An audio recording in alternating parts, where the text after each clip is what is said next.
Because I forgot to hit the mute button on here to unmute. Dorian, that's why. All I was saying was, I said, hey, Liana. And now we're saying, I haven't been able to wear this shirt in years. It's a little faded, obviously. Though you can still make it out if you see it in person. But it's, Calvin, dressed as Ryu, about to get attacked by Hobbs, dressed as Sagat. And you know why else I'm happy? Because I'm about to play Suikoden.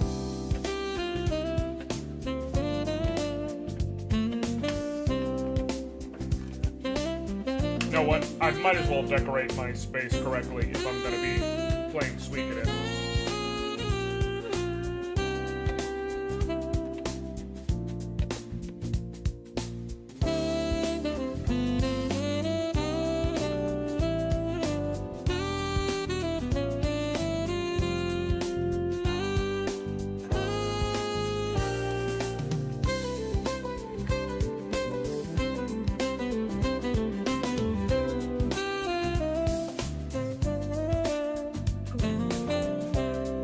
You know, the Final Fantasy VI soundtrack is great for city pop. It's the type of sentence you don't expect to be true until you hear it, and then you realize, no, it actually kind of fucking is great for city pop. Really, a lot of things are great for city pop. That's because city pop whips ass.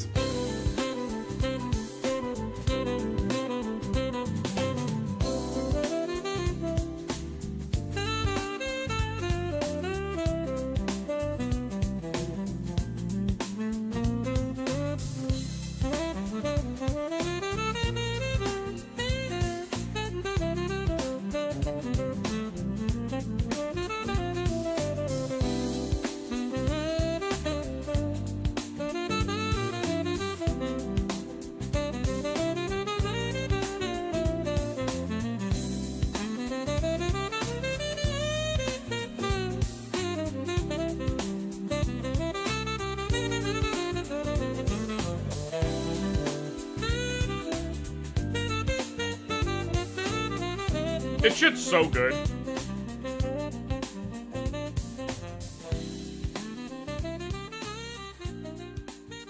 Oh, make sure my shit is not gonna act up on me.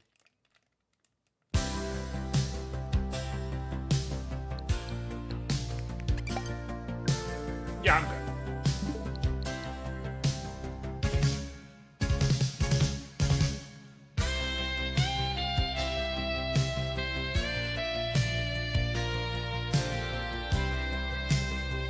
I figure I'll give, like,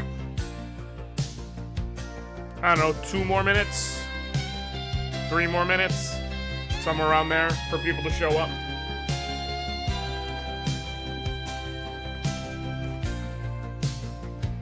And then we'll go ahead and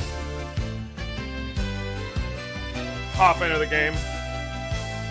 Which, I need to decide... Okay. Also, obligatory rent... I thought I literally made a mental note too. Hold on. I'm going to just pull you up right now. So I don't forget again. Because I literally made a mental note to respond to you and then didn't. So you're up right now. So that I can have it here. So when the stream ends, the first thing I see is that, so that I can talk to you. How did that go, by the way? How is that going, by the way?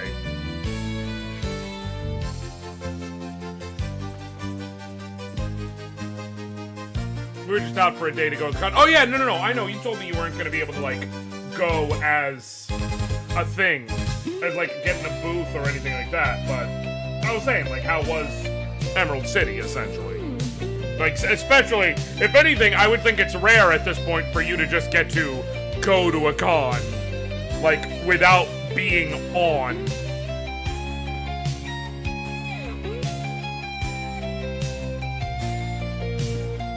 It's like at PAX East this year, like, I'm gonna have a panel every day. Which is good. I'm glad. I'm enjoying that fact. I'm so happy that, like, all of my panels got accepted and I got invited to shit. Like, that's awesome. That's good. That's a great thing for me. But it means, like, I'm going to have to find pockets of time to go through the floor or whatever, or check anything out, because every day I have an obligation at some point.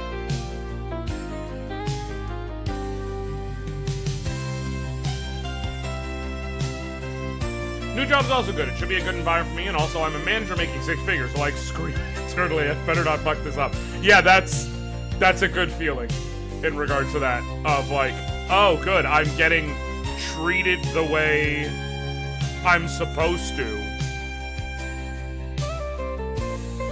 And the way I deserve, which that is the way you deserve, to be clear.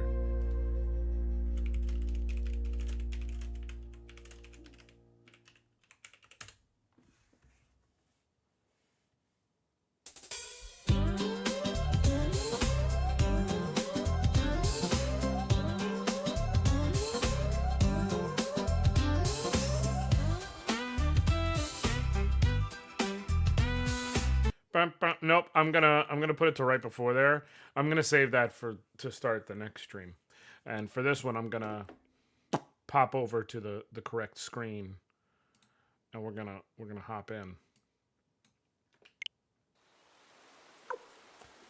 This is how it opens up. You can pick either game. There is language settings, obviously regular settings, a gallery there's some. I have like a few very small gripes with this collection. I want to be very clear.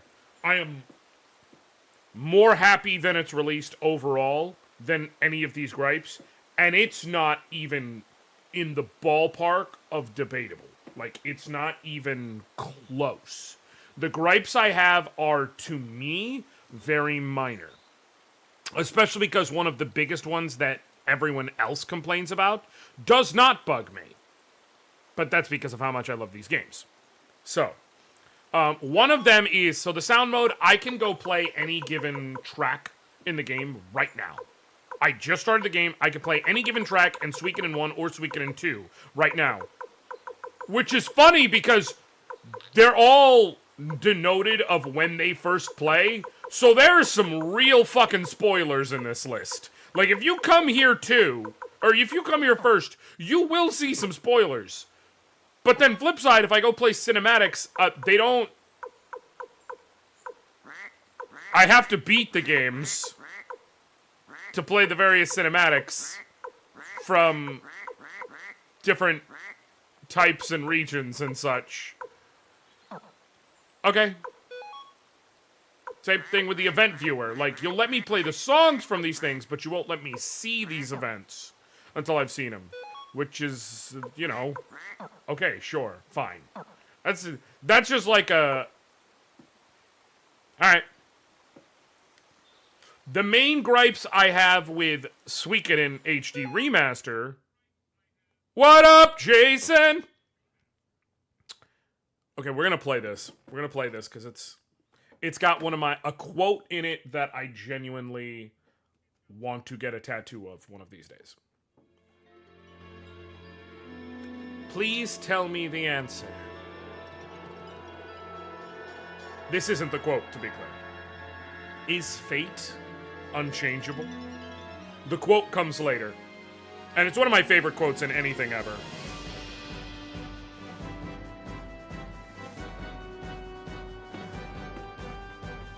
Come on, show my boy. Because he looks so good. No. There he is. I really think I want to put together... Now that this is back out, and people are rediscovering it, and, like, realizing how dope these games are, and they're trying to revive Suikoden, I'm gonna keep working out. I kind of want to put together a Victor cosplay. Like, come on. I just need to get these puppies a little bigger. I've even got a voice ready for Victor. Cause come on, he's a big bear. Of course he's gonna be down here. Black rune, pink balloon. This bastard killed Gremio. I believe it's Gremio, but as a kid I said it Gremio. Even at his most powerless, man's existence is never without meaning. I want to get that tattooed, along with a rune. Right over here. Like, over the top, even at his most powerless, and underneath, man's existence is never without meaning.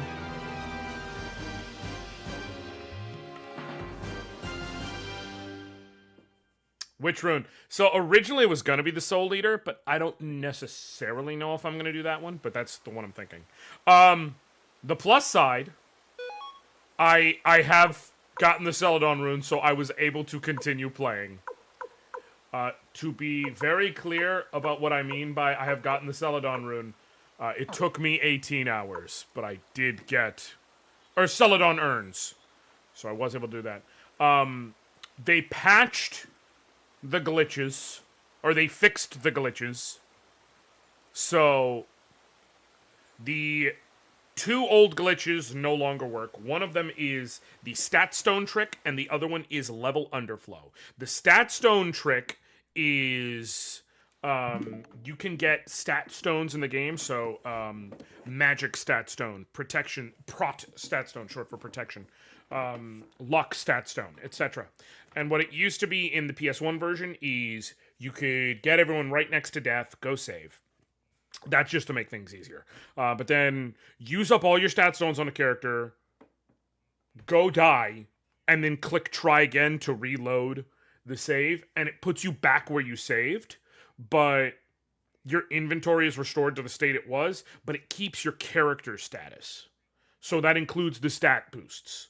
And you could just do that to essentially get infinite usage out of any stat stone you had. And they fixed that because now when you die, it just gives you the option to reload the save. And so you're actually fully loading the save, so you can't use that. Level underflow was also fixed. I got all the way up to Sheena at level 1 and tried recruiting him, and Sheena also joined at level 1. Which actually, now that being said, you can still do fast level up glitches if you know what you're doing. It's not even fast level up glitch. It's you can still abuse the experience system if you know what you're doing, because the experience system still works the same way. So as a result, in that run, I'm not going to recruit Sheena until much later. There's actually a handful of characters I'm not going to recruit until much later.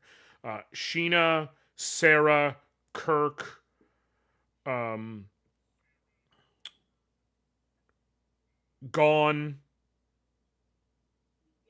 and then even the plus level characters also this would apply to. So I think like, or the hero characters this would apply to. Suikoden 1, Suiko source.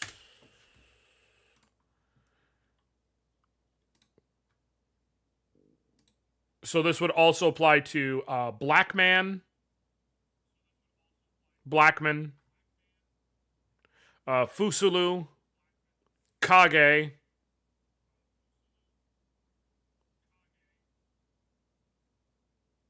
Ruby. So in total, the list of characters I'm waiting until much later in the game to recruit are Blackman, Fusulu, Gon, Kage, Kirk,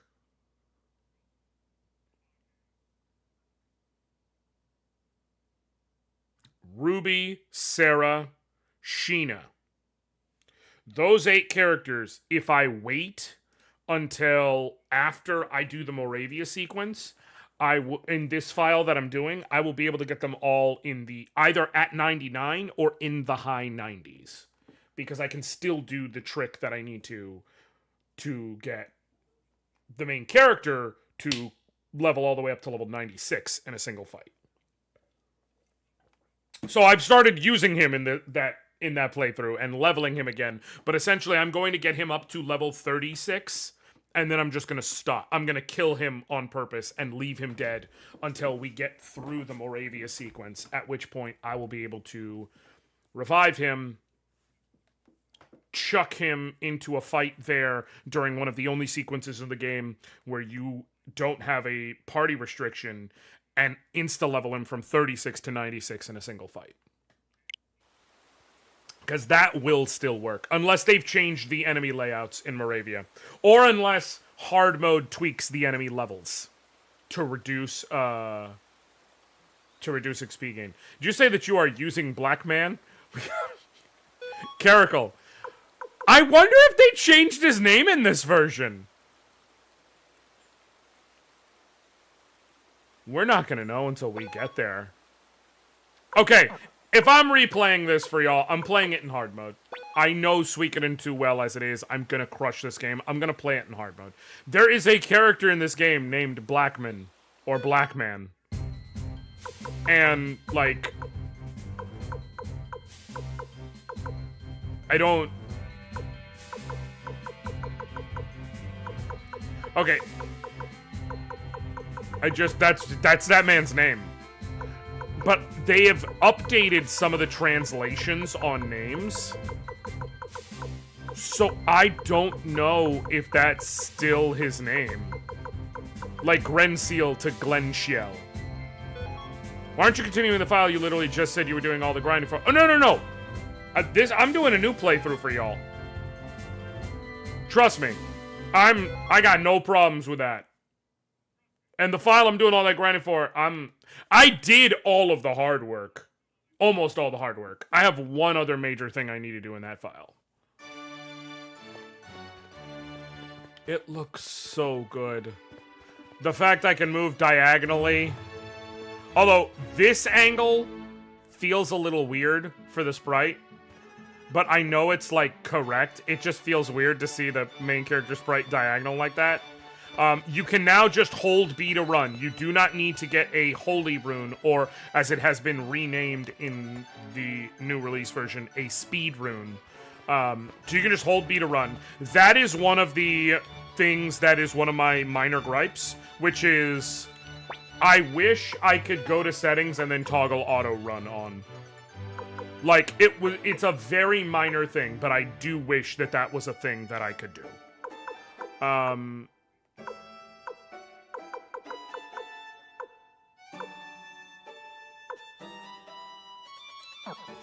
Okay. I will show y'all the other gripe I have when I can. But for now, we're just gonna do this. Oh, I forgot about that.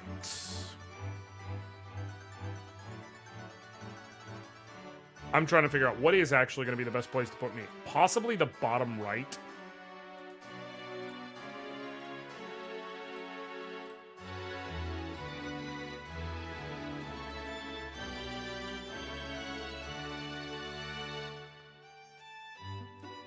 Yeah, let's do that. There's going to be some text cover-up for sure, but... Otherwise, you won't be able to see the portraits. And I'm going to be reading out all of the major dialogue anyways.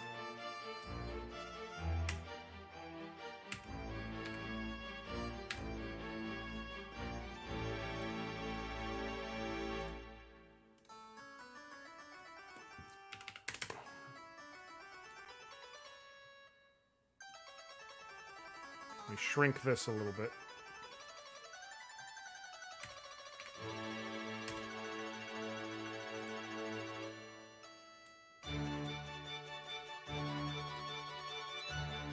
I went and tried to factor in what's the best for the purpose of, like, battle scenes. I never thought to factor in what's gonna be the best for, like, reading dialogue and shit.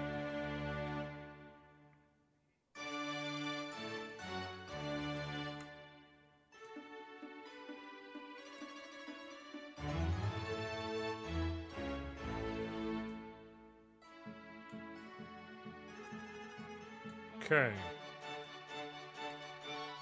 It should be good, right? Yep, should be good. Okay.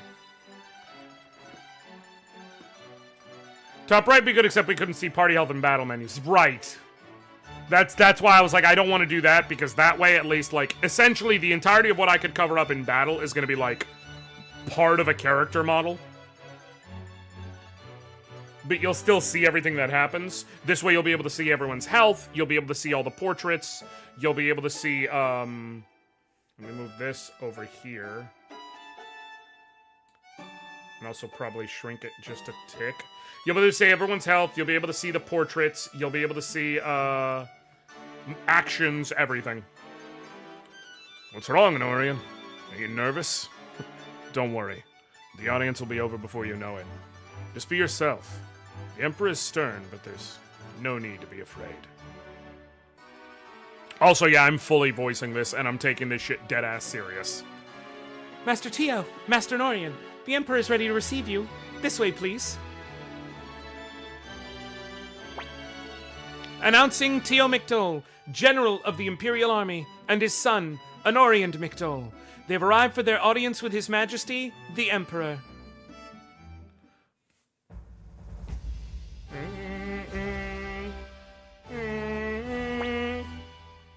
Welcome, Tio.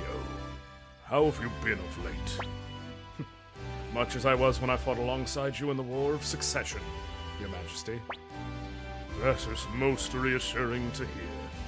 Wouldn't you agree, Wendy? Indeed. Words worthy of a great general. Tio, I'm sure you've heard of the troubling developments up north. Will you travel there and secure the border?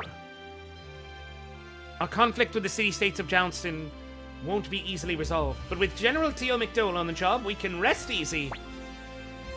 My beloved sword, Brack, has brought me luck and protected me on many occasions. I wish for you to have it. Take it with you. Why do most of the guards look like Ice from Top Gun? It's because they are Ice from Top Gun. Every guard in Gregminster is in fact Ice from Top Gun. Iceman. Thank you, Your Majesty. I will do my utmost to live up to your expectations. I'm sure you will. Safe travels, Tio. So, you must be Tio's boy, Anoriand. Quite the noble visage you've got, young man. Listen, Anoriand, will you lend your strength to the Empire while your father is away protecting the North? Not if I can help it! I'm gonna take it seriously, but I always want to answer shit like that. I will, Your Majesty. You're a fine man, just like your father. I look forward to seeing you grow. Thank you for your kind words, Your Majesty. Master Anoriand, you will serve under the command of Lord Craze, Commander of the Imperial Guard. My. What a handsome young man you are. I wish you luck, Master Anoriand. We humbly take our leave, Your Majesty. I'm counting on you, Tio. As for you, Anoriand, I expect great things from you. Perhaps one day you will even surpass your father.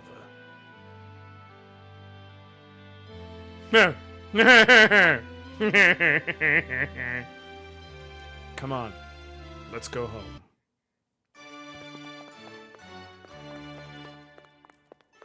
I can't run while Tio's behind me, but this is one of the other 5 great Imperial generals, Qasim Hazel. Well, if it isn't Tio, looks like you brought up a fine young man. I'm envious. You're embarrassing me, Qasim.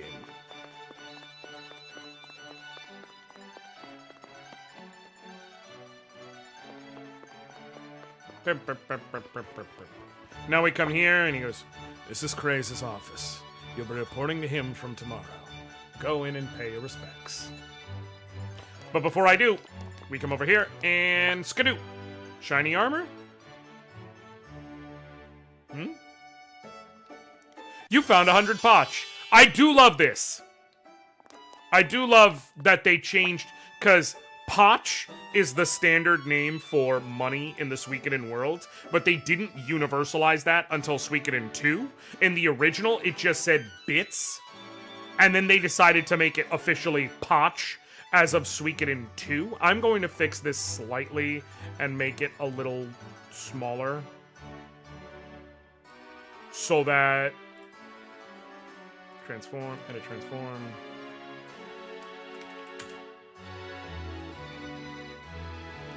So that I can obscure less of the text as I'm doing things.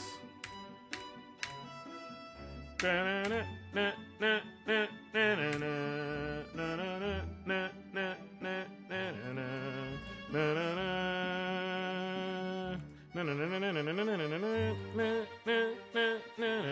should make it a little better. Did Kasim just insult his children? Well, Anoriand is his only kid. Tyr, I should say, in this case. This is his only kid. I'm guessing he has daughters and it's like, women can't be warriors. So you're Tio's boy. What's your name? Anoriand, huh? You may be the son of a great general, but you'll get no special treatment from me. Understood? Now go on home. Your first assignment starts tomorrow. Be here first thing in the morning. I had to make that weasel sound like a fucking weasel, because he's a fucking weasel. You speak to him?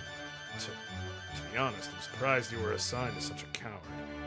Anyway, let's head home. Gremio must be worried sick.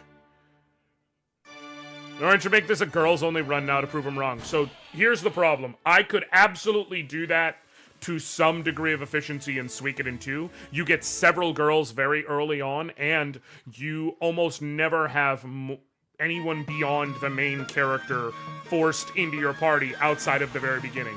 In Suikoden 1, you constantly have your party decided by the story at least 50%.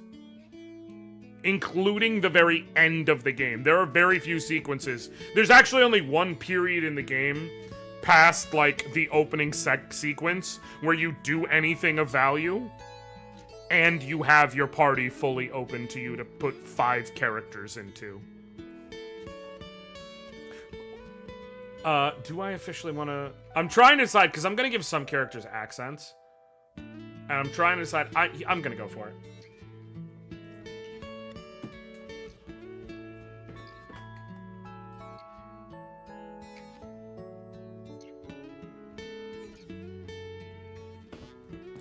Welcome home, young master. My girl power run rules are if boys are enforced, they have to be built support. Just saying. Liana, I would like to remind you, one of the boys who is going to be constantly forced throughout this run is fucking Victor. The only support Victor gives is he supports his friends by stabbing people. Welcome home, young master. How did it go? Did you get nervous in front of the Emperor? I was so worried, but I guess it all went well. Quit worrying so much, Gremio. What? I didn't see you there, Master Tio. What? Didn't see me? It's like the only thing you care about is Anoriand. My apologies, Master Tio. By the way, young master, Ted came by to congratulate you. Oh dear, the stew! The stew! You saying Victor can't be a white mage? I am literally fucking saying Victor can't be a white mage. Yeah, actually. I've got my hands full right now. This is the key step in making a delicious stew. Pull his ear. Yeah! Young master, it hurts. Please stop. What are you doing?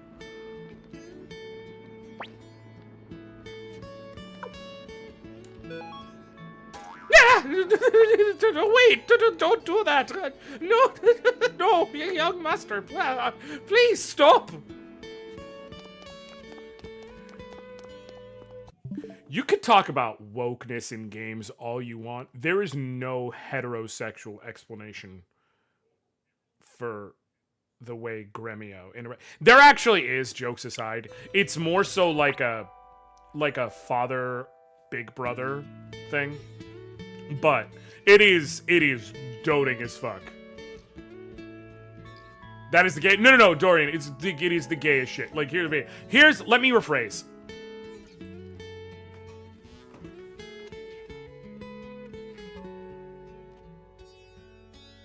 and this is my genuine read about it, because of knowing the story of Gremio and this in the lore of the world and everything like that. Like, I know about the deeper lore that they release in, like, the books that only come out overseas and shit like that, because I've learned about it because I love these games so much.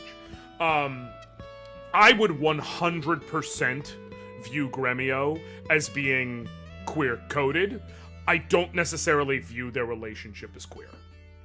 Because it's like, Gremio fundamentally fucking raised McDole.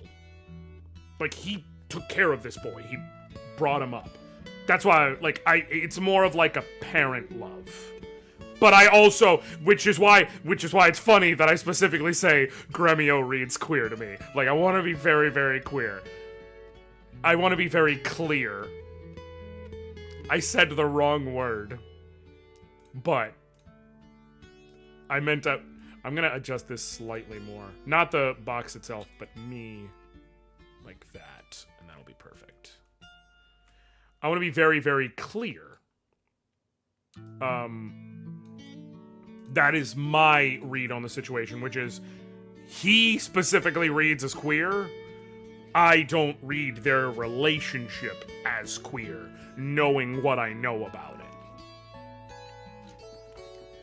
Young master, I told you to knock before entering a lady's room. Well, in this case it's fine, since it's my room. How did your audience go? Were you nervous?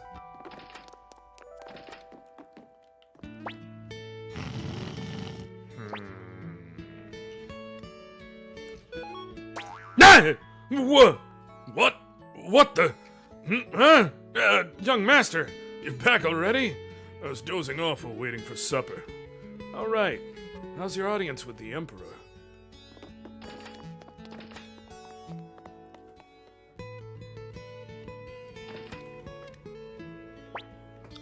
I heard the news, Anoriand. You met the Emperor, didn't you? Come on, I want to know all about it. Just this once, I'm begging you. Tell me what you talked about. Wait, let's go to your room. Come on, please? And now we continue the story. Except, no, we don't. I could have done this before coming upstairs, to be clear. I am now about to run halfway across the world for something I don't need, but I'm showing y'all a trick because it still works. Now, I just recruited Ted, right? So, the game, by the way, does start me with 58,800 Pach, I want to say. Or 58,700. No, it's something else. No, 53.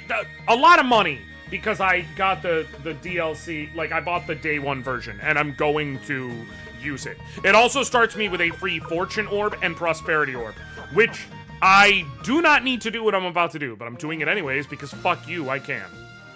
Which is, I'm going to go down here and we're going to go over this bridge and we're going to go up the mountain. We're gonna bribe these guys. We're just gonna bribe our way there and back. I'm not fighting with these two.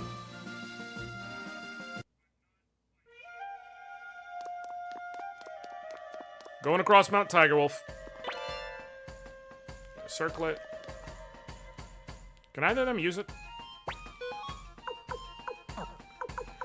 This, by the way, this is the other UI qualm I have with Suikoden that pisses me off so much. They kept the inventory system the same, which is every character themselves holds up to 9 items. Party items is better put as like key items. The actual items you pick up all go in the inventory of your party members, which itself is not a terrible thing. Like, it is an older, archaic inventory system, but I've played this game so much and I'm used to it that it does not bother me. But here's what pisses me off. With equipment, if you want to equip it to someone else, it can only be equipped out of your own inventory. Right? But here's my problem, is when you transfer it into someone else's inventory, in the original release, it used to be like you saw everyone's names there, and you would click to give it to someone, and everyone's name, if it was a piece of equipment, would either be grayed out if it was not equipable, white if it was equipable but the same stats as what they had, green if it was equipable and had higher defense, or red if it was equipable and had lower defense. They use this to make it look cleaner, but it no longer tells you whether someone can equip it. And there is no, like, button you can hit to see if it's equipable by people in your army. So, they actually made the inventory system worse compared to before. That's what bugs me. And it wouldn't be hard to fix. It would be as simple as when I click transfer here, the name there, the same as before. Grayed out. White text if the defense is the same, green text if the defense goes up, red text if the defense goes down. You could also do it with the actual block. Gray out the block as a whole. Have the block remain this golden color if it's normal. Green if it's an upgrade, red if it's a downgrade. Like, there are things they could have done to keep that information being given to you, but now the only way to have that information is to put it in someone's inventory and see if they can equip it. And that is an asinine decision to me. Like, I don't get it. I do not get.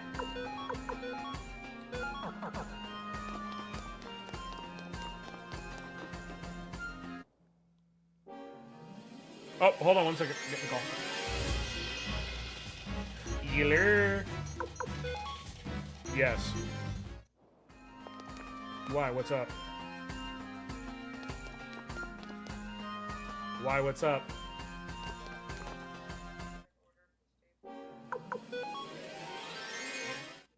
Yeah, that's...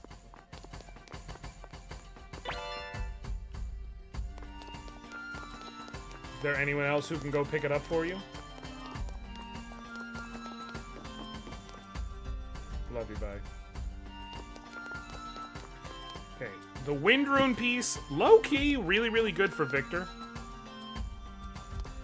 I know a lot of people give him the Fire Rune piece because you only get one and it increases your damage by, I want to say, 5%. But Victor already hits like a fucking truck.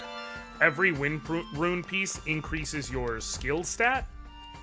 Or in this case, I think they renamed it to Dex in this version. And that's very handy for him. Clone Orb is also gonna go to Victor. I gotta leave that last box, I think. Unless I go to toss one of these items. Which I'm not going to. I'll just get that last one. I have to come through here again anyways. You come all the way through this to come here, to Sarity.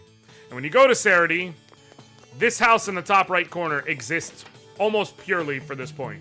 This guy in the house, if you come to him before you go upstairs with just McDole in your party, and you go talk to him, he's like, "You came here all by yourself? That's amazing! Have this!" Instead, he says this whole thing, and if you come by yourself, you get a Fortune Rune. If you come here with the two of them, you get a Prosperity Rune. Fortune Rune doubles the experience you earn after a battle. Prosperity, for the character who it's equipped to. Prosperity Rune doubles the money you earn after a battle. Neither of them, because of the systems in this game, are particularly incredible, but you should still get them. The reason I come with the two of them instead of just McDole by himself is that if you're doing experience jump tricks, there are very specific times in the run you'll ever want to do them, and it's always when you only have McDole by himself or only one other person. You will never need more than one Fortune Rune to do those tricks. Outside of the times when you're doing those tricks, it doesn't have any real value. And also, by the end of the game, you're able to buy Fortune Runes. You are never able to buy Prosperity Runes. They are always a thing you can only get from a drop. Specifically from... I think you can get this one for free, and then other than that, you can get them as a drop from Siren enemies around Kirov and Kaleka later on in the game. So, there's not a reason to grab the Fortune Orb versus just coming with the two of them and grabbing the Prosperity Orb, which gives it... It's also, see, if you get the Day 1 DLC like I did, you now have two choices. Either A, you can keep both, and just like, hey, I've got 2 prosperity orbs now, fucking fight me. And if you don't want to mess with Gaspar for getting money and stuff, prosperity orbs actually stack. So you could equip them to 2 different party members with free rune slots. It's not the most efficient use of your rune slots, but if you don't care otherwise, it will multiply the money you get after battles by 4. Or you can just straight sell one right now, still have one in your inventory for later that you like got one and can have it. But you can just sell one right now for 50 grand.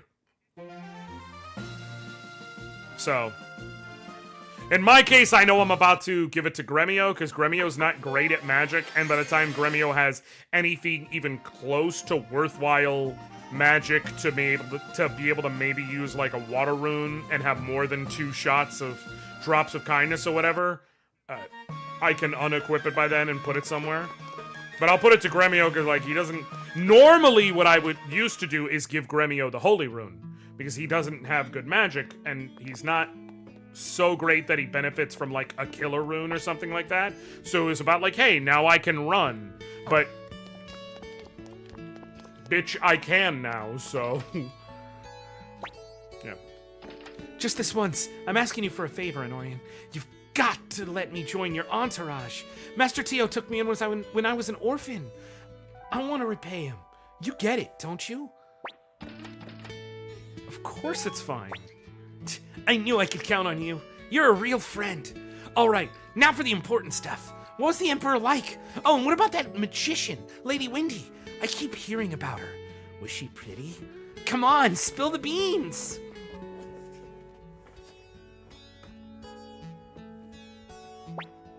I see. I wish I could meet this Lady Windy in person. Hey, Anorian? Well, how do I put this? You see, Anorian, there's something I want to tell you. You could keep a secret, right? I know you can. Young master, Ted, supper's ready. Hey, looks like it's time to eat. Let's go, Anorian. We can always talk some other time.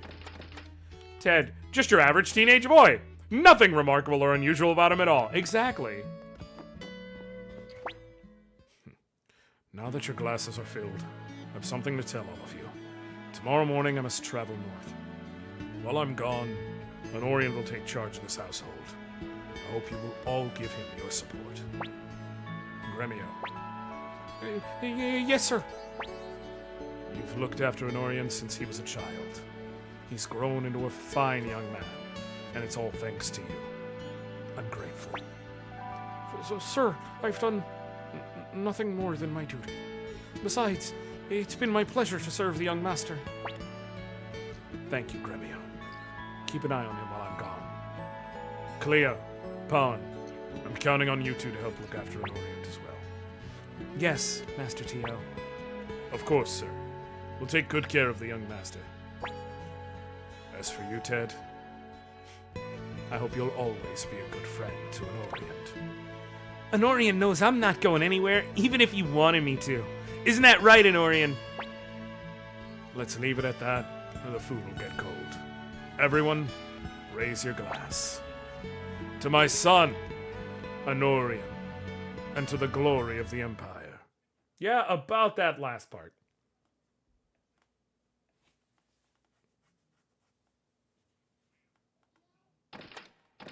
Okay, Tio Gremio. This is why I wanted to be clear. I was like, and now Gremio is attending to him during that. I was like, I want to be clear. Gremio 100% reads as queer. That being said, Tio, I'll show y'all in a bit, and it'll be better to explain it in just a moment. Looks like I won't be seeing your face for a while, Anoriand. Shall I wake him? No. Let him sleep. It's not like I won't ever see the boy again. Look after him, Gremio. I will, Master Tio.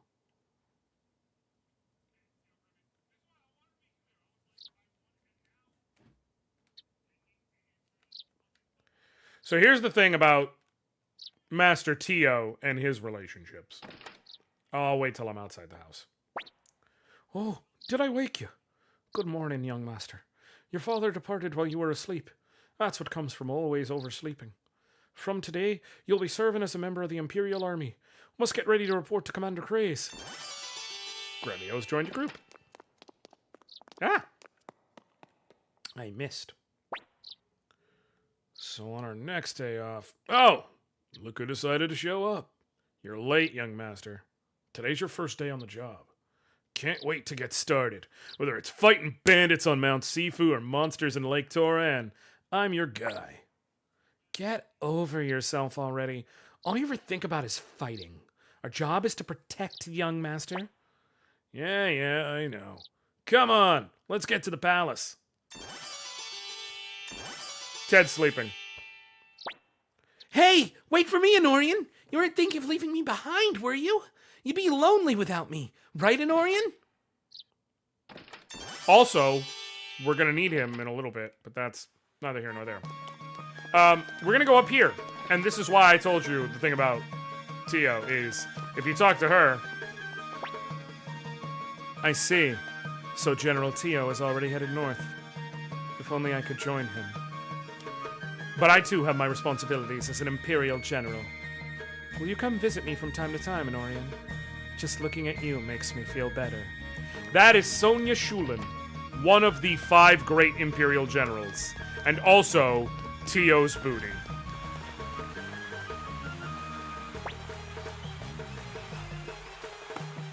She just is, y'all.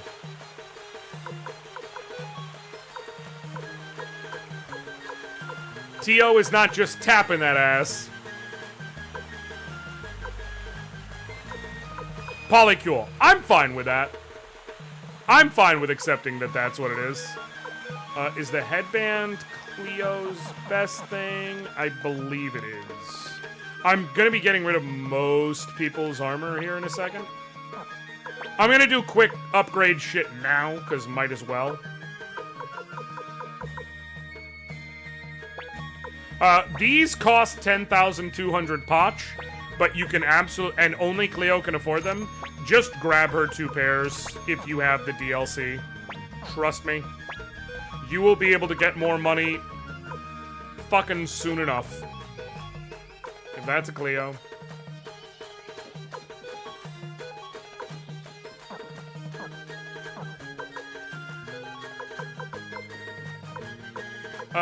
Here's what I'm gonna do.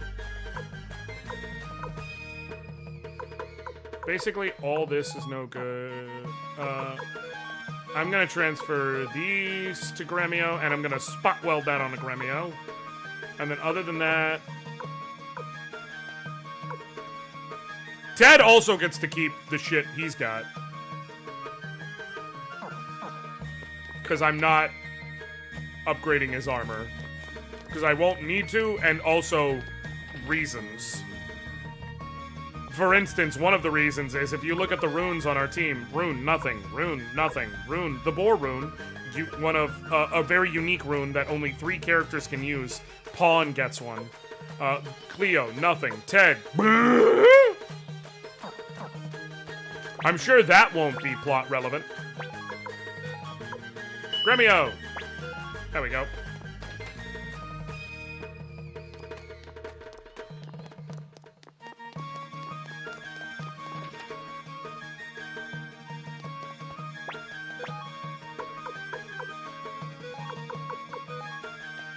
The advantage is I am 100% not worried about finding antiques in this run, so, that shit's hitting the dust. Let's sell the circlet. Let's sell the octopus spot.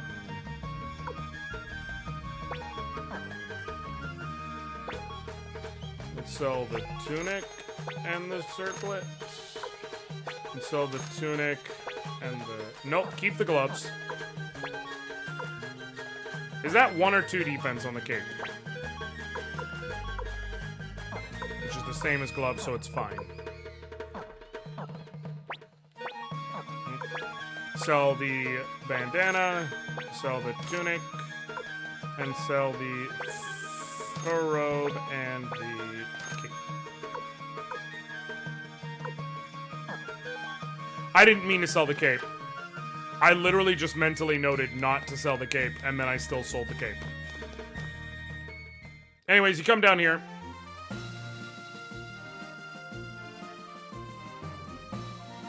And we're gonna go to Lenin Comp, where we can upgrade weapons and buy armor. I'm just doing it all now, and then we can cruise through the early game stuff. The way weapon upgrading works in Suikoden, you do not buy new weapons, you sharpen your weapons or upgrade your weapons. They go through various levels from 1 up to a maximum regardless of 16. And so this is how they gate your power, by making it so different weapon types have different attack values, but every weapon of a type will have the same attack value by level. So everyone who has claws or fist weapons in this case, their weapons will have the same power at each power level. Same for everyone who has, you know, axes or throwing knives. But there is a diverse type of amount of weapons and what have you. At the beginning of the game, you can get to a maximum of level 5 with everyone's weapons. Also, the names of the weapons change as you upgrade them at various milestones. There is up to 3 different names for every weapon. So Anoriand starts with the Wolf Fang Staff, it becomes the Dragon Fang Staff, and then eventually it will become the Heaven Fang Staff. Sharpening your weapons is, without question, the single most cost-intensive thing in the game, and it's not particularly close. By the end of the game, individual levels will cost upwards of 50,000 potch. I think going from 15 to 16, if I remember correctly, costs 70,000. And you will have to do that across a whole party of characters. So it's a lot. It gets very expensive very quick. No, it's more than that. But either way, it gets very expensive very quickly. As you can see, we went from 20-something thousand down to 8 grand. That being said, I can sell that spare prosperity orb, so I don't really care. The question is, do I want to upgrade Ted's bow? I guess I will. It increases attack a little bit. Might as well, whatever. Let's go to the armor shop.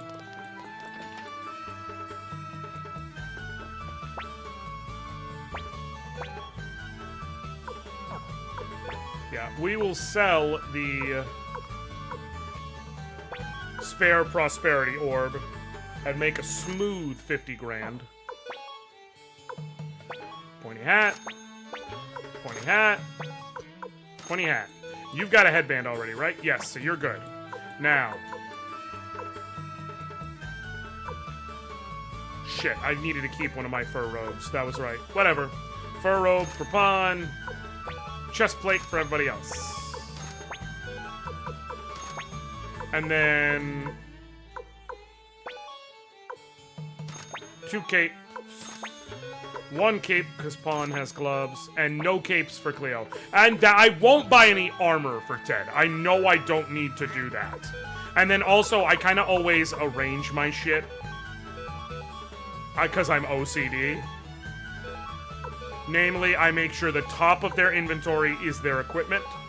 And it is in the order of head, armor, shield if they have it, and then higher defense accessory, lower defense accessory. If they have, you know, accessories of 2 different defense stats.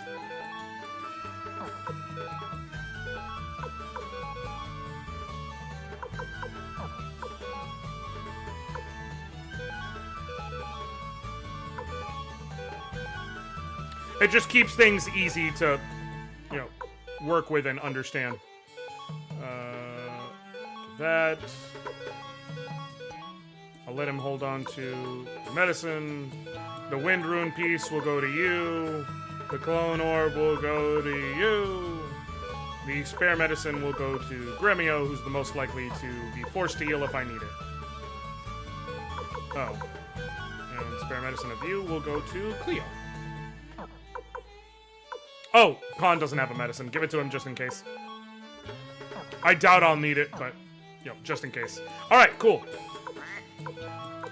One thing I do appreciate is that it does throw the equipment up at the top of the menu.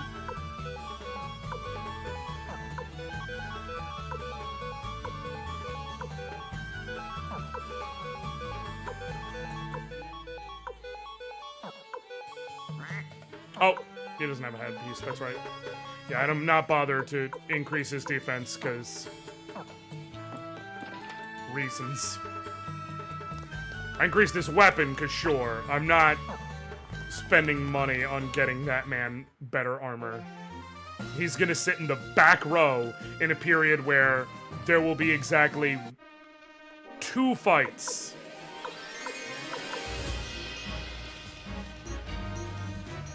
Let me see something real quick.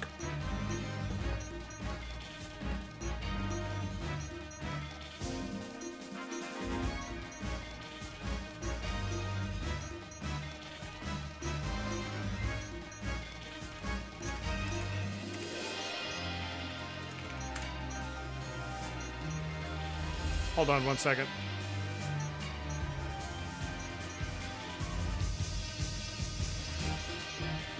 I think it's here.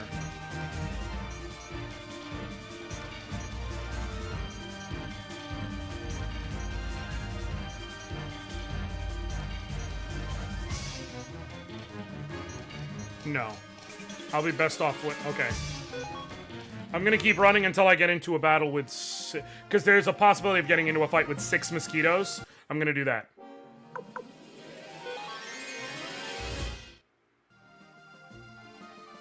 Or a fight with 1 furball might also be wise. No. No, never mind. It's specifically, I want to get into a fight with 6 mosquitoes. You'll understand why in a second. Again, the experience system in Suikoden uses rubber banding. Every level up takes exactly 1000 XP. The amount of experience you get at the end of combat is based on the character's level versus the level of each of the enemies. And so what it is each enemy provides X amount of experience, but then you divide it by the number of characters. Which means that if you know what you're doing, you can... I'm almost positive that there's a fight you can get right here at the beginning against 6 mosquitoes. No. And if there is, that is far and away the way I want to go. I'll know whether the fight has mosquitoes every time based on that sound. I don't have infinite money, however. So, I'll give it like 5 more encounters, and if I don't run into a 6 mosquito fight, then I'll just move on. I'll take what I can get.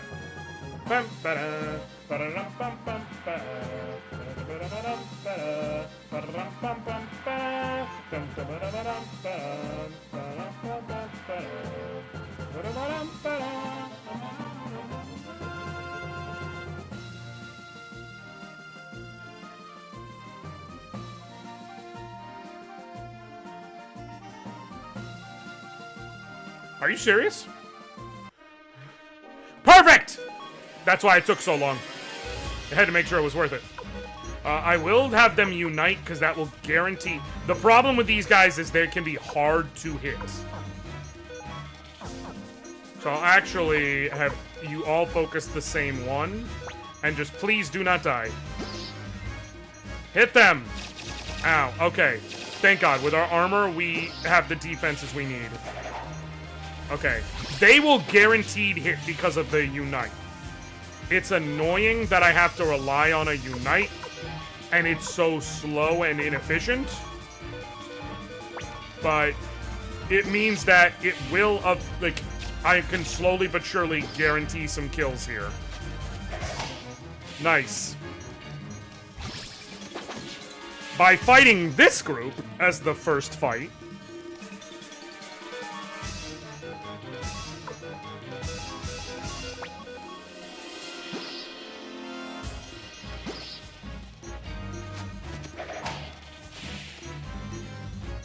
Everyone will jump a couple levels in a single go. Oh, they only jumped one level. And almost two.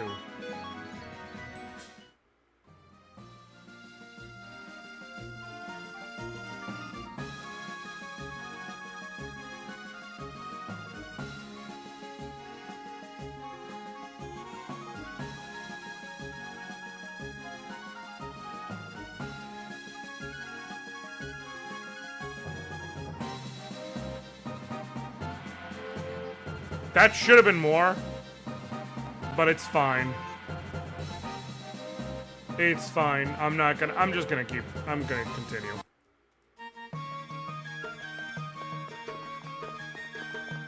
I'm gonna continue.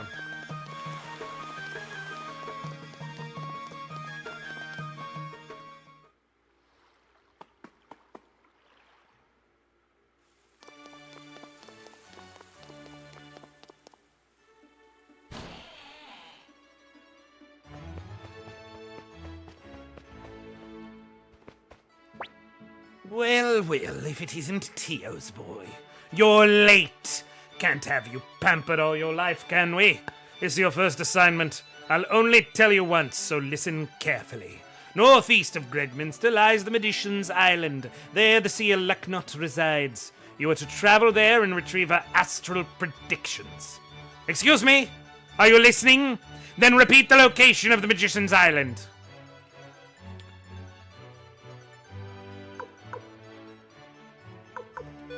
It's northeast of Gregminster. Well, at least you're not deaf. Anyway, no boat goes to Magician's Island, so I've summoned a dragon knight to take you there. He'll be waiting in front of the stable to take you to the island on his dragon. Oh, and by the way, the Seleknot is the younger sister of Windy, the court magician, so you'd best behave yourself. I'm so excited.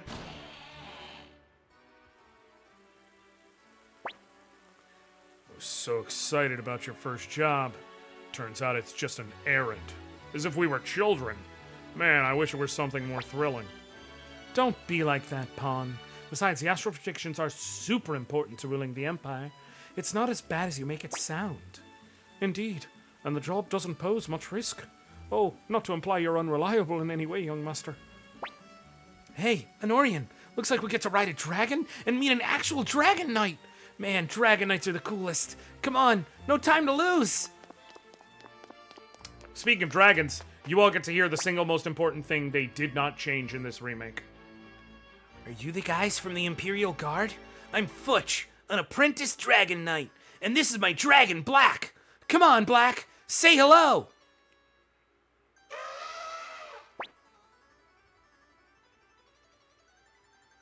That's how dragons sound.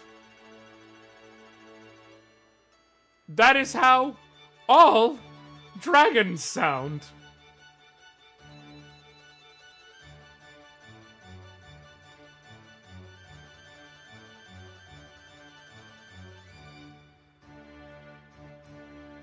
Yep. They sound like elephants. Cute, isn't he? So you're going to Magician's Island, huh? Black'll get us there in no time. Wait, you're a dragon knight? But you're just a kid. Look who's talking. You're no more than a kid yourself. Me? A kid? I happen to be 300 years... Okay. Enough bickering. We should get going. Let me go, Gremio. Let me go, Gremio. He just called me a kid. Oh, brother. We're sure off to a rocky start. Futch, was it? Let's just calm down now. We're gonna be needing that lift. Fine. Hurry up then and climb on Black's back. They recorded a real dragon for this, or some other animal. I can't recall exactly. All right, everyone ready? Hold tight, or you'll get thrown off. Not that I'd mind if a certain someone fell off. What'd you say? Careful. Stop fighting in the basket. All right, Black. Let's go.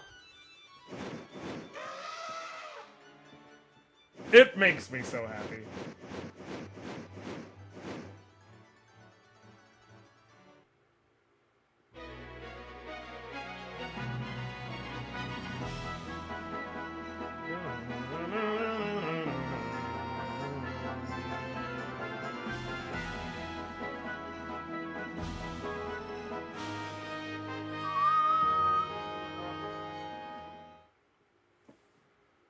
This kid is named after the worst name for a lesbian fashion / presentations style.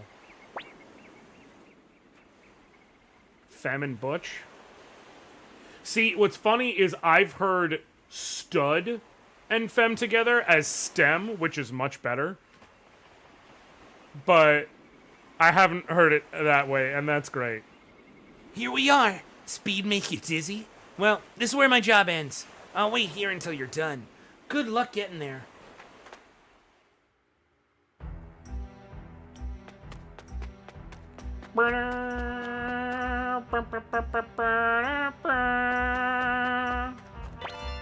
Obtain medicine. Whatever. It's Furfurs! Oh, this is the one other thing. I know what the other thing I wanted to say that was a small gripe I had was. I will show you all in just a moment. I shouldn't have even done that fight. I should have just waited to fight the golem. Here's what it is. There is a speed up function in this game. I just need to push the Y button or the square button on PlayStation to use it. Here's what happens.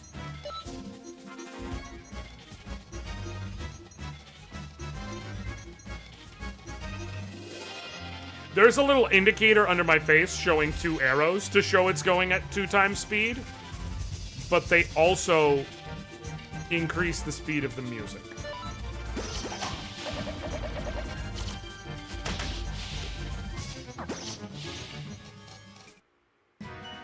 Why did you do that?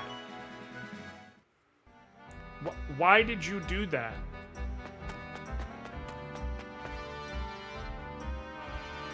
Why did you do that? Oh, I should have remembered I get a free fur robe so that I didn't buy one for pawn. Whatever. Now, I'll still do this, because, like... What's good is they made it so if you hit the X button or the triangle button on PlayStation, it not only does auto battle, but it just locks you in auto battle, so you don't have to keep selecting it. But... Visitors to the island? What a rare treat. I'll have to give them a proper welcome. Here is the last thing so far that I personally have a gripe with out of everything so far.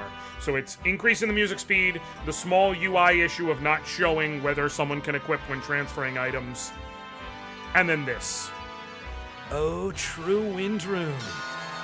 Why the fuck are you already mentioning he has the true wind rune? In the original game, he just says, "Oh, wind rune."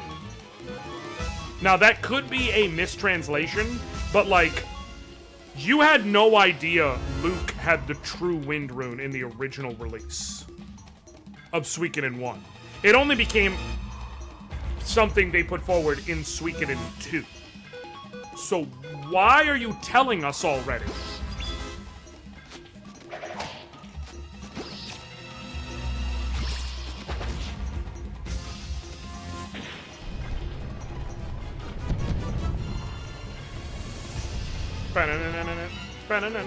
I don't even worry.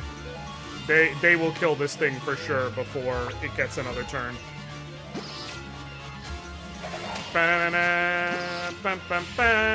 Oh, nice. They didn't even need to.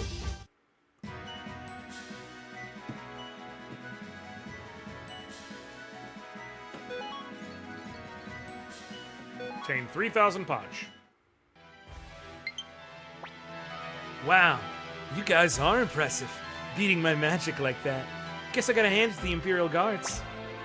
Quit messing around! You got a bone to pick with us? Alright, let's just take it easy. Look, I already know who you are. You're here to see Lady Lucknot, right? I was just here to test you. Seems you're the real deal. Please follow me, honored guests. I have to make him sound like that because Luke is a great mage and very, very important to the storyline of Suikoden. He is one of the single most important characters across the width and breadth of the first 3 titles, and also he's an absolute son of a bitch. I love him. He's an absolute son of a bitch. So I need to do something with the voice to represent that fact. Like, I go with he's an absolute son of a bitch, because in this one, he is visibly a kid. Like, he's a teenager, so he should be like a snot-nose. But as it continues, there's different reasons to feel like that about him, so... I've been expecting you, messengers from the Empire. Oh my, what a cute messenger we have this year. Cute, huh? How do you feel about that, Anoriand? My apologies. You're a soldier of the Imperial Army. Rude to call you cute. I've prepared the astral predictions. Predications. Follow me. I like that they introduce Leknot with her, like, being human. Young master, we must go to Lady Leknot. What up, Sleazy Mir? But I like how they open it like that, because it's like, she is still a human. She just happens to have a true rune and be very integral to the story. But doesn't mean she doesn't want to smash now and again. Imperial messengers, here are the astral predications. Please take them. Oh. What's your name? I see. Anoriand. That's a lovely name. Thank you. I appreciate it. I am an astrologer. My duty is to read the future through the stars. However, the future is not set in stone. All I can observe is the grand flow of things. Anoriand, you shoulder a heavy burden within the sweeping flow of time. You may be called upon to make painful choices and experience unmeasurable sorrow. I cannot say what fate ultimately awaits you, but know this, your destiny is always in your own hands. Never forget that. You must choose what is right. Do you understand? Here are the astral predications. My job is now done, but I am certain we will meet each other again. Not based on the astrology reading. This is just my wish.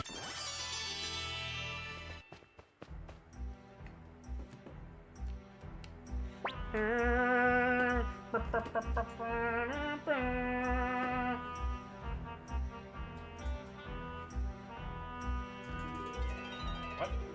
Hold on one second. Sorry about that.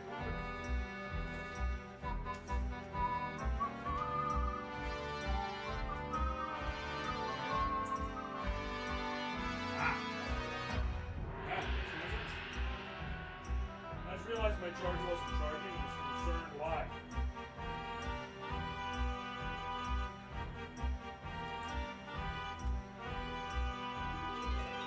I just realized my charger wasn't charging and I was concerned about it. And it's just that my, it was unplugged. So Remasters finally out. They dropped officially on Thursday, Sleazy Mirror. So we are in it to win it with Remastered Suikoden. Oh, you're finally back. You sure took your sweet time. What were you even doing in there? We gotta hurry before Futch gets tired of waiting and leaves us behind. If you're done here, let's get going. Come on. Don't disrespect Lady Leknot. You hungry or something? Shut up.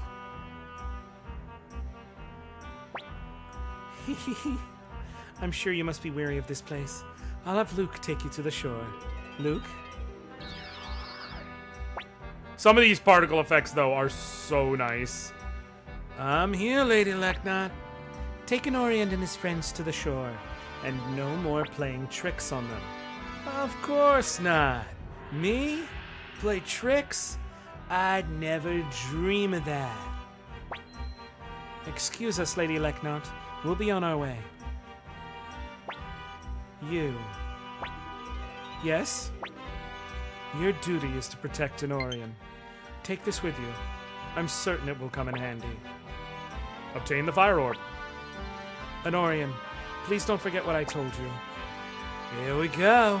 Everyone, close your eyes. Now with the Fire... O true wind rune, manifest thy power. Now what the Fire Orb does is it makes it so that you are burned automatically in combat. That's a Pokemon joke. Boy, are they taking their time. Hey, Black, think we should just leave? No, don't worry. They're Imperial Guards. They can take care of themselves. What's great is a lot of these particle effects were obviously upgraded, but in a way that feels right for a game of this era. Whoa, what the heck? We're back here already? I've never seen magic like this. I can see why he's Lady Leknot's apprentice. That's fine and all, but I don't see Ted anywhere. I love the goofy sound effects. Oh, darn it! I've had enough of brats for one day. The heck is that supposed to mean? Please, enough. I'm sick of all the bickering. Well, we're finally going back. Hurry up and get on, or we're leaving you behind. We're all on board. Jeez, it's crowded. Okay, fly, Black! Get us back to the Imperial capital!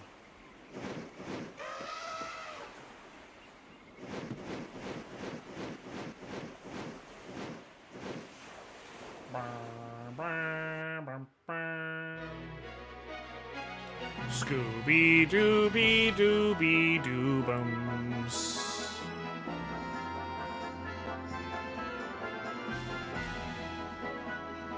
Scooby Dooby Dooby Doo.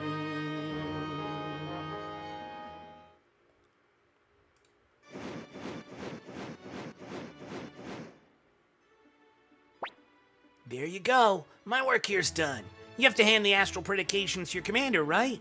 Well, now that I'm here in the capital, might as well have a look around. Want to go see a play, Black? I'm almost positive that they will not let a dragon into the operetta. I just gotta be real. I don't want to be dragon racist, but like, I'm almost positive. And somehow, in a game with some real shitbags, we are currently in the room with the two shittiest of shitbags. So you finally returned. Kept me waiting long enough. Now hurry up and hand over the astral predications. It appears you've at least done your job. I guess you're not completely useless. All right, prepare for your next mission immediately. What's the matter? Why the glum look? It's an honor to serve the Empire. Oh, that's right. Commander Craze is absolutely correct. Psh. Now listen carefully. East of Gregminster, there's a town called Rockland. Is that? East of Gregminster. Rockland. For some reason, this town hasn't shown up to pay its taxes. For some reason, hasn't shown up to pay. So you'll go to Rockland. That's right. Go to Rockland. Tell them they must pay no later than... Tell them to pay no later. Shut up! Will you quit yapping while I'm speaking? That's right. All of you, quit your yapping. Idiot! I'm talking to you, Kanan. Huh? Who? Me? Forget it. Anyway, speak of the military commander of Rockland about the taxes. His name is Grady. Also, Kanan will accompany you as my eyes and ears. Now listen up, all of you. I'm your superior in the Imperial Guard.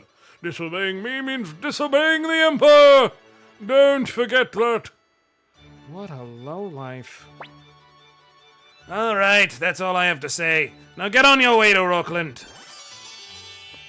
I've only known this bitch for 5 minutes, and I know it will be a microaggression against rodents to call this man a rat bastard. You're correct, Dorian. No matter how bad you think these two are, I promise you they fucking get worse. I promise you.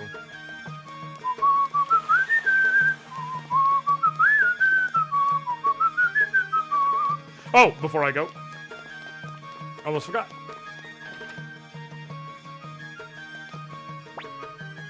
Attach, no, the fire orb to Cleo. She 100% makes the best use out of it, of anyone in the early game anyways.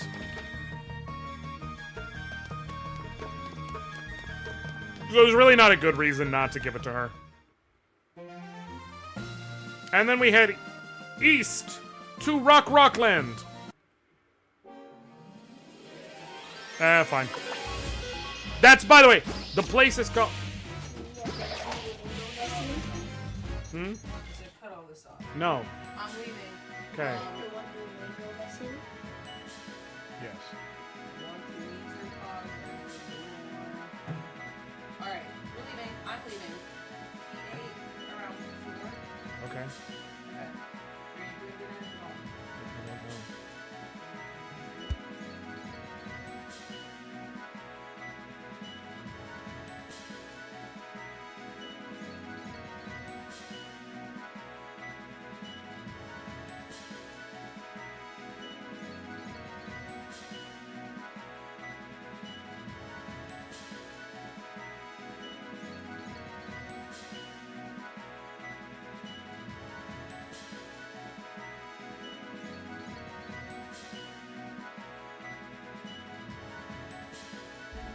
Okay. Yeah, no matter how bad you think that dude is, he gets worse. As does Kanan. Fucking whatever. I'm going to rest so that I can get spell charges back for Cleo. She's got 2 level 1 shots, which is whatever. I'll be using it in a fight soon, so that's why.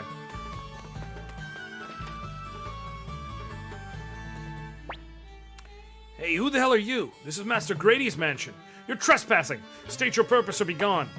What did you say? I'm Kanan, second in command Imperial Guard Commander Grace. Now tell Grady to get out here. What? Yes, sir. Right away. Please wait a moment.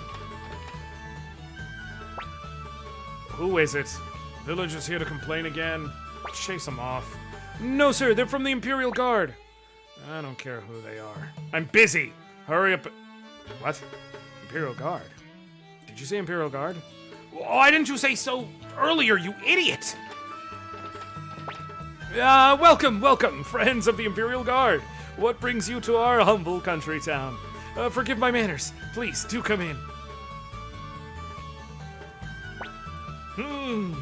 Seems like you're doing well for yourself here. Oh, no, not at all, sir. Well, no matter. You know why we're here, don't you? Of course, sir. It's about our taxes, isn't it? We're in something of a pickle ourselves. Bandits have taken up residency in nearby Mount Sifu. They've been pillaging the surrounding villages. That's why I've been late in collecting taxes and delivering them to you. But I'm glad our problem is now solved. Solved? What do you mean? I'm referring to your arrival, of course. Trouncing country bandit should be child's play for the courageous Imperial Guard. Nothing you'd lose sleep over, I'm sure. Of course not. Bandits, you say? Well, shouldn't be a problem. We'll crush them like insects. Wait, but our mission... Boy, am I excited. I'm dying for a good fight. Me too. Let's teach those bandits a lesson, right, Anoriand? You bet. Young master, I'm not sure this is wise.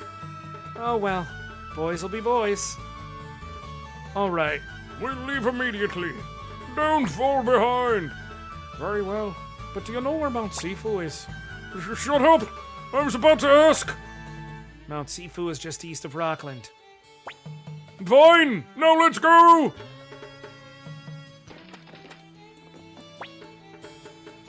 They won't let me get the chest!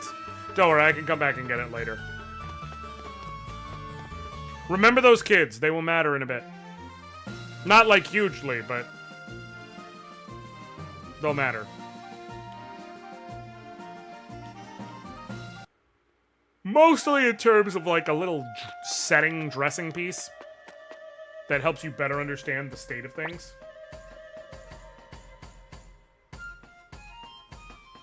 Whew! We're finally at Mount Sifu. No turning tail and retreating with the bandits show up. Speak for yourself. Here we go! Pawn! You take the lead!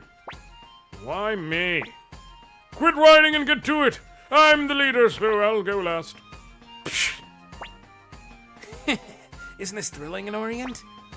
Ted, please don't put these ideas in his head. You mustn't behave recklessly, young master. On my honor, I will protect you. Come on, let's go!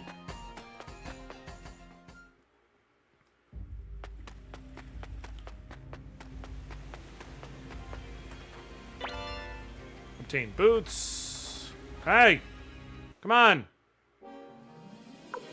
I'll let go of them until I'm fighting like a larger group at least. Obtain medicine. Okay, for the boots.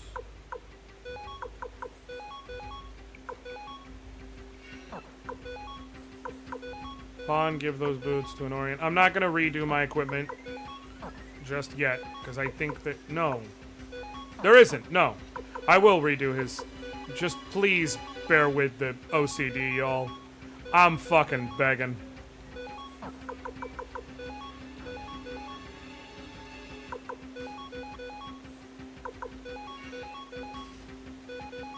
No.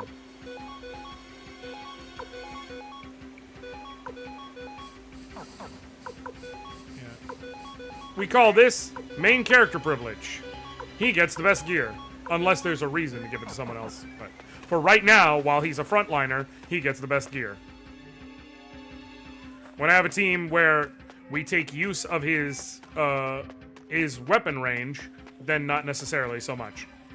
Josh, what the fuck are you talking about weapon range? Suikoden has a weapon range system. Characters, all, have weapons that are one of 3 range types. S, M, or L.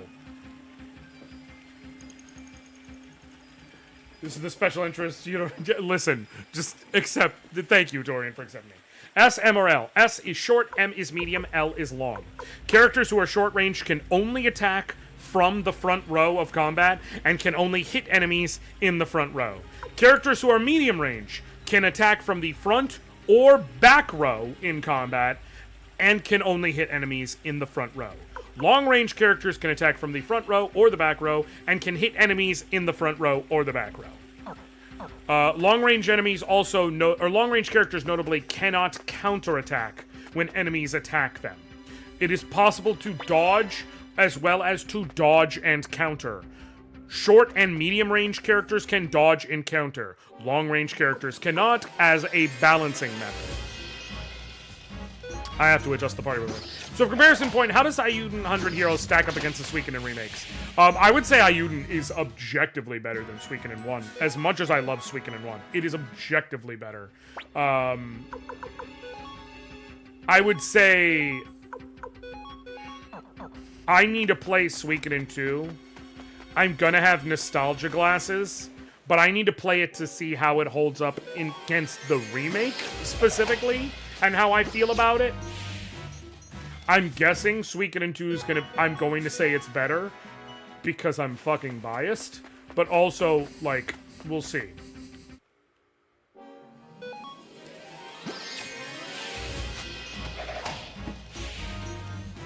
But Suikoden 1 is more of an enjoyable romp. And it's a game I recommend. No, I didn't. No, I didn't. Thank you, Liana. No, I did not. I would have noticed when I ran by, but also thank you for bringing it up a moment sooner. Protection Rune Piece. And I've generally heard Suikoden 2 is one of the best RPGs of all time. It is universally acclaimed for a reason. And it is my favorite, but... the rune pieces I just give to the main character. Like, the only exception would be like a magic rune piece, in which case I would hold on to those until I'm in the endgame areas. The reason why is because if a character is very close... So, if you look here, you can see, if I go to runes on, say, Cleo, you can see she has 2 uses of flaming arrows. Suikoden uses the rune charge system, very similar to like spells per day or something in D&D. If you look at the you'll see the character's portrait, their level, experience, HP, and then MP. You can have up to 9 charges in any given level. The amount of charges you have in each of the levels is directly based on a character's based magic stat. It is that simple. It's not like you... There is no such thing as a character who gets tons of spell charges and has a low magic stat. If a character gets a lot of spell casts, they have a lot of magic. If they don't have a lot of magic, they don't get a lot of spell casts.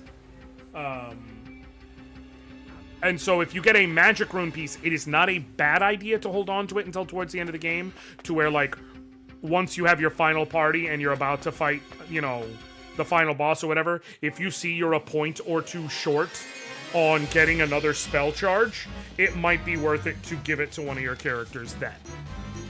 That is the one reason why you may want to hold off.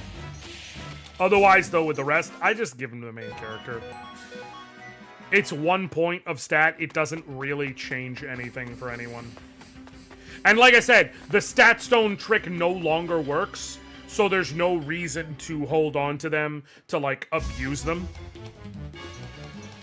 This is the Queen Ant and Soldier Ants. She's big and strong and imposing, so, you know. But it's fine. We've leveled up a few times. We're strong, too. However, she can just make the earth eat us and do a ton of damage relative to the point of the game we're in.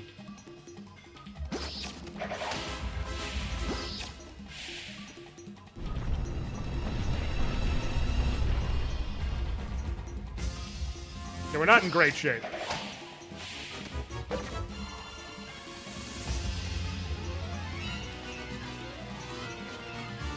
The battle ends after you take 2 of them before the 3rd attack hits, automatically.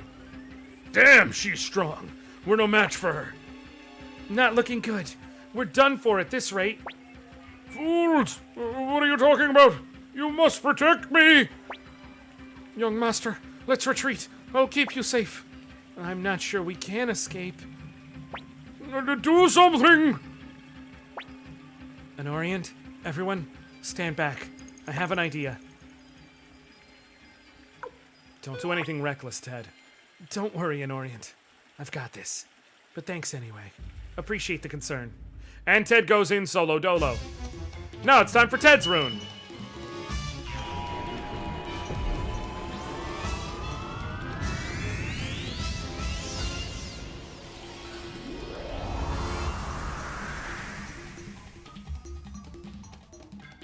You just witnessed one of the best spells in the game. And assuming they didn't retranslate the name, it's called Hell. What the hell? Ted? What in the world was that? I'm sorry, but I'm unable to explain right now.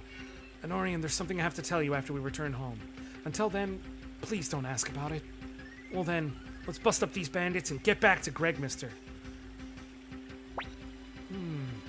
So this is what Commander Kreese was talking about? Did we heal after that? Nope. We've had the shit kicked out of us. Good thing we have a bunch of medicine.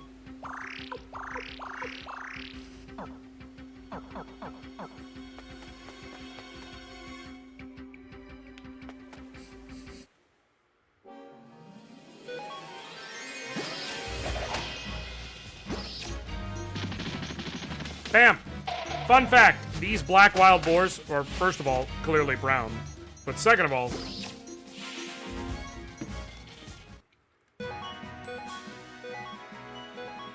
they drop Earth Rune pieces. Earth Rune pieces can be attached to your weapon.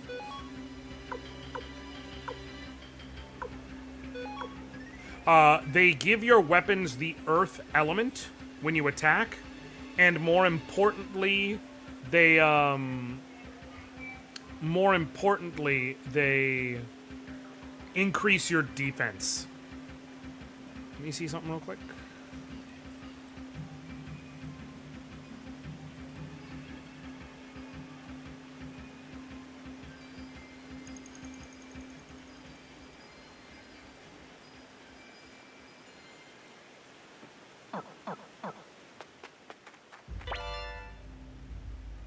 Lightning Rune piece, you get exactly 3 in the game. They just add lightning element to your attack. I always give at least 1, if not either 1 or all 3 to the main character because they're rare and because you already know my favorite element's lightning. I am going to have this be slot 1 for this run.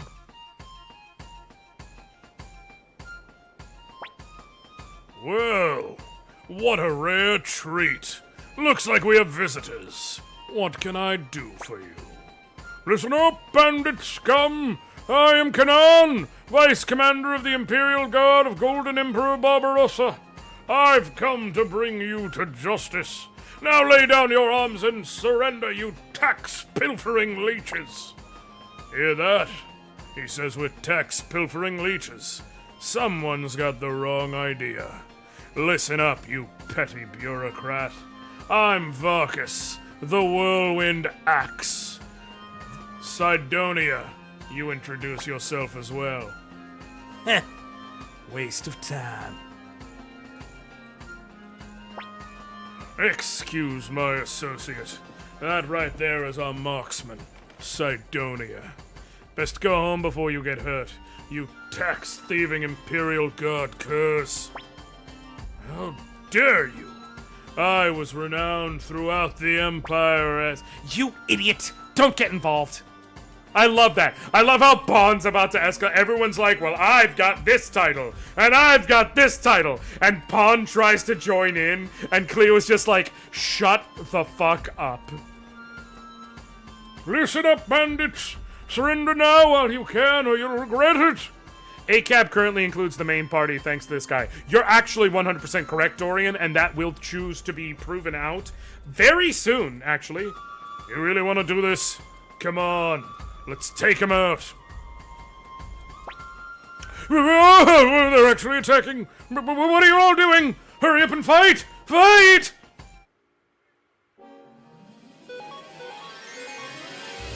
Y'all unite on this bandit, and you two focus on sword bandits.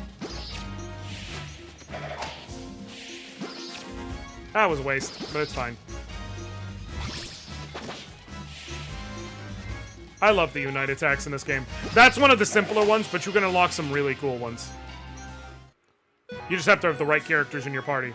Some of them you have no reason to believe or understand why they would have unite attacks, but... You guys are useless. Out of the way! I'll take care of this myself. Give me a hand, Sidonia. And now, boss fight time! Let's take down Sidonia first. Oh, I should have used my flaming arrow spell. Ow. See, that's annoying because it should be impossible because Sidonia is a long-range character. He shouldn't be able to do a dodge encounter. He's breaking the rules! Flaming arrows. Flaming arrows!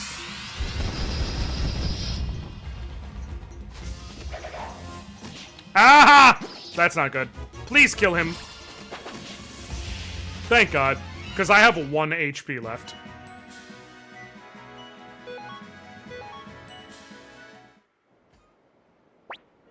Ready to surrender? Phew. Are you okay, young master? This is what happens when you defy me. You didn't do anything. Damn it. How was I defeated by Imperial dogs? Right then, seize the bandit scum. All right, we're done here. Now let's get the hell off this mountain. And then thankfully they auto walk us down to the bottom. That idiot sure is a lot faster on the way down. Come on! What's keeping you all? A hero's welcome awaits us in Rockland!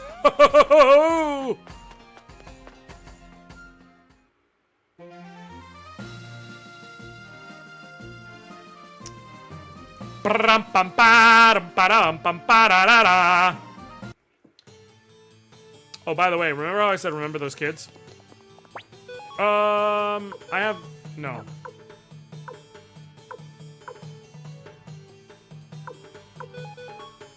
I'm gonna give this to... I'm gonna transfer the extra pair of gloves to Cleo.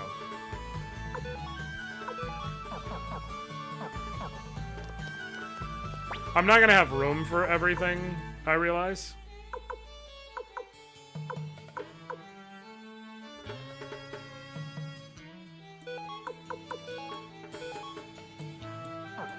Wait. Here's what I'm gonna do.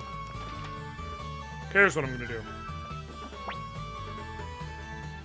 Trust me, there's a method to my madness.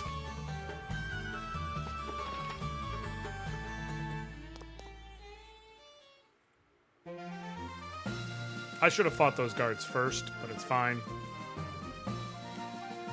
It's only gonna take me a minute.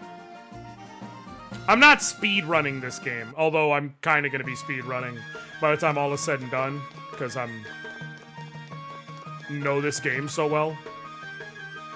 Like, it's only gonna take me a couple streams to beat this. Whole lot of clones in this world. Yes. Okay, we're gonna sell the flower vase. We're gonna sell not the grapes. Gremio, we're gonna sell the fur robe for sure.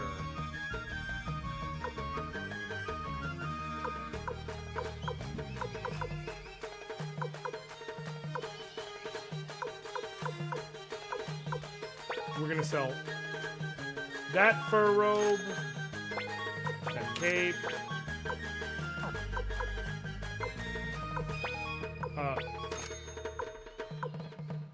Sell his robe, sell his medicine.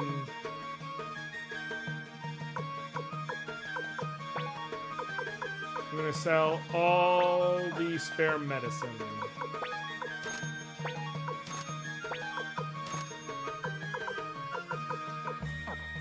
And then Pon's gonna give his pointy hat to Anoriand, and we'll give the greaves to Gremio. And now Pon and Ted's inventories are empty. You know, just in case we have to find some more stuff.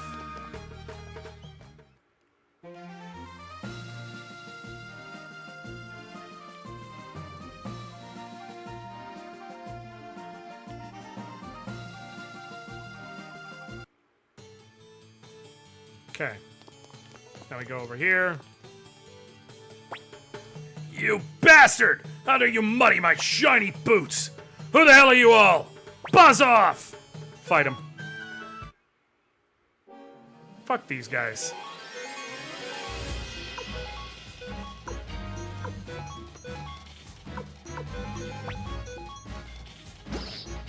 Really? That's crazy. Bam! Nice! No damage kill. Unless I, get countered. Well, critical hit. Sweet. I love that when criticals happen, the screen zooms in on whoever's getting the shit kicked out of them. Hey, mister, you a member of the Imperial Army? You're not, are you? You would have roughed me up by now. Yeah. That has no necessary purpose. It is absolutely a skippable event. But I love doing it because it shows you that the Imperial Army really is a bunch of fucking scumbags. Like, what do you mean you're terrorizing a child because he accidentally got your boots dirty? The fuck are you talking about?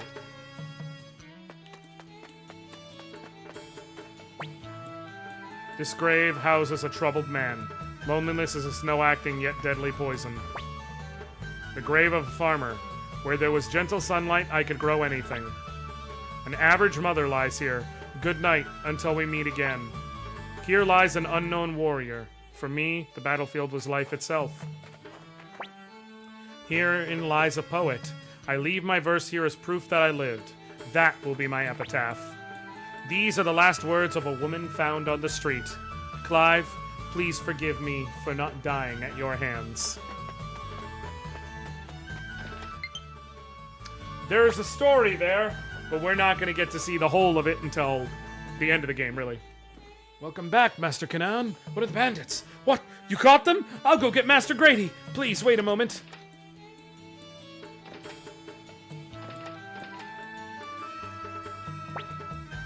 Back so soon? What can I say? I'm impressed. You wasted no time apprehending these tax thieves. Tax thieves? You're the tax thief. We'll lock them up in our prison cell.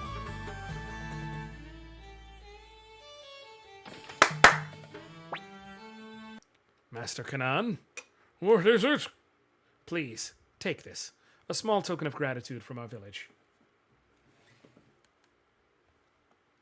Well, thank you.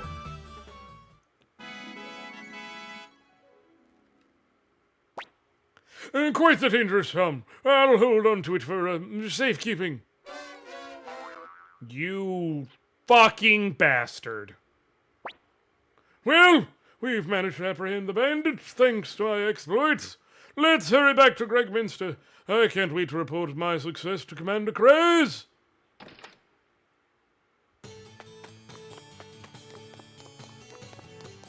Yeah. I have bad news. Yes. Kanan is an absolute dickweasel cocksucker. And no, we do not get to kill him come the end of the game. At least not, like, officially and/or on screen. Alright, this is as far as you need to go. I'll go report to Commander Craze. You can all head home and rest. You know, I really am a nice guy.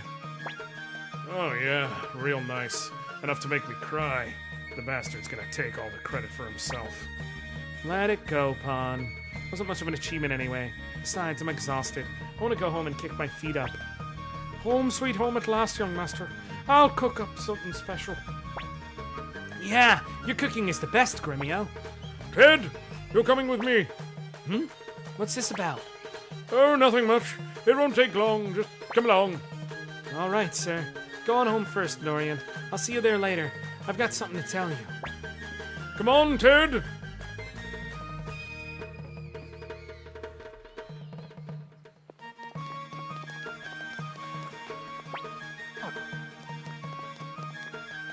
Oh, real quick. It doesn't really matter, but if there is anything you wanted to do or buy in Gregminster, this exact moment is the last time you can do it.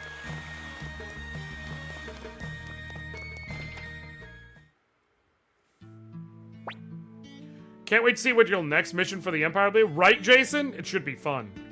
Phew. So home sweet home at last. I'll prepare supper right away, young master.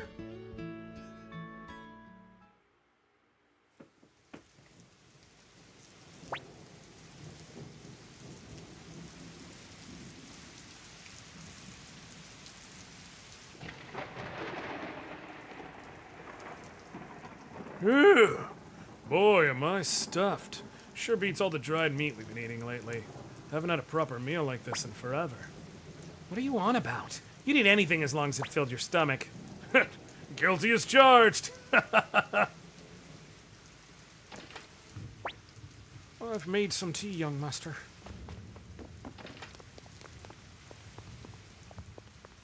Come on.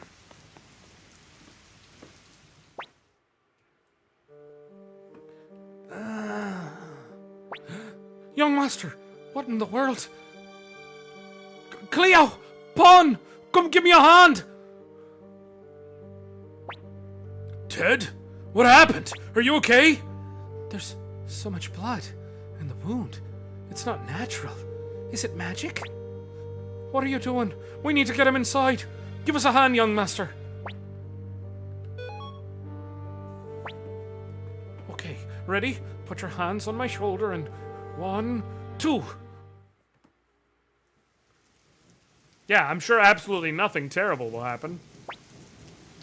What could possibly have happened? Was he attacked by thieves on the way back from the palace? But then why a magic wound? Look, he's coming around. Huh? Anoriand. Where am I? Are they here? The Imperial Guard. Are they still not here yet? Help me, Anoriand. Don't worry, you're okay now. Take a moment to calm down and tell us what happened. Gremio,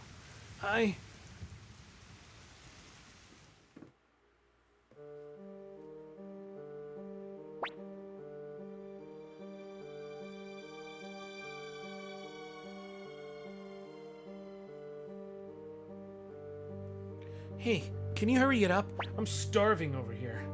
Pipe down and wait. Commander Craze is speaking with Windy right now. All right, Ted. Come with me. Fine. It's been a while, little man. 300 years, and you haven't aged a day. How I envy you. You! You're that witch! So, you remember me? I'm flattered. Of course, I never forgot you. Not for a moment. Now hand over the rune on your right hand. No way! You're the last person I'd ever let have it.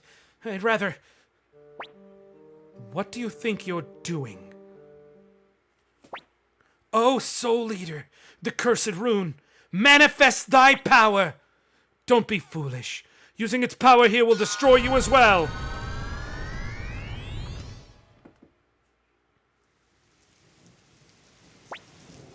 Anoriand, please. Ted? Hey, buddy. It's no use. He's passed out again. What's going on? Sounds like he was being chased by the Imperial Guard. You don't think That Ted did something? Of course not. Well, I'm not so sure. Cleo, maybe we should inform the Imperial Guard.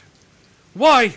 The young master's best friend would never act against the Empire. What need is there to inform the Guard? Are you suggesting... I'm just being cautious. We can't afford to have anything... we can't afford to have any trouble while Master Tio is away. Well, let's at least wait until Ted wakes up.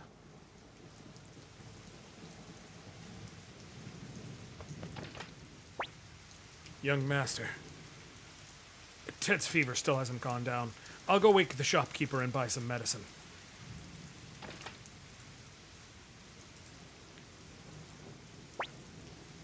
The rain still hasn't let up. I don't like this rain. Gives me the shivers. He's coming around. Anoriand. Sorry for all the trouble. Never mind that. What did you mean earlier by Soul Eater? Anoriand, just this once, I'm begging you. Please, will you do something for me? What is it, Ted? Anoriand, take off my right glove. What's this? Wait, is this one of the 27 true runes? Yes, it is. This one is the Soul Eater, the cursed rune. It's what caused all of this. The reason Court Magician Windy is after me. Why would Lady Windy do such a thing? I'm not sure what her end goal is, but that woman is after this rune. I've wandered the world for 300 years, fleeing her clutches. Never thought she'd find me here. My mistake was using the rune's power at Mount Sifu.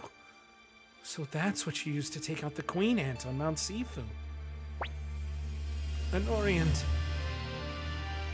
with this wound, I'll never escape that woman. I know it's unfair to drag our friendship into this, especially knowing it may bring you misfortune. But you're the only one I can ask. Please, I'm begging you, protect this rune. This cursed rune can't fall into Windy's hands. There's no one I can trust but you. Please, take it. Okay, Ted. You can count on me.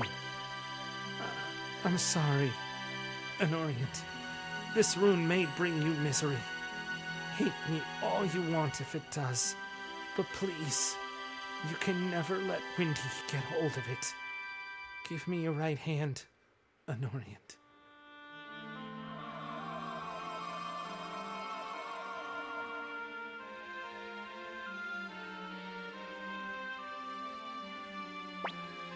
There.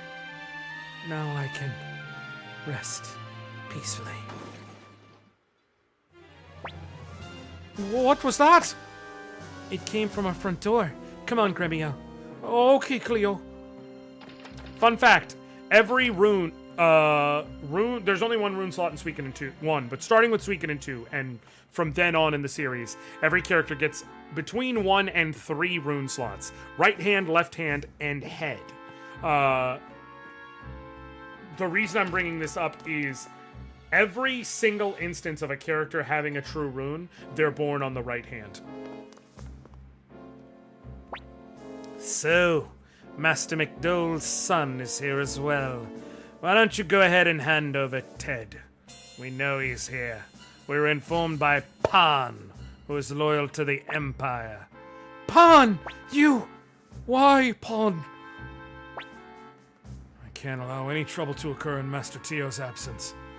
My hands are tied. I won't betray his trust like that. Please understand. Come on, bring out Ted. Not gonna happen, Craze. You may be the commander of the Imperial Guard, but you can't just barge into Master Tio's house without a valid reason. That's right. I swear on my hatchet, we won't let you pass.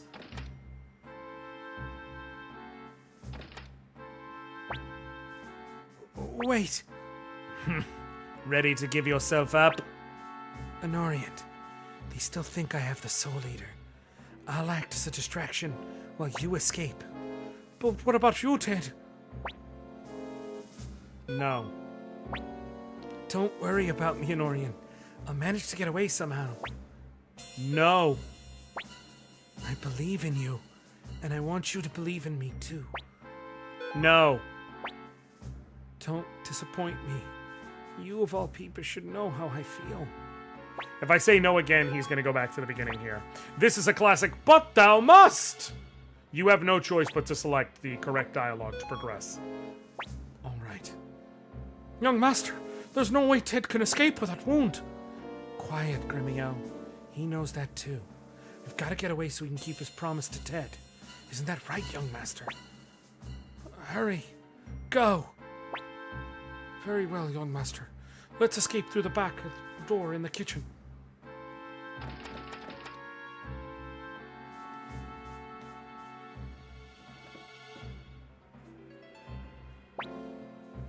Thank you, Anoriand. In the past 300 years, you alone were my one true friend. Meanwhile, the protagonist of Suikoden 4 is just sitting here like, hey man, I thought we were friends. Because Ted does appear in Suikoden 4 as a character you can get. And he's just like, hey man, I thought you identified with me. Well. Oh, shit. Oh. If it isn't Master McDole's boy, what are you? Never mind, come with me.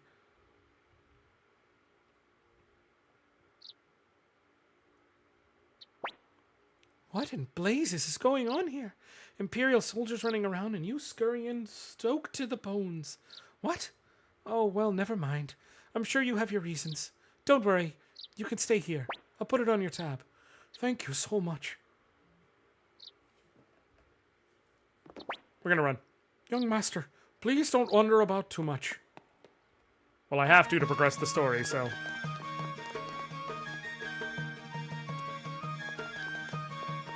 It's time for my boy! Whoa! Ah! Watch where you're going, you little skort! I get called on duty near my day off to search for someone all night. And just when I finally have a moment to catch my breath...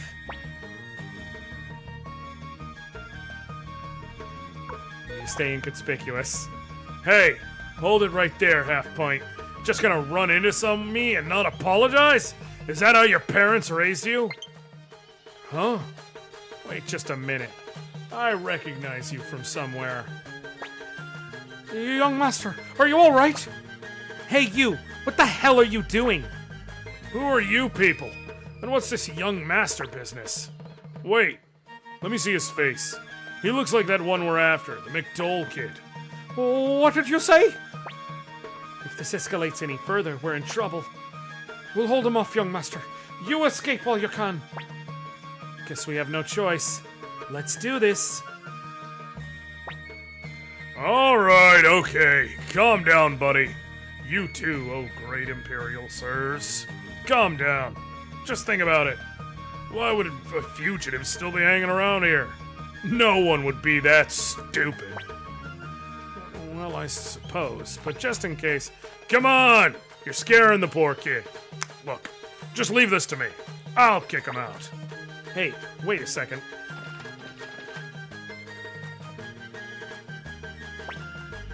Forget it. No need to always be sticking our necks out for the Empire. Wait! It's that guy!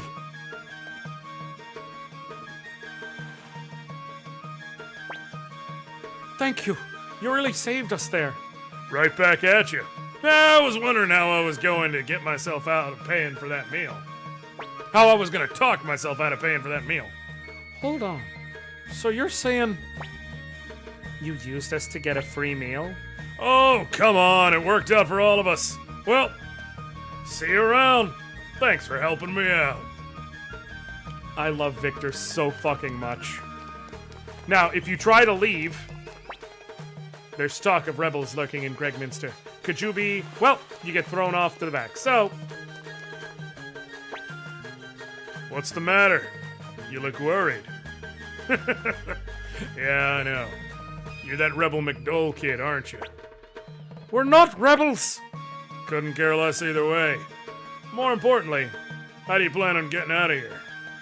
Got an idea if you're up for it. I do this kind of thing all the time. Want to give it a try? Okay, help us out.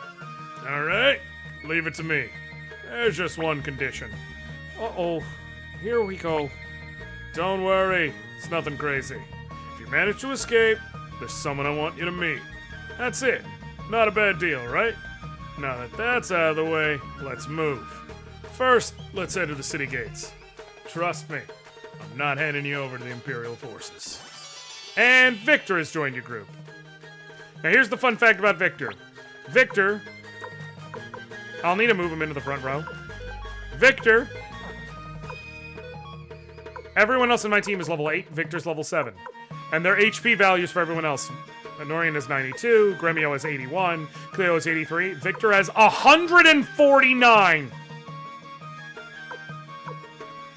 McDole has 34 attack, Gremio has 33 attack, Cleo has 33 attack, Victor has 55! That's something you need to understand about Victor. Victor has 2, count them, 2 good stats. HP and strength. The rest of his stats aren't terrible. By and large, he's anywhere from above to below average across the board. He's not, like, awful for the rest of them. But this motherfucker has some HP and some strength. Okay then, I'll go talk to him. Just sit tight.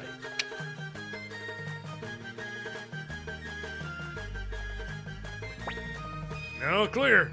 Make sure to keep your faces hidden. Woo! Sure is sunny today. Think I'll just rest in the shade. Oh, we did it! I thought my heart would explode. So, how'd you manage to pull that off? It was nothing, really. Just some good old-fashioned bribery. Imperial soldiers talk a mean game, but money's their weakness. The capital is corrupt to its core, and it's coming apart at the seams. What a tragedy. But how did you bribe him? Didn't you say you have no money? Why would I use my own money to help you escape? What? Hey, my wallet's gone. When did you... Here, you can have it back. Better keep an eye on it this time. Now for our promise. You didn't forget, did you? So, kiddo. That's Master Anoriand to you. Okay, Master Anoriand. There's someone I'd like you all to meet. Or there's someone I'd like all of you to meet in Lenin Camp. Will you come along? A promise is a promise. All right. Now let's get out of this place. Lenin Camp is just south of here. I love Victor so much. He is truly one of my favorite RPG characters of all time. He is the most rogue a fighter has ever been. We're finally here, Anoriand. Welcome to Lenin Camp. Not much of a town, but the local brew is excellent. Not that you could try it, of course. Well then, time to make myself useful. I gotta go take care of some business. I may be late, so have a look around. Yeah, we won't be back to Greg Minster for a hot-ass motherfucking minute. Who's this person Victor wants us to meet? You know, there's something about that guy I don't quite trust. No idea. Anyway, what should we do now? I'm dying to take a shower. Well, we'll just progress the story. Welcome to the Kiyaki Inn. Fun fact, the inns are not actually named often after the town they're in. Like, this is the Kiyaki Inn in Lenin Camp. They usually have a different name. I don't know why they do that, they just do. Looks like that. What was his name? Victor? Never came back. We don't have many other options. Let's wait a while, and if he doesn't turn up, we'll head north. I'm sure Master Tio will be able to help us. Hey, Cleo. Why did Pawn... Just leave it, Gremio.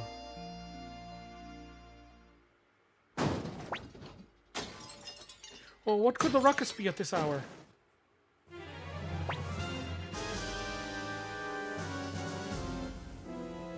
We received reports that fugitives are staying at this inn. We'll be conducting an investigation now. Please, sir. All our guests are asleep. Shut up! Are you willingly harboring rebels? They're after us, young master. That Victor fellow must have ratted us out. I knew we shouldn't have trusted him. This is not looking good. If we stay here, they'll find us. Oh, what shall we do, young master? Let's fight. Oh, very well, young master. I, Gremio, will protect you with my life. Are you serious? There's way too many of them. Both of you need to calm down.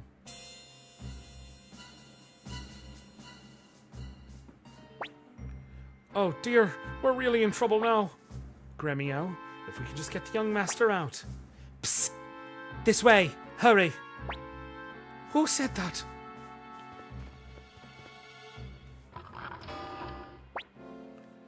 What are you doing? Hurry up.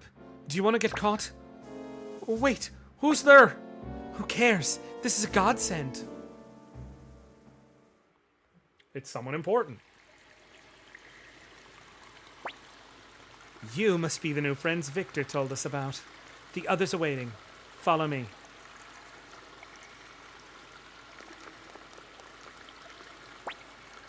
Sorry about that, Anoriand. You must have had a rough time. But it was thrilling, wasn't it?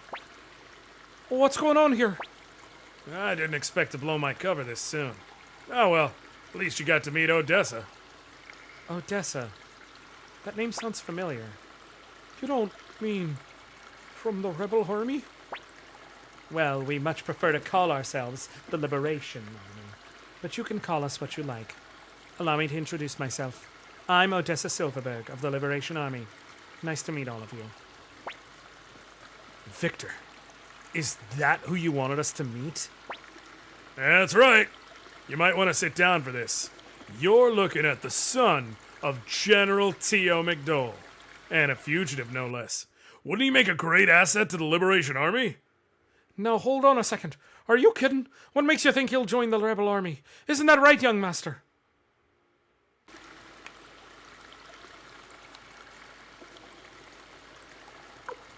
Might not be a bad idea to join. See? He's interested. Enough of this nonsense. Many of our hideouts have been discovered in recent days. I'm certain we have a rat in our midst. Now isn't the time to be recruiting complete strangers. Seems Victor played all of us like fiddles. He tends to drag people here whenever he takes a liking to them. But it looks like you're wanted by the Imperials, and this place is still crawling with soldiers. You can stay here until all of this blows over. Whatever you do afterwards, it's your choice. You can't be serious, young master. Joining the rebels would be complete madness. Sorry. The Liberation Army, huh? Might not be a bad idea to join the rebels at this point. But what would Master Tio think?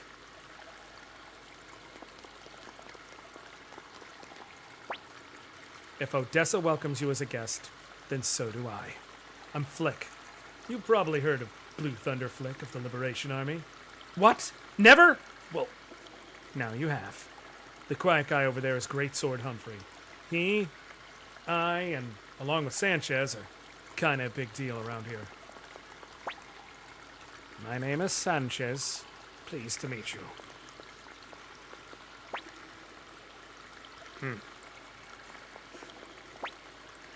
You don't actually think you can rejoin the Imperials, do you? Good luck with that. You'll be dead before that day comes. I'm sorry.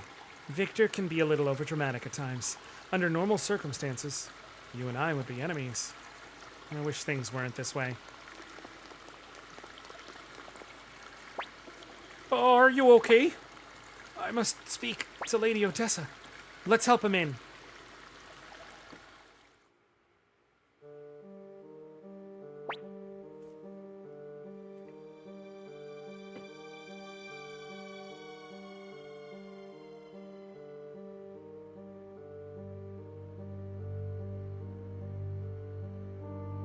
One second.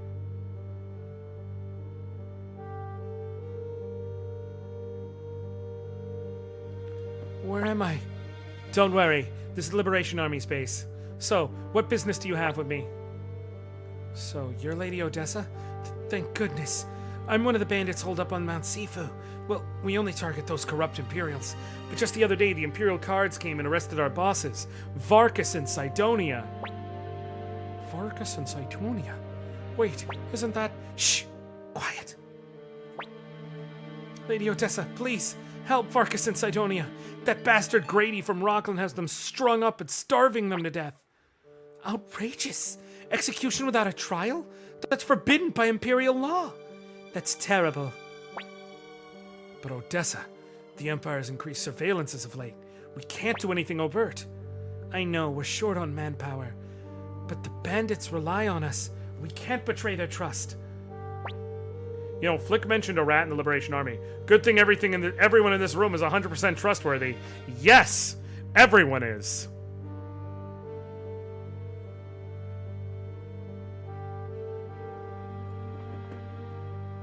It's our fault. What do you mean it's your fault? We...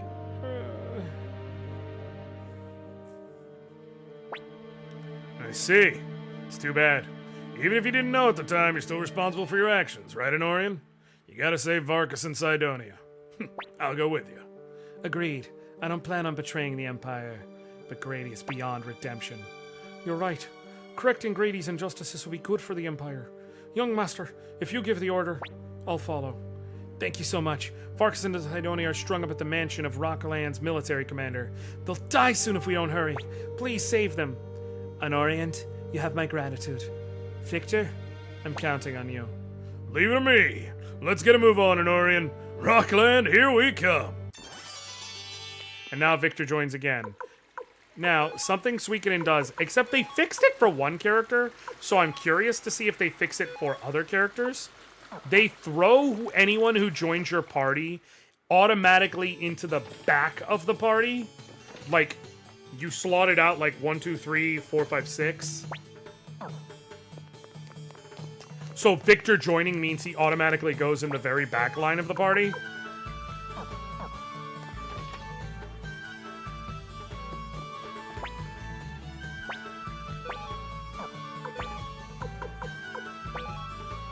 I can sell the fur robe, and I can sell the greaves. Oh, I have way extras. Did I grab the wrong item? No, I did. Pointy hat, gloves. Buy Victor a chest plate. Actually, I don't even care about doing that. I should have just left him with a fur robe, but I don't care about doing that. It's not worth the investment of time and / or money. Gremio. Victor. Boots. Gloves to Victor. And also spare medicine. No, to Victor.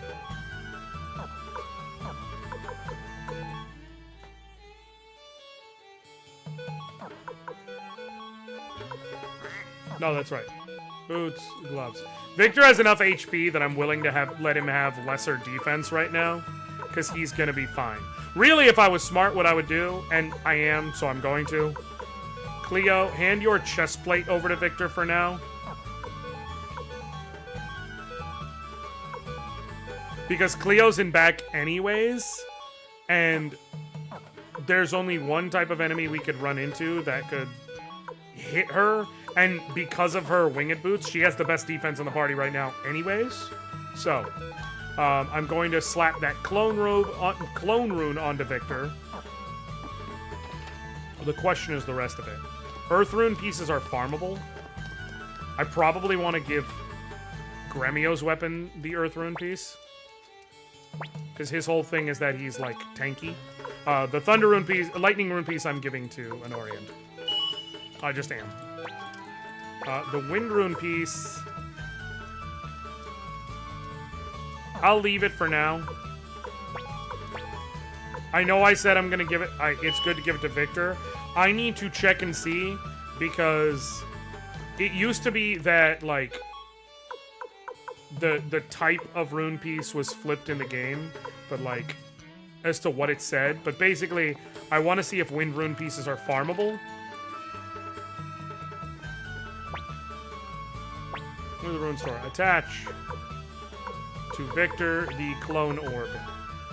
Clone rune is a guaranteed double damage hit, but it forces you to lose your next turn. You lose your balance. It's not an amazing rune. It's you're trading one attack every turn for a guaranteed double damage hit every other turn. And given you can crit, technically speaking, like, using a killer rune is better damage output long term.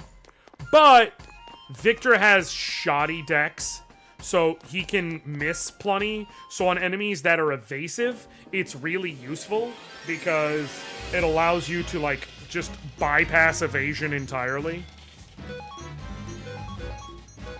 and give you just a consistent damage output. I'm just going to use Firestorm. It front loads the damage, and you can still defend or use items on second turn. That's the other advantage. Is on the off turn, you can defend to decrease the damage take, or you can heal.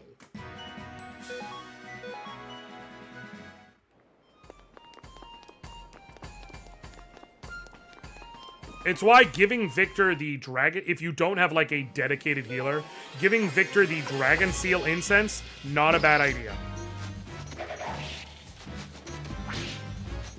Which, you don't know what the fuck that is yet, but when we get there, you'll see. It is an item you can get. It's a consumable item like a potion or whatever, but it has infinite usage. It can just only be used in combat, but it heals your entire party for 50 HP. So, you know, giving Victor the strategy of Clone Rune, Dragon Seal Incense, repeat. Not necessarily a bad idea.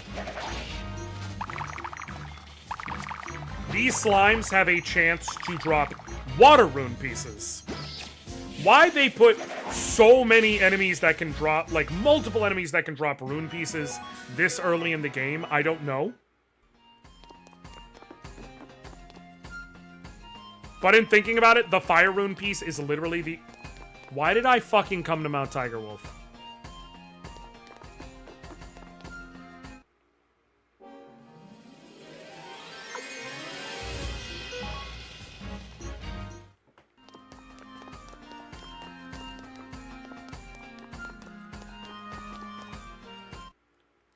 Because I just stopped paying attention, Jason. I zoned out because after Rockland will be coming to Mount Tiger Wolf, so I just fucking came here. Oh, Jesus, they hit like trucks.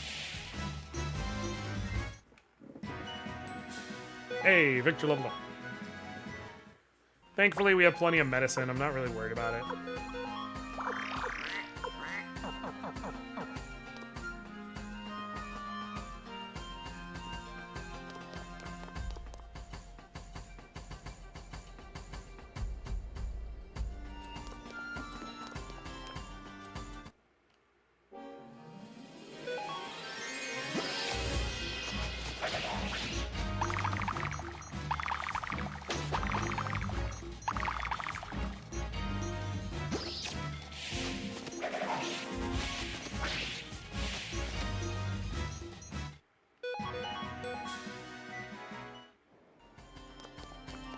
Okay. Let's run out of here, head to Rockland. But yeah, Victor doing the alternating combo of Clone Rune, Dragon Seal, repeat. Not a bad idea at all. It's a fairly efficient use of resources because you're constantly dealing good damage. You're not actually sacrificing damage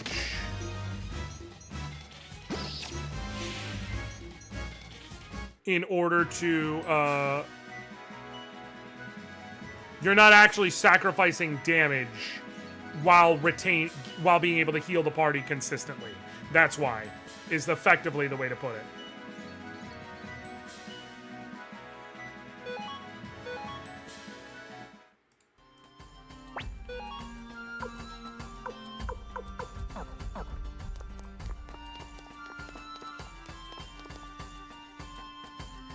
Now, is it perfect? No. Do you gotta do it? No. It's just something to consider.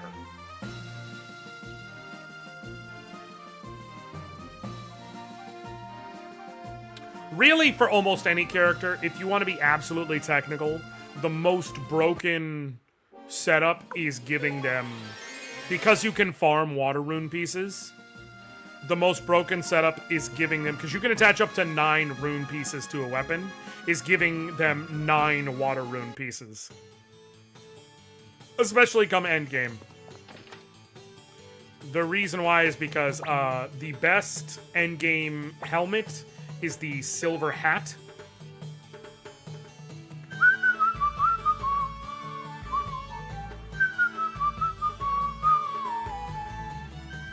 Here, let me double check that I'm not stupid about that, but I believe it's a silver hat.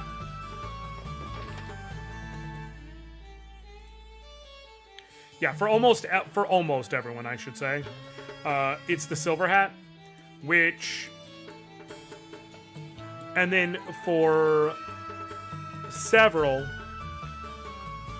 there's different options here. But the reason why is the silver hat makes it so a character automatically heals 5 HP every turn. Every water rune piece you have equipped to your weapon makes it so you automatically heal 5 HP every turn.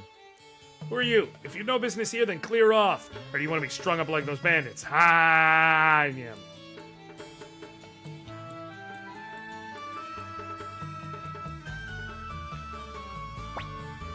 Security is tight. Sneaking in won't be easy. Just leave it to me. I'm used to this kind of thing. What's that noise? Help! Fire! The Grady Mansion's on fire! What?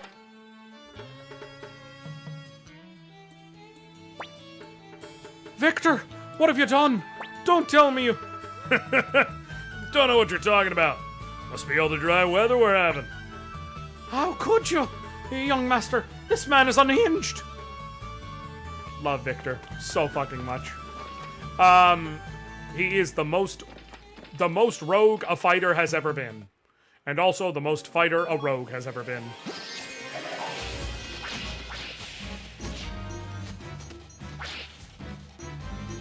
So, yeah, if you give a character a silver hat and 9 water rune pieces on their weapon, they heal 50 HP every turn at the start of the turn automatically. It's a fairly non-zero amount to work with, man. Trickery Domain Barbarian. Is that a thing? Do you mean like cross-class? Or is that like a Trickery Barbarian? I don't know all the classes and shit off the top of my head sometimes. Because they keep putting them in source books. I don't have Xanathar's Guide to Beating People Up.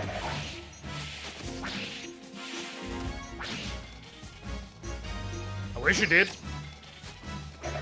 Wizards, call me.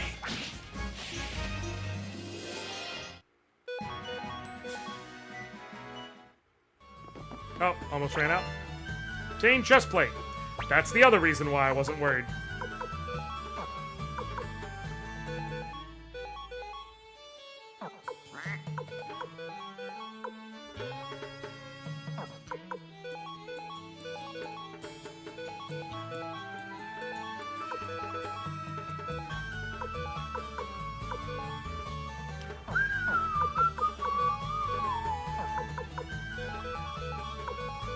Thank you all for dealing with my OCD so pleasantly.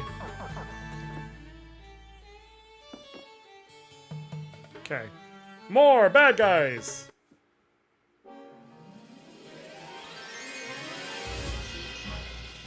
That's just attack.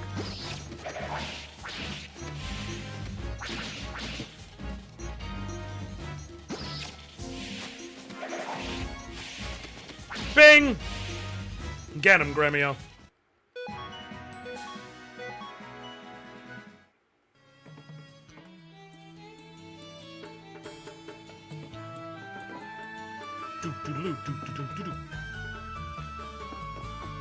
This one is...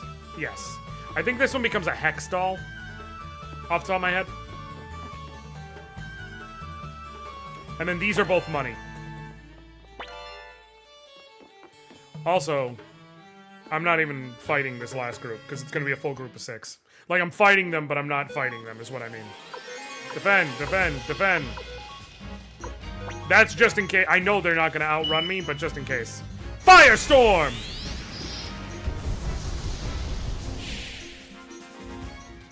Of course it could be good, because now you're talking about combining sneak attacking with raging. You can deal absurd damage.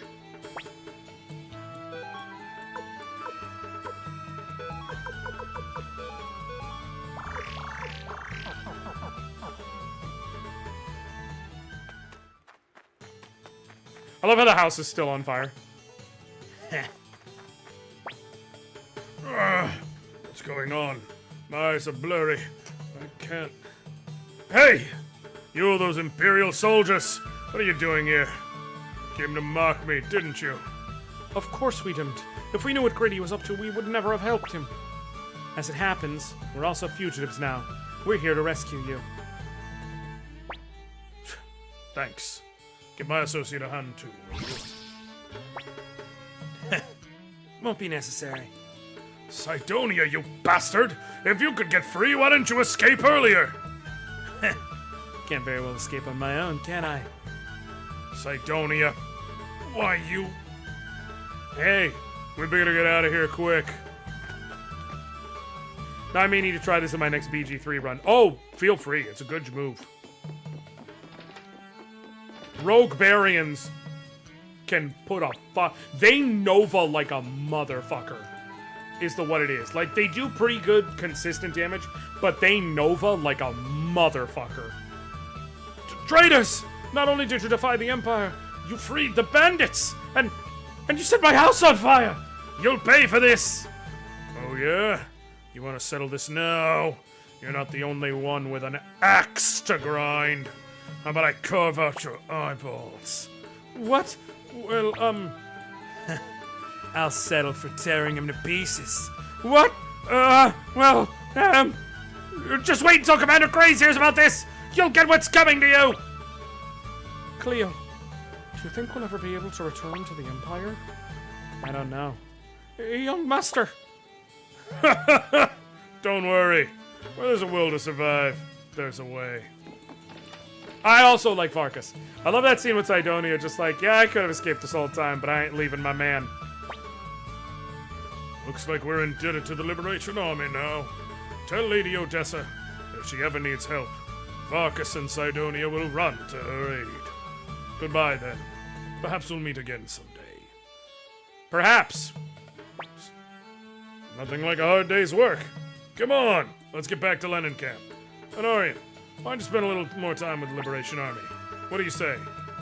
Young master, once we return to Lenin Camp, let's plan our next course of action. There's no time to waste.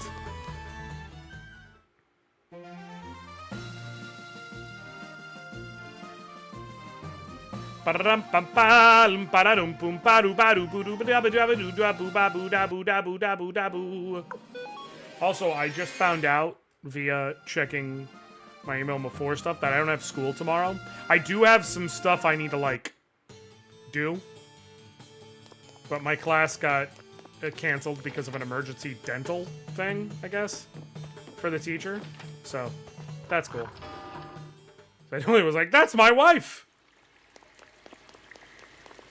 Exactly. Anoriand, You came back. Thank you. This solves our problem. What do you mean? Odessa!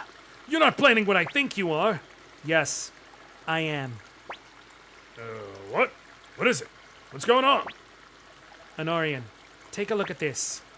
Wait, what is it? Show me as well. What the hell is this? Blueprints for fire spears. Fire spears? Yes, the Imperial Army sees us as an insignificant threat, but there'll come a day when we can face them head on. When that day arrives, fire spears will come in handy. That's why we paid good money to purchase these from the dwarf mines. Anoriand, this blueprint needs to reach the Liberation Army's secret factory, but we can't leave this hideout abandoned, so I'd like to ask you to take on this job. Enough! We're part of the Liberation. We're part of the Imperial Army. How can you expect us to betray the Empire like that? Let's go, young master. No need for us to stay here any longer. Wait. Don't you know what the Empire is doing? What the people truly want? Or are you going to feign ignorance? Gremio, you saw it with your own eyes, heard it with your own ears. Will you ignore the truth despite all you've seen and heard? What about you, Anoriand? Still want to go back to the Empire? Go back to being General McDole's little boy? My father is his own man, and so am I. Now hold on a second, young master. Keep talking like that and we'll never be allowed to rejoin the Imperial Army. Is that what you want? Come on, Cleo. Talk some sense into him. Where the young master goes, I follow. My job is to protect him. Those are my orders from Master Tio. Anoriand, let me start by explaining. These here are blueprints for fire spears. They need to be delivered to Liberation Army's secret factory. Northwest of Lenin Camp, across the river, you'll find Mount Tigerwolf. Beyond that mountain is a village called Saradi. A man from the secret factory should be waiting for you there. A messenger from the secret factory should be waiting for you there. Odessa, I don't understand. Why do you insist on trusting this guy? They could be Imperial spies for all we know. Are you sure you want to give him the blueprints that hold the fate of the Liberation Army? Don't worry. I'm going with them. What? If you're going, I'm going too. Flick, who'll protect this place if you come along? It's time you start acting like a leader. Don't worry, Flick. I'll keep Odessa safe. In return, you look after the hideout. It's settled then. Let's head for Mount Tigerwolf. Well, Odessa joined our party. I'm glad we have such a strong, reliable party member who's going to be with us for quite some time. She has a really strong piece of headgear too, which is way strong, like almost the end of the game level strong. Well, if anything happens to Odessa, you'll regret it. I'll make sure of that. Like I said, she's joining us for the long haul, so we're fine. Actually, I'm not going to stay because I don't really care about having another shot of Firestorm.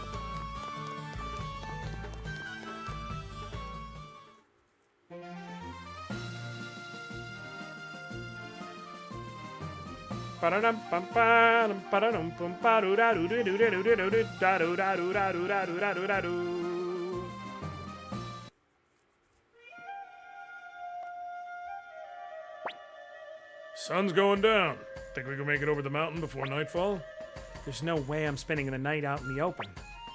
Well, let's keep climbing then. Come on.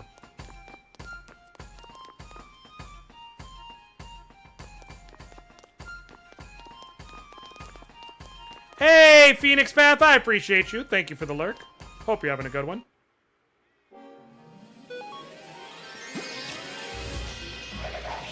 Hell yeah. Critical hits. We love them. We love them.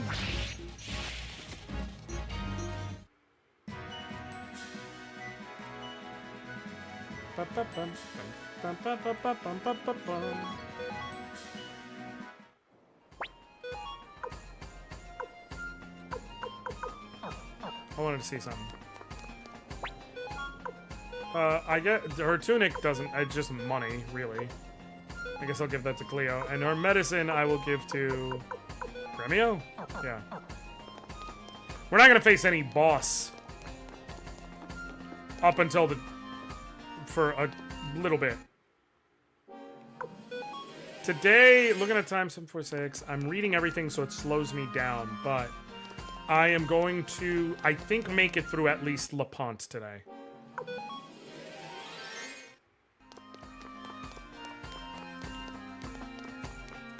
Probably I will do a recruitment drive after the fact. Like, I will you know what? I'll do a recruitment drive up until when the Great Forest sequence is going to start. Welcome, good travelers. Out for a climb at this hour? Quite the adventurous bunch, aren't we? However, I suggest you stop here and continue on tomorrow. It isn't safe round these parts with all the bandits roaming about. Why not spend the night at my inn? Sorry, but we're in a hurry and... Sounds great. My feet are killing me. For once, I agree with you. I can't make it much further. Here's the thing. I'm going to say we'd better keep going, because it gives me one of my favorite Victor lines ever. You gotta be kidding me. Oh wait, hold on. My legs aren't listening to me. Oh dear, mine as well. Seriously? What about you, Odessa? Are your legs not listening either? Actually, mine are talking to me. They're begging for rest. So now we have to. This is, once again, it's a but thou must, but it's in the form of, it doesn't matter which you pick. Hey, Anoriand, I'm going in.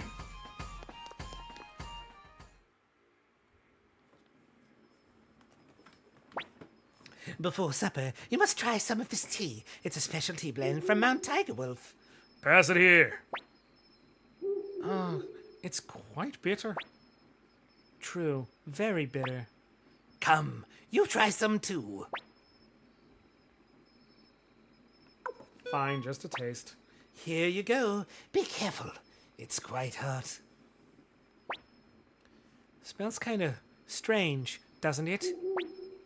Hey, what's the name of this tea? It's the famous Mount Tiger Wolf blend called Robber's Tea. Funny name for a tea. Wait, did you... Hey, you! What are you doing? I can't believe we fell for the oldest young master. Fun fact, there was a Sega Saturn release of this game. In the Sega Saturn release, all their skin turns blue during this screen. Everyone's fast asleep, thanks to the famed poisoned tea of Mount Tiger Wolf.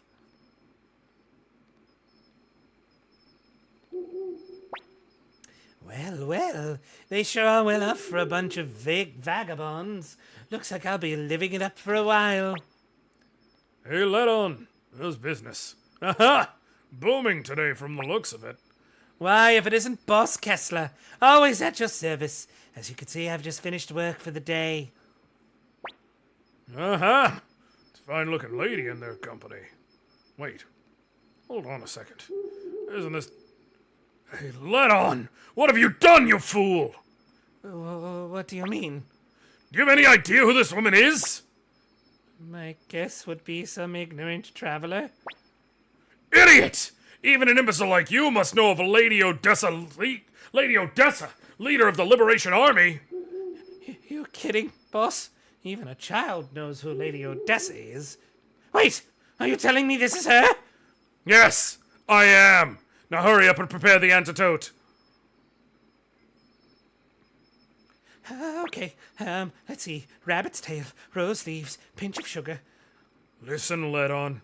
If anything happens to Lady Odessa, you can kiss that thick head of yours goodbye. Ah! Right, rose's tail, sugar leaves, pinch of rabbit. I love that.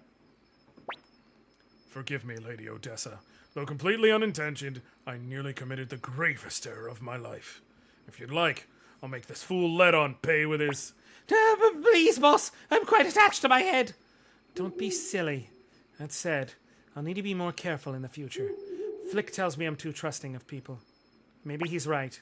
By way of apology, please stay the night here. I'll do my best to accommodate you. No more poison tea. You hear?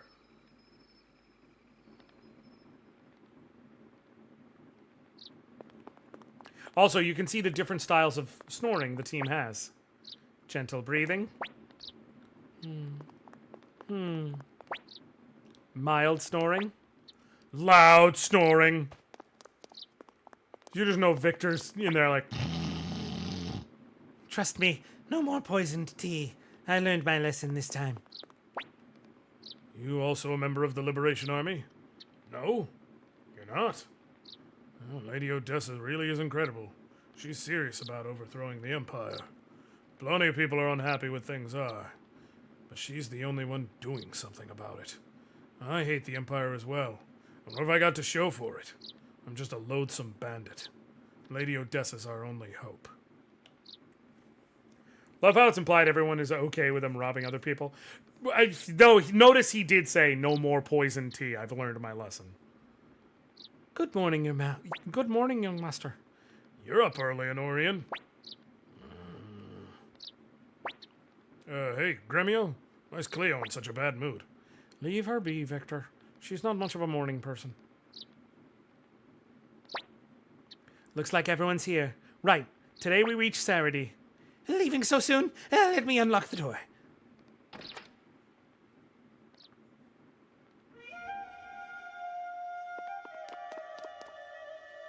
The door is locked from now on in the game, by the way.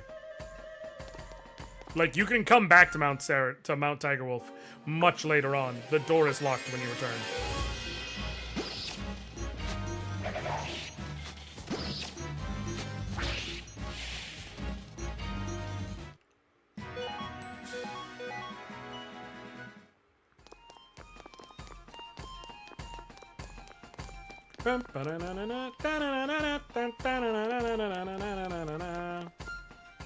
Hey.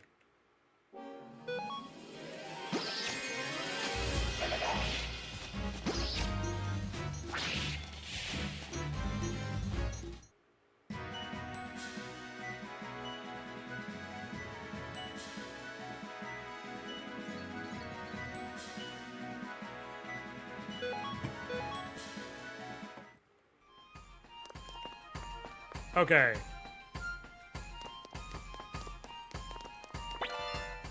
Chained 1,000 potch. That's why you... I could have opened that, but it's fine. How much money do I have? 72 grand? Plenty. Plenty for all the upgrades I'll be doing when in the very near future. We're meant to meet with a messenger from the secret factory at an inn in this village, but I'm not sure where it is. It's a small village. We'll find it soon enough. So there's only 3 houses. The one in the top right is only there for if you choose to come early. Like I showed y'all. This one, I'm...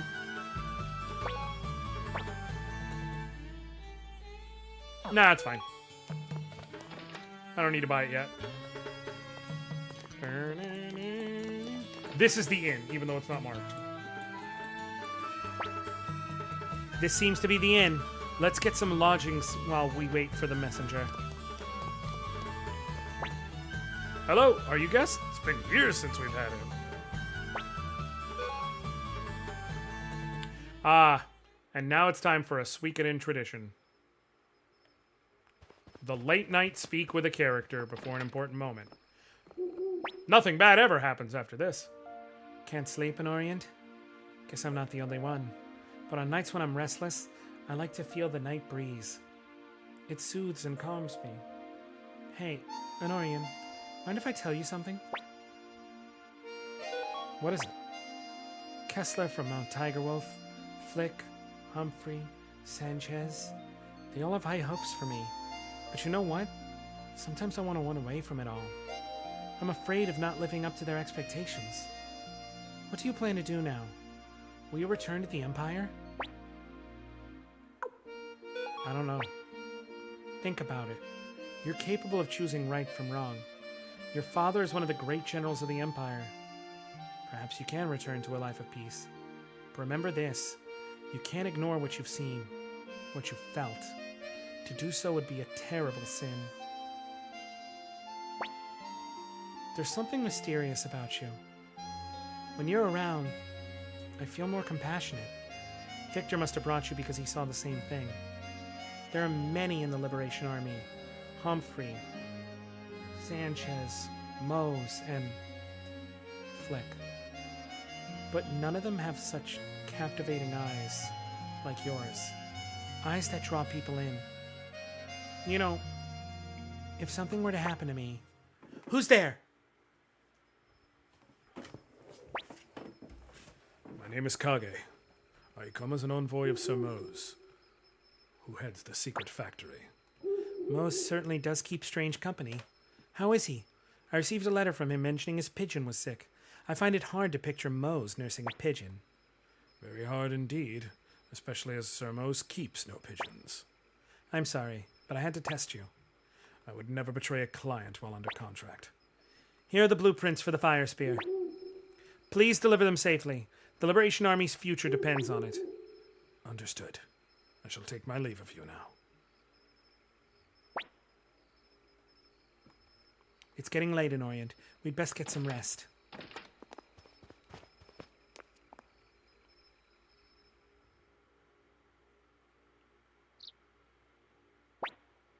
What do you mean you took care of business?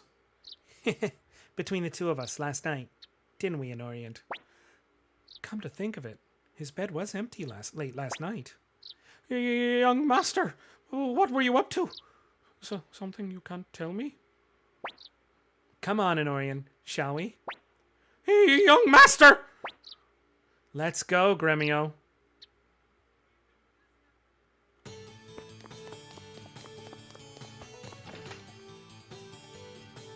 I need to protect the sanctity of the young master.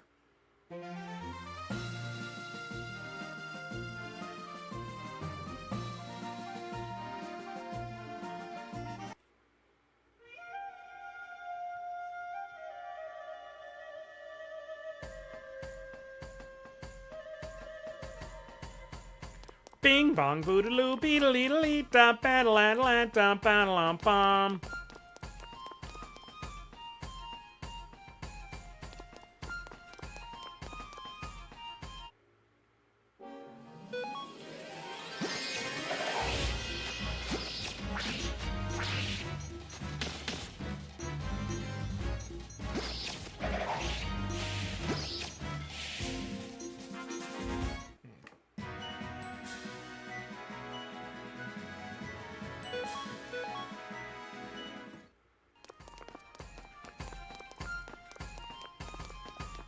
I will say, the funny thing about Odessa...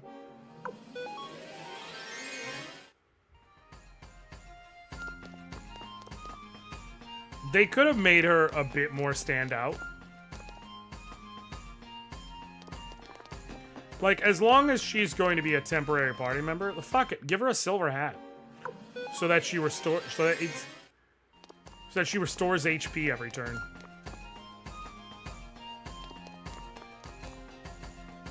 I think that would have been cool. Necessary? Not even a little bit. Cool? Yes.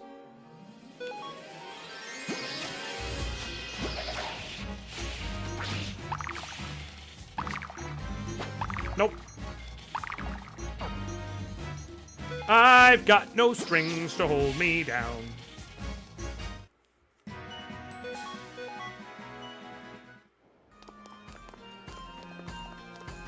Come on!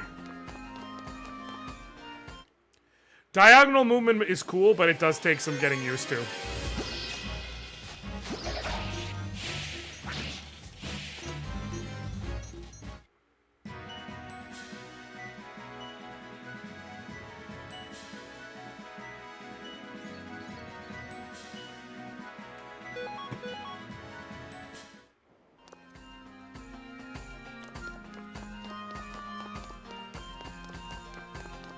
Okay.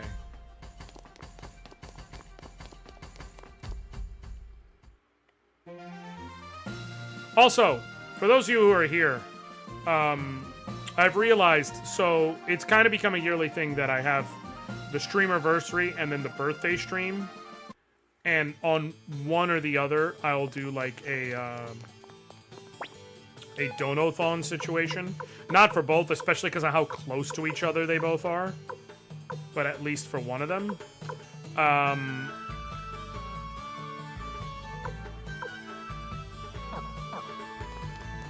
I realized since I'm not going to be in town on my birthday, that probably what I'm going to have to do logically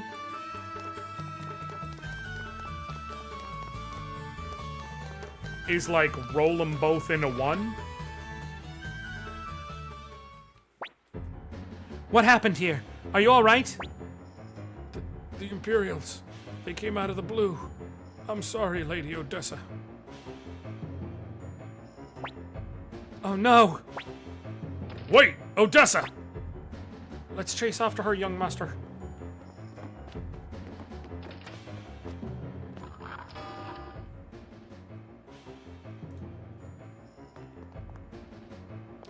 I'm actually gonna...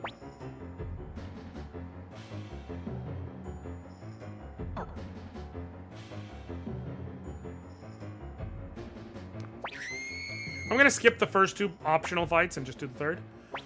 What was that? Let's hurry.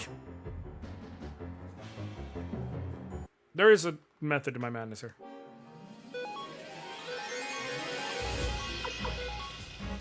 No, you're gonna cast Firestorm and take them all out.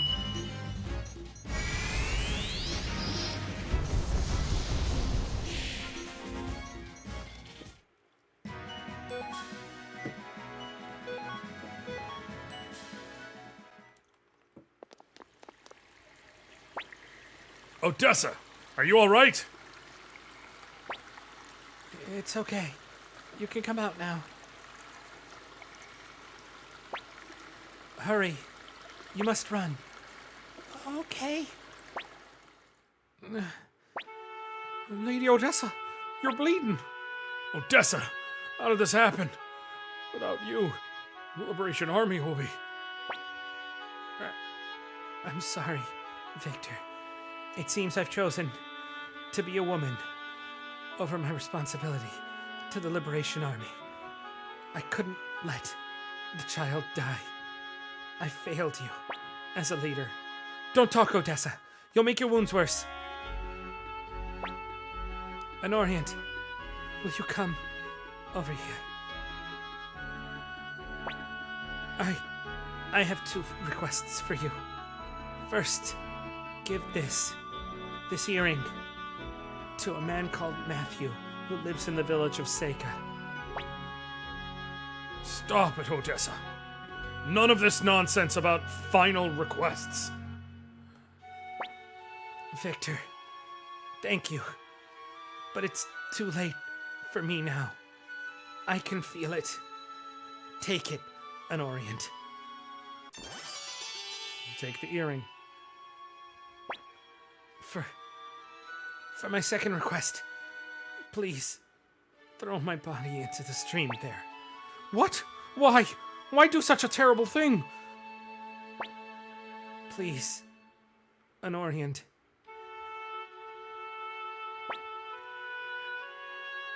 I chose to be a woman over a leader for absolute fuck's sake.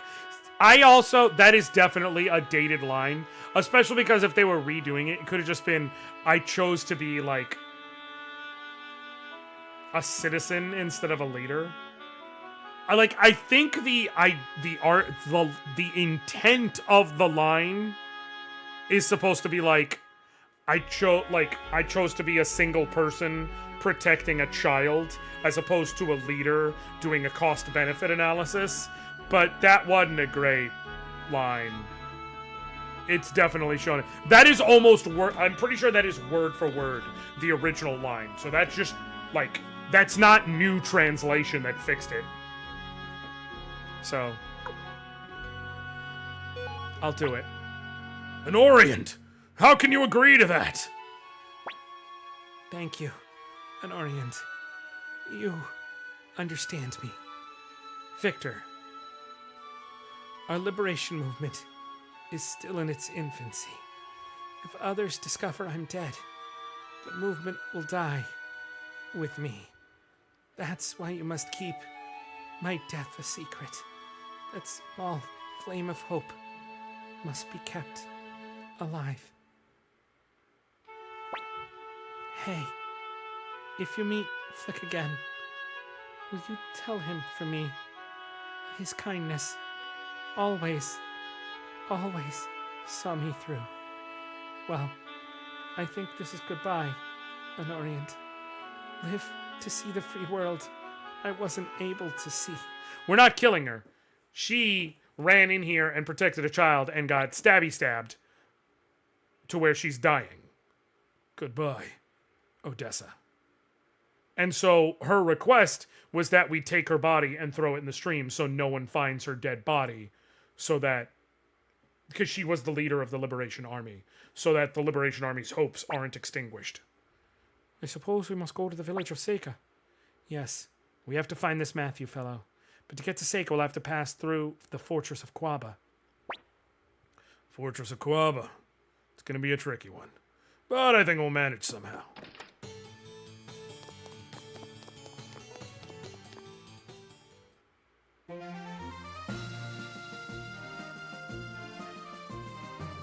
Ba-da-da-bum-ba.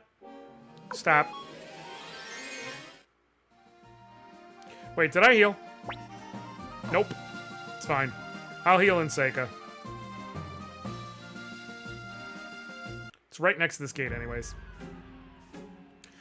One of the best running gags in the entire series starts right here. The fortress of Quaba. It's guarded by Lord Ain Guide, an old friend of Master Tio. He doesn't know us, but he'll certainly recognize you. Will we get away with it? I guess it's up to luck to decide. Don't worry. We'll be fine.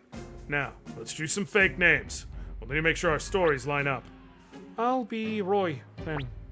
Right. I'll be Maria. Never pictured you as a Maria. What's that supposed to mean? Well, I guess I'll call myself. No, I didn't. Stolteheim Reinbach III. How's that sound?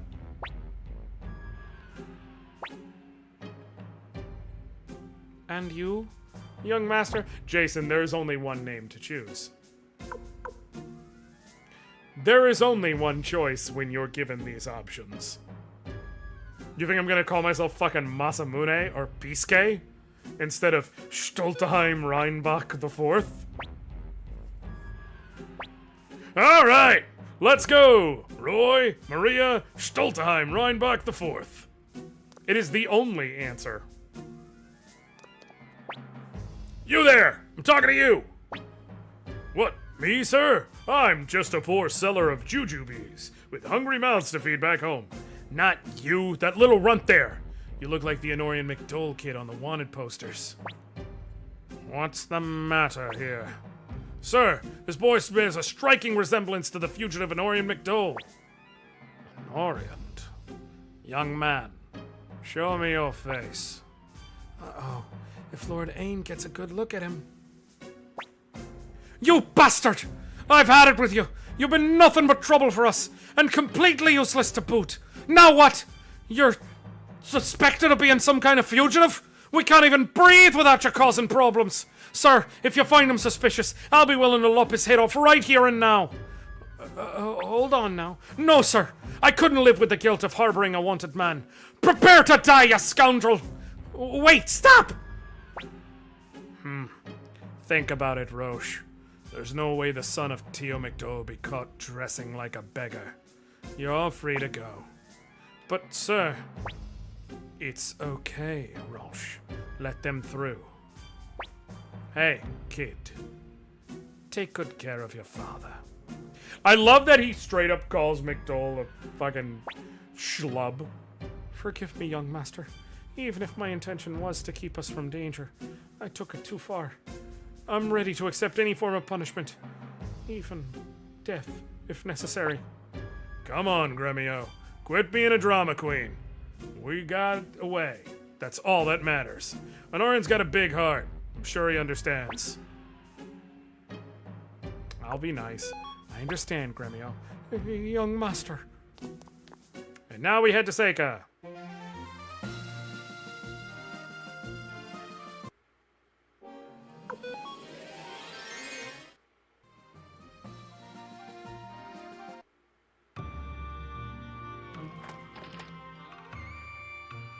I'm gonna heal. There is a reason. Stay.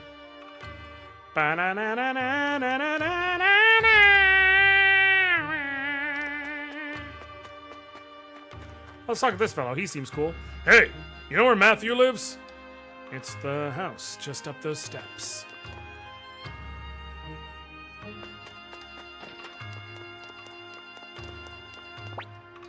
Master Matthew? He's gone out for a walk. Want to hear a secret? Oh, but you can't tell anyone, okay?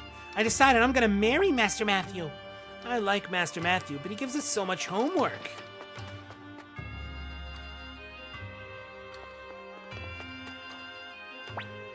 You bastard! Try to fool us, did you? You're Matthew! Yes, I'm Matthew. What can I do for you? We've come here to honor Odessa's final wish. She wanted us to give you this earring. Final wish? What? I see. So she's dead. She was a good kid before she got mixed up in all that nonsense. All that nonsense? Hold on a minute. So you're saying everything Odessa stood for was nonsense? Yes. She acted foolishly. I knew it would eventually come to this. I can't accept the earring. Now please leave.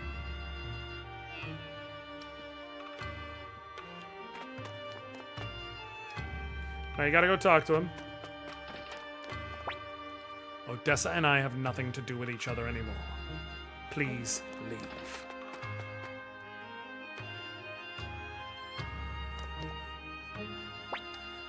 What's his problem? Real piece of work, if you ask me. I agree. But why did Odessa ask us to meet with him? Hey! Out of the way! Those Imperial soldiers were headed toward Matthew's house. What's going on? I'm curious. What are you doing? Release that child!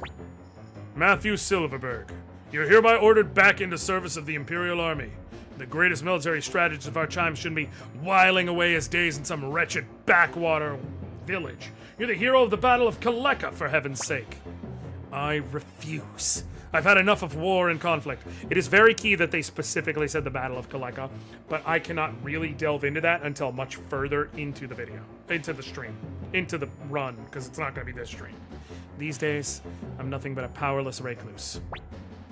If only it were that simple. Unfortunately for you, these orders come from Lord Qasim Hazel himself. We'll bring you by force if necessary. As I said, I've no intention of returning to the Empire. Is that so? We'll keep being unreasonable, and we'll see what happens to the boy. Say, how about a trip to the Banar Mines? They work him hard down there. Who knows if he'll survive? I don't want to go! Please, Master Matthew, help me! Let him go! Right now! Things are looking grim. What should we do, young master? Help them, of course. Now that's what I like to hear. Oh boy, we're in trouble yet again. Serving you is one hell of a commitment, young master. Oh, come on, Cleo. You know you'll love it. Let's go, young master. Not so fast. You're gonna have to go through us first. Who the hell are you? Survivors of the Liberation Army. What? Are you trying to interfere? Looks like you're dealing with rebels. Seize them! Yeah, let's get into a brutal battle against the Empire's finest. They come loaded for bear with all of their strongest weaponry and armor, but, you know, if we come together as a team and we fight our hardest, swinging and battling and doing our best, they're dead.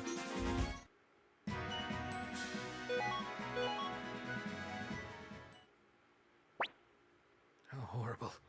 All this killing in front of children.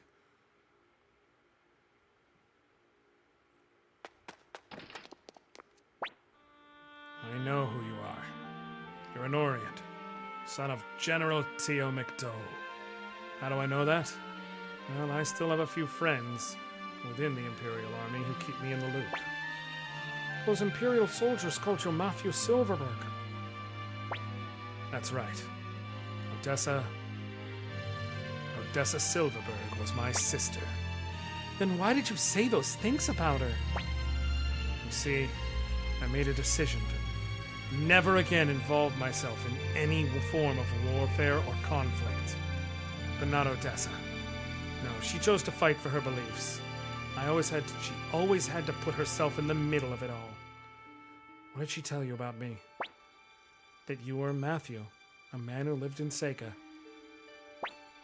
I see. I guess she never did forgive me. Odessa once said that only a coward would have power and not use it. The truth is, I am a coward. I chose to be one rather than witness anything so horrible ever again, even if it meant being renounced by my own sister. What did you witness? I watched people die because of my own actions, both friend and foe alike. But today, I've realized that running away is wrong. Closing my eyes to the world doesn't make it disappear. From this day onward, I will strive for what Odessa fought for. Then will you accept the earring? Earring? No. Anoriand, you should hold on to it. Why? Here, look at what's inside the earring. There's a small map inscribed that shows the location of the Liberation Army's hideouts. In other words, this belongs to the leader of the army. I'm a skilled military strategist, but I'm no leader. And I seen you, Anoriand. You have what it takes. Odessa must have thought so as well. That's why she sent you to me. Please, Anoriand, accept this earring and take on Odessa's legacy as a leader of the Liberation Army. I'll do it. Thank you, Anoriand. From this moment on, you're the leader of the Liberation Army, so I will address you as Commander Anoriand. Gremio? Cleo? What about the two of you? There's no going back to the Empire for either of you now. Whatever path you take, I'll follow, young master. I'm sure Master Tio will understand. Me too. I've just about had it with the corrupt Imperial soldiers. Commander Anorian, as your military strategist, allow me to offer you my first piece of advice. To revive the Liberation Army, you must recruit people, those who are dissatisfied with the Empire. And to recruit people, you'll need a headquarters. True. Too bad the hideout at Lenin Camp is gone. No. I mean something much larger. A place that can withstand an assault by the Imperial Army. There's an abandoned castle in the middle of Lake Toran. I believe it will serve our purpose if we can acquire it. I suggest you make your way to Kaku. It's a town on the shores of Lake Toran. You're not coming with us, Matthew? I must prepare for the move, and I'll need to give the children a year's worth of homework. Fucking cold. A year's worth of homework? It's a bit much.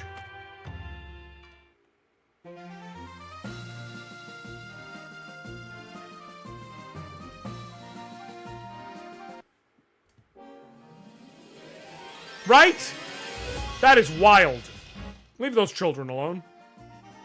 I don't even know how long this fucking shit's gonna be.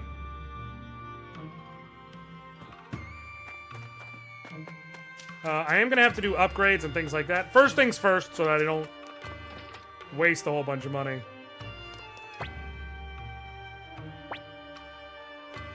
We're gonna save.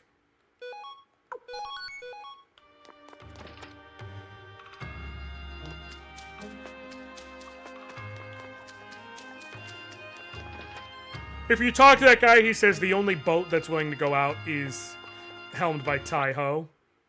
Tai-Ho, if you're looking for that old fool, he's... Hey! It's you! I finally found you, you rotten scoundrel! Oh, what is it? What have I done to upset you? What have you done? Oh, you're not escaping this, mister. You messed with the wrong woman. I'm Camille the She-Devil, and I'll collect your debt even from beyond the grave. What's this all about? Is she Gremio's girl? Beats me. Come on, pay up the money you owe. Right here, right now, in cash. I've been trying to find you for the past 2 months. You're in debt, Gremio? No, of course not. trying to weasel your way out. Wow, huh? Well, unfortunate for you, I've got proof. Take a good look. Let's see. Oh, this is the bill for Master Tio's banquet. There's also my tab at the tavern. What? You want me to pay all this right now? You heard me. All of it. Right now, cough it up. Let me see that, Gremio. Oh! What? Look, we're in something of a tight spot at the moment, and unfortunately short on punch. By the way, young lady, you seem to be acquainted with Tahoe. Well, yes, I know him. Could you perhaps tell us where he is? Sure, after you pay back what you owe. I'm running a business over here. How about this? We're short on money right now, but once we find Tai-Ho, we may be able to get some. As soon as we have the money, we'll pay you back. Wait, you're trying to trick me. Absolutely not. What a bunch of bums. Fine, we'll do it your way, but I'm sticking around until you pay everything off. So, where can we find Tai-Ho? He's usually down in his gambling den. Ask the barman there. We recruited a real oddball this time.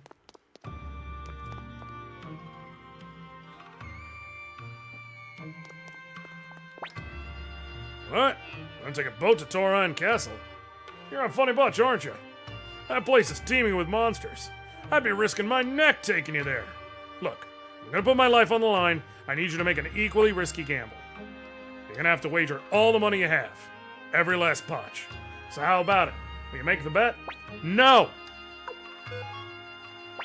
Just to save a little more time. Just as in, Camille Hot. Jason!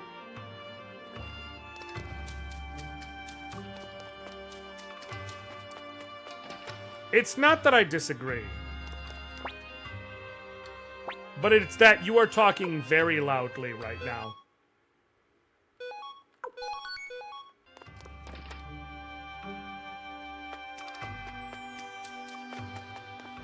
And what you are saying says a bit. I don't judge you for saying it. I'm just being a... You're gonna have to wager all the money you have. Every last punch. Yeah. I will. Alright, let's do this. No backing out now. No, I didn't want to... We're playing Chinchirorin.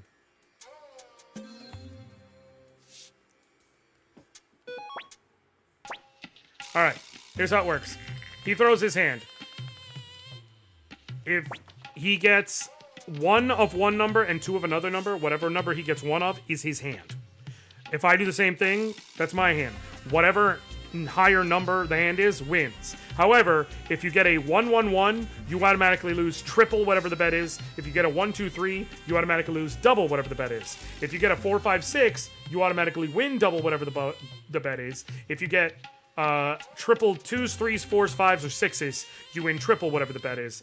And if one of the dice goes out of bounds, you lose the hand automatically.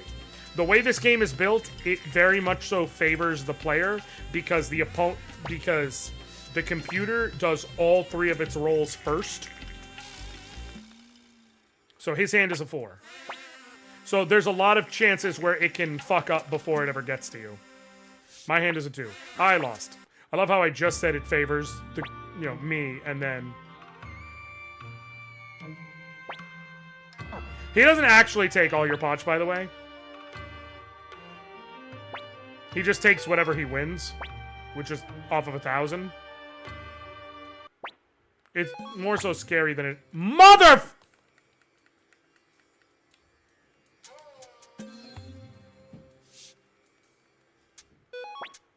Okay. Throw a storm of ones and leave me be. Nope.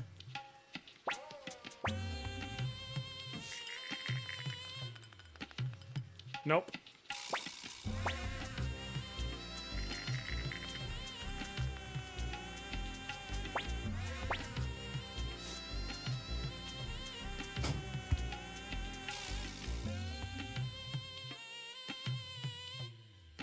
Hold on, y'all. Give me a minute.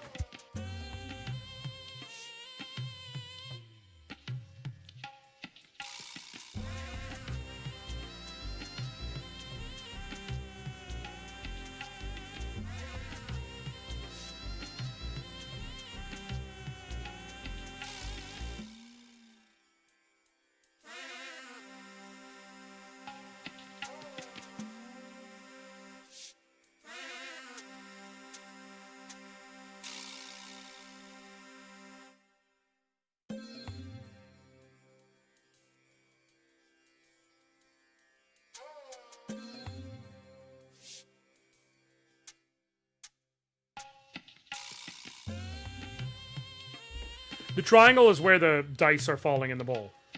It's like aiming where you're throwing the dice. Alright, he didn't get a hand, so literally as long as I don't get a losing hand, I win. Can they fall out? Yes! And if they do, you automatically lose. Yeah, if one of the dice falls out, that person automatically loses.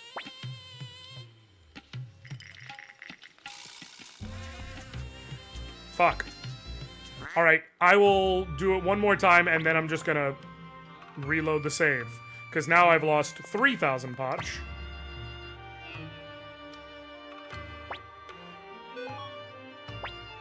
Is there any triangle-based strategy? There's not. It's just however... Mother! Okay. It's just whatever, like, you feel in your gut, realistically speaking.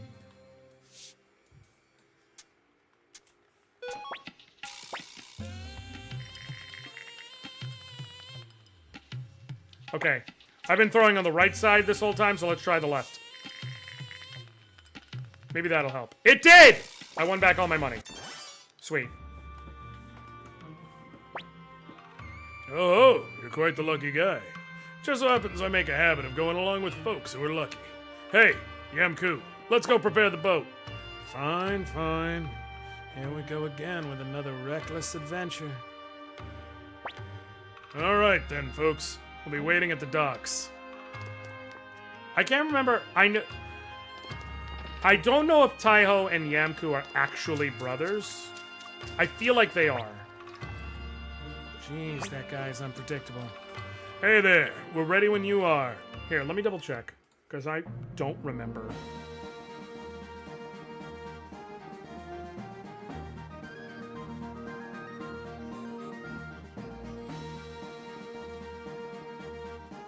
They're oath brothers, that's what I thought.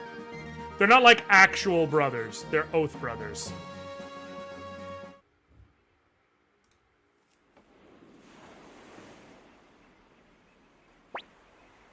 This place is a real-life haunted house. Are you guys sure there's treasure here? I don't know. Victor was the one who said there was. Ah, this place is something else. Must be teeming with monsters. Can't wait to take them out. Hold on. You're going as well? Please be careful. Of course I am. As if I'd sit here twiddling my thumbs and miss out on the adventure of a lifetime. Right, sworn brothers.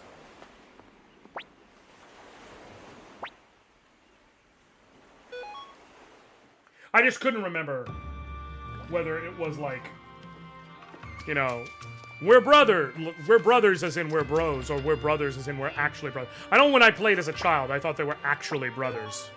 Because Yamku literally referred to him as Brother Taiho. And then as I got older, I was like,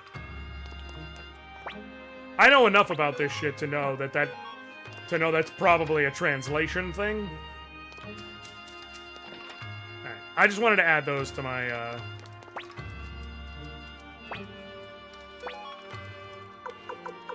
eventual... Oh, I never upgraded Victor's sword. I've been missing out on, like, 12 points of attack for him. The Garm upgrades to the Fenrir, which, by the way, that was mistranslated in the original game with English. In the original release, in this release,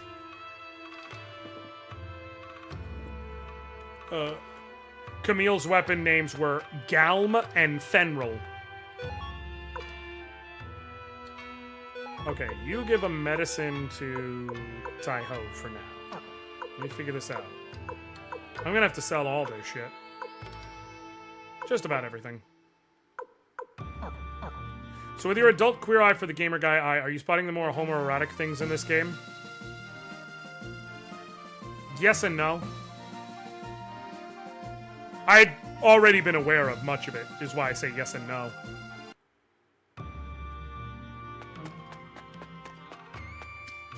But, like, Taiho and Yamku aren't really homoerotic.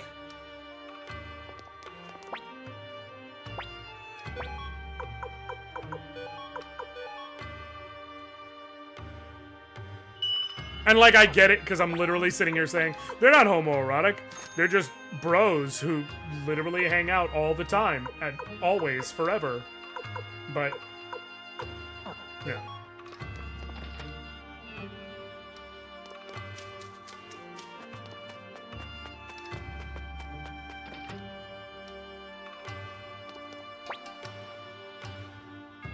Alright, cool. So, pointed hat is still my best option. Martial arts robe for Tai-Ho. Leather armor for everyone else.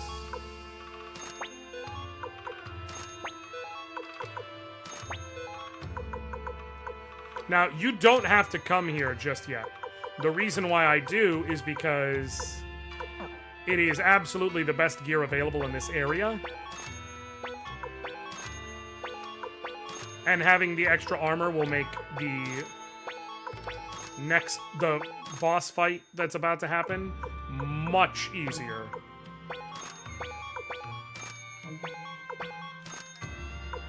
We'll sell our chest plate and that's it. A bandana and our tunic. And sell his headband and tunic. Two bros chilling in the dojo. Fishing all day because they're not gay.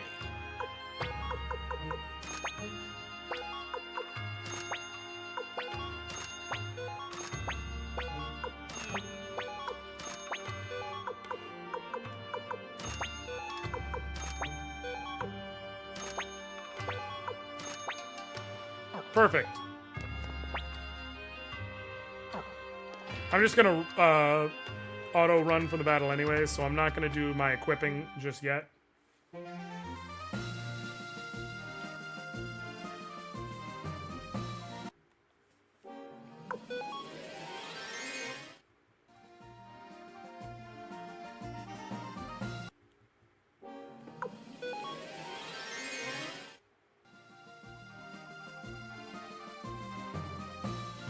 Little known fact, the girl that's in the back of those lineups drops with less than a 1% chance an extremely rare rune called the Pharaoh rune.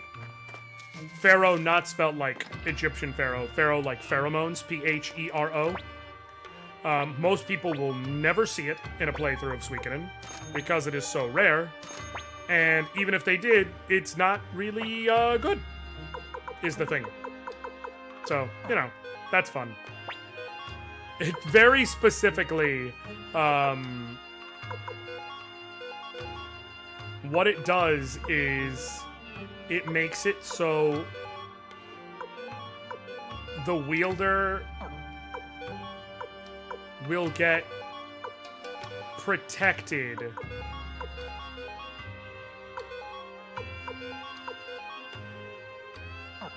the wielder, characters of the opposite sex will jump in the way to protect the character, is, I think, the actual in-game description. But TLDR, like, if a girl equips the Pharaoh rune, boys will jump in the way of attacks for them, and vice versa. Or it might only be usable by girls. I don't know. I've never used it because... What? I could do so much more with that slot. And it's super rare! And it's never sold in any store. So it's like, why did y'all do this? Game's gonna game, I guess.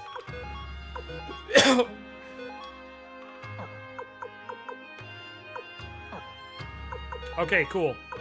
Everybody equip your shit.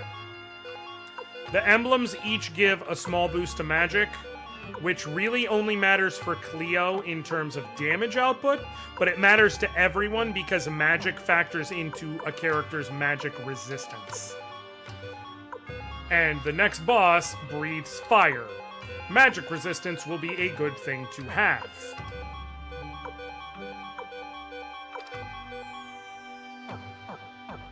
Cool.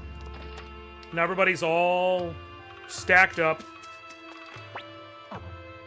Let's go heal. And then, here's what we're gonna do. I'm gonna run through this place real quick. Grabbing all the treasures and everything. Leveling up a little bit. Come back out, heal again, and then go back in to face the boss. Because the dragon zombie was already a boss that can put some hurt on you in the original release. And I'm playing on hard mode. So it's only gonna get harder. Hand that over to Victor. Because he's the only one who possibly need Mega Medicine because of how much HP he has. Oh, I didn't need to buy the extra emblem, that's right. Well. Because I'm gonna need to... Damn it. That's a Gremio. Give the toe shoes back.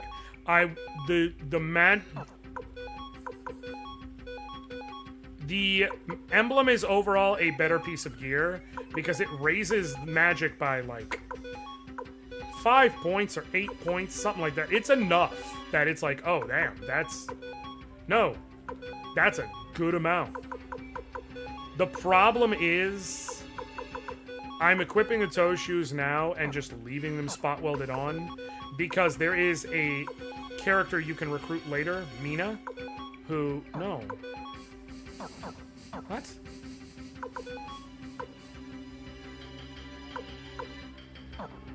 Yeah, there's a character you can recruit later named Mina, who in order to equip her, you need to be equipped with toe shoes. So if you just have them equipped early on, it just saves you time. I am going to Finger of Death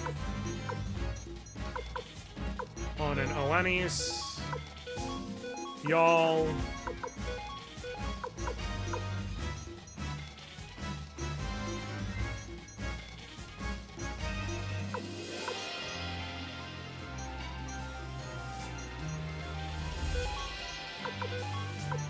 Firestorm. Attack and attack. Not gonna be much left. But there will be some left though. Oh, hey. Never mind. I'm gonna Finger of Death him, I guess.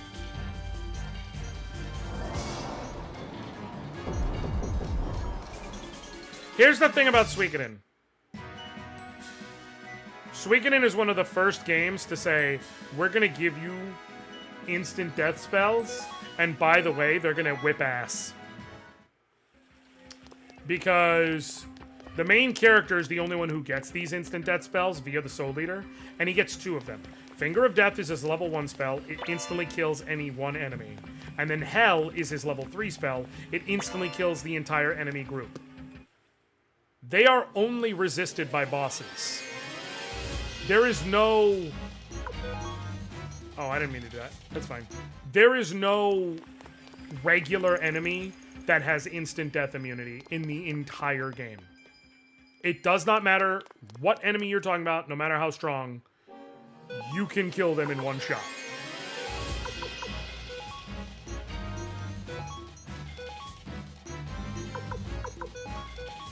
Well, they don't know the spell, Coleslaw. It's the magic in this world is formed of runes. Runes are embedded into people. In this game, every character only has 1 rune slot. Moving forward, after Suikoden 1, starting with Suikoden 2 and onwards, every character can have between 1 to 3 rune slots available to them. And runes do all types of different things. No, not when they're born. You pick them up during life. You can freely remove them and put them in whatever. There are literally rune masters who can... They're crystals that you can, with magic, that you can embed in for powers and shit like that. However, there are 27 true runes in this world. They're like the powerful MacGuffins of the game. The main character has one of them. Pretty much every one of the Suikoden games, the central conflict is centered around someone having one of the 27 true runes. In this case, he has... it's the Rune of Life and Death is the full name of it, but the shorthand name is the Soul Eater. Because it quite literally eats souls. Like, that's how it powers up. By feeding on the souls of those near you. That's why it's called a cursed rune by many characters in the game.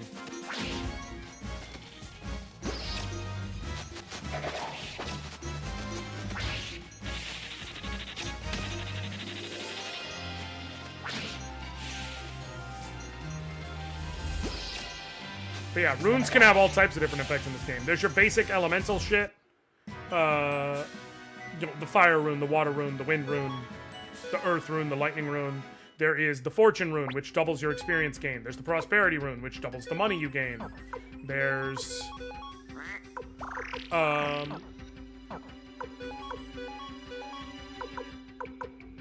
leave it for now. There's the clone rune, which Victor has, which allows you to do a guaranteed 2 times damage attack, but the following turn you can't attack because you're off balance.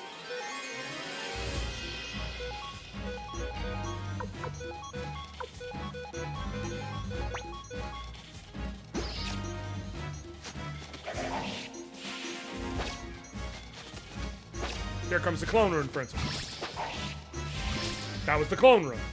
And then you lose balance, so...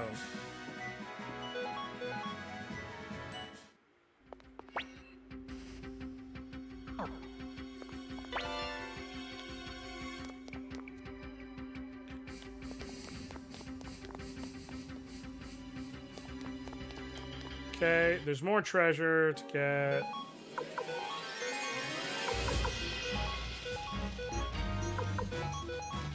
I will clone rune you. To hopefully set myself up to like only have to deal with one of these guys, or after this turn, maybe 2.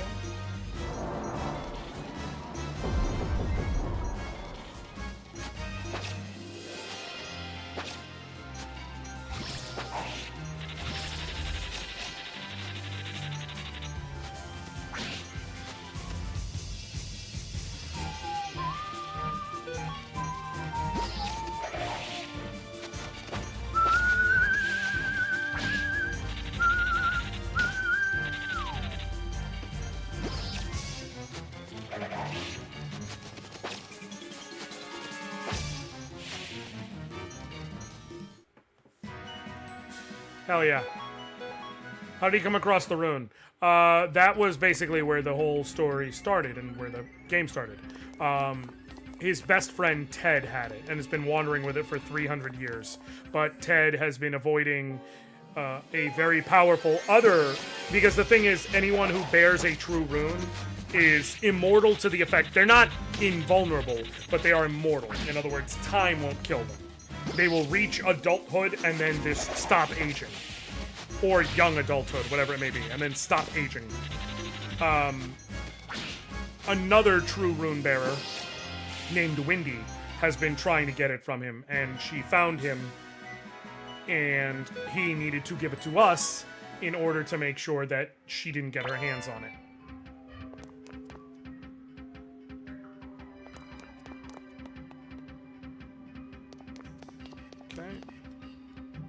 Once they no longer have it, they continue aging normal. Yeah, they don't like instant age or whatever.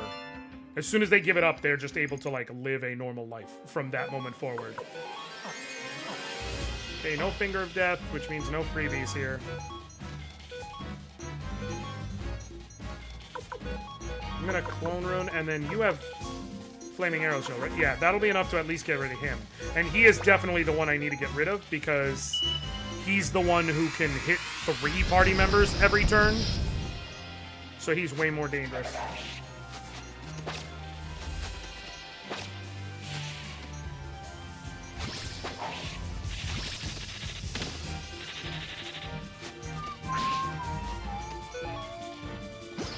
In fact, the idea of a character giving up a true rune to just, like, live a normal life is something that comes up more than once in the series.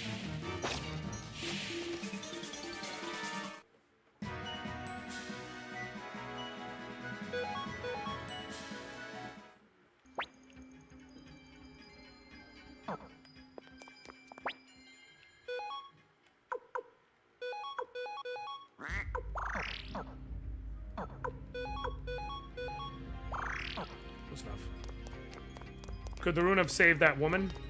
No. No, because as I said, the rune can't, like... you can still die while holding the rune. True rune holders get killed all the time. It stops you from aging, but she was stabbed. So she still would have had the wound, even when you gave it over to her. If anything, it might have accelerated her death because, you know, trying to implant a true rune into someone, one thing that's noted is, like, bearing a rune puts a strain on someone's body. It's why you have limits to how many runes people can hold. And so there's a non-zero chance that trying to shove the true rune onto her when she's already so badly wounded that she's going to die would have just accelerated her death.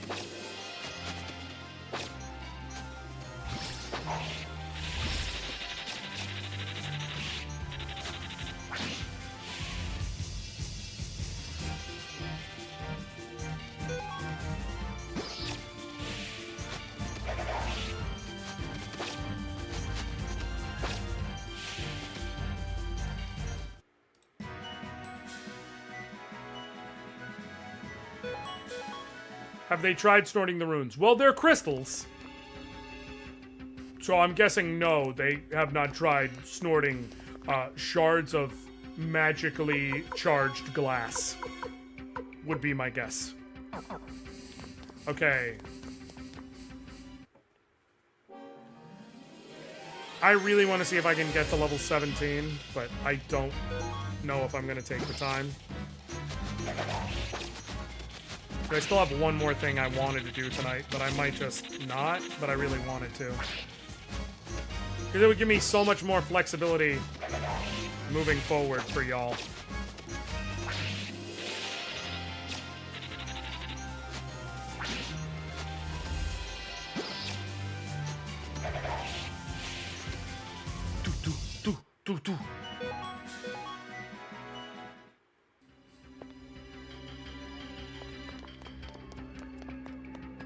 Because what I'm gonna do the whole playthrough of this.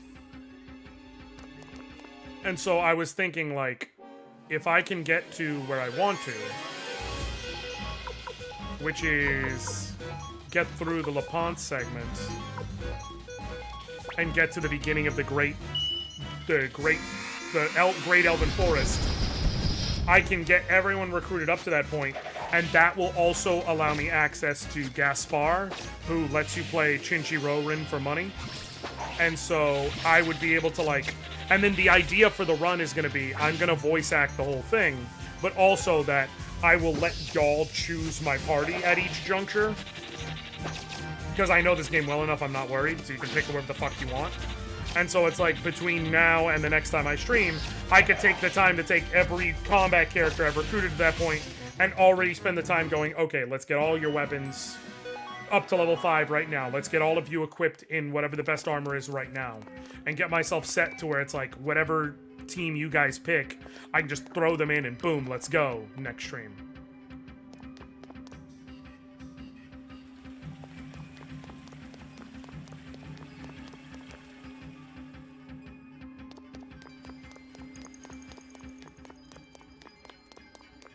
But I'm going to run around here. I'm going to get to level 17. The reason I'm getting to level 17 is, if I am correct, it will put Cleo's magic up to a point where she will unlock her first level 3 spell slot,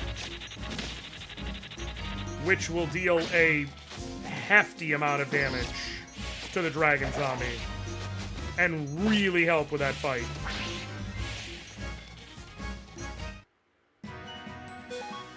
But it'll take a couple fights because we are officially at over-leveled.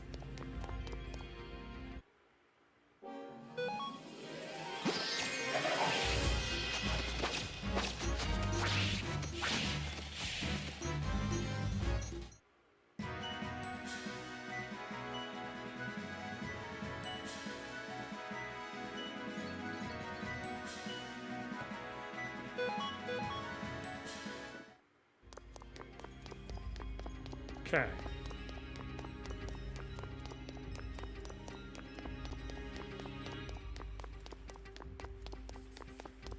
Oh, come on! Now's not the time to be stingy with encounter rates. I'm actually gonna do the speed up. It doubles the music speed, which is annoying, but I'm just trying to get this done so that I can be able to do what I want to do, man. We're getting close. We are like 2 good fights away. Here's the thing. If I don't unlock the spell slot with level 17, I am not pushing it to level 18. I will just accept what I've got and keep it moving. That'll take way too long.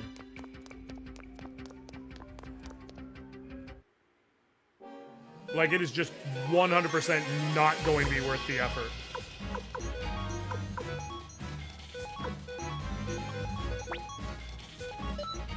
Okay, speed up.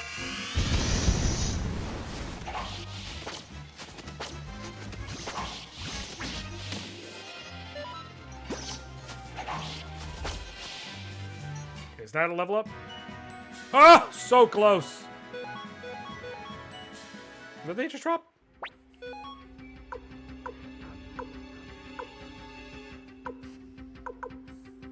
Antitoxin? I think it was an antitoxin.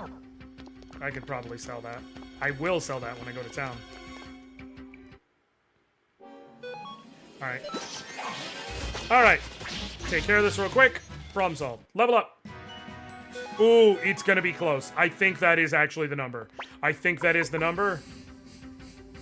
Ah, no, it's not. It's not. She's like a point or two shy of magic. So, okay, whatever. I will go back to town to heal, so I can at least get my 2 shots of Firestorm back. But dang, that sucks.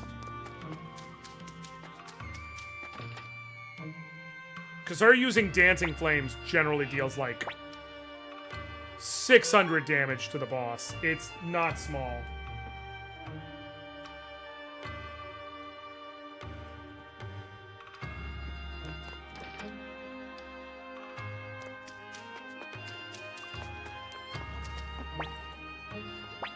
It's ready, let's it sail, yes. In order to keep things simple, by the way, for the whole LaPont segment, I am going to use this exact 6-person party to do that segment as well. Because this way they're already equipped, they already have their weapons sharpened. It'll speed up this whole thing. And there's no boss fight in there.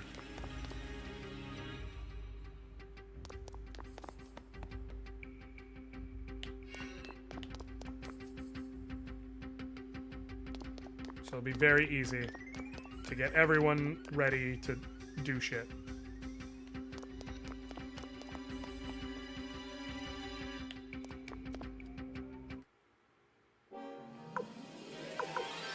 We'll just auto you.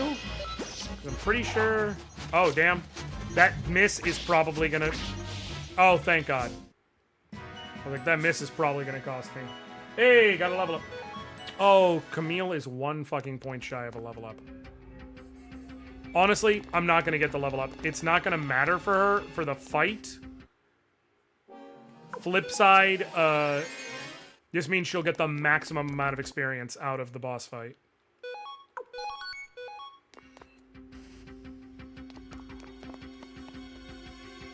No! Stop. Okay. Run. Okay. Then we go over here. Now we're in the actual Toran castle. Go down here. There's no chests in this area, so that's why I'm not even looking around. No chests, no encounters, no nothing. But there is this son of a bitch. Looks like we found the big boss.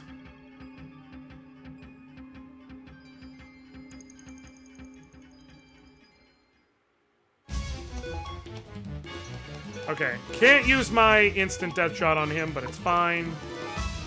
Clone Rune. Firestorm. Attack and attack. He's weak to fire, so it deals damn good damage. That's why I wanted Dancing Flame so bad, but it is what it is. Bing!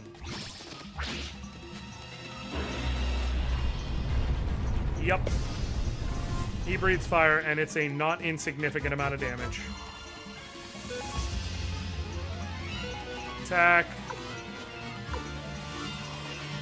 You attack Victor. Medicine on Gremio, because you've shown you're faster than that thing. You, another Firestorm. You, medicine yourself, and Teho, you attack.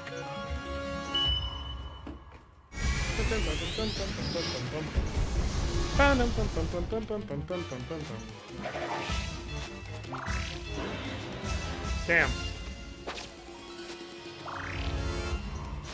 So he can act sooner, so I do need to worry about that. But it's fine. Attack, attack.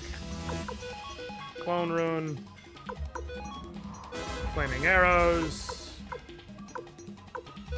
Attack, attack.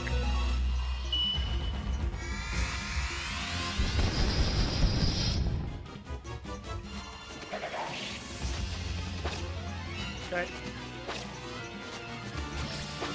Bing.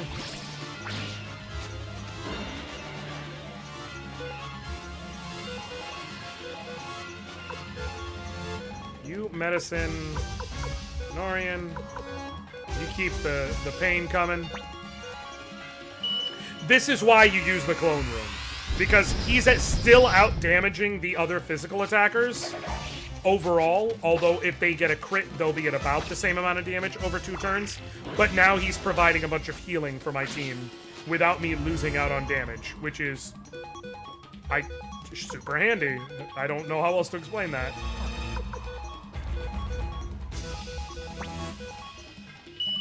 We're actually getting lucky because he's choosing to try and do his charge attack so much.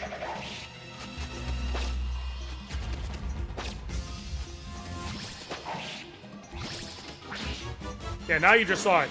Taiho actually dealt more damage with his crit than Victor did. But Victor is consistently doing that damage and, you know, is still able to heal while doing it. So, worth it.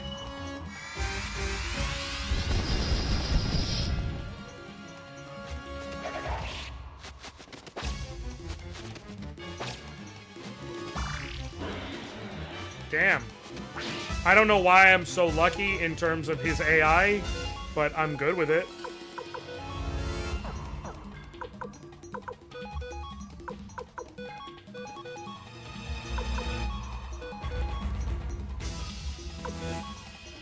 Camille. Alright, this is my last shot of flaming arrows, right?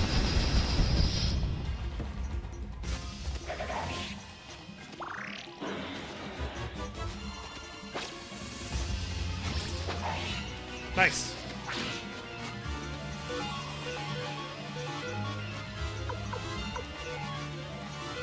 Medicine on... Honestly, on Cleo...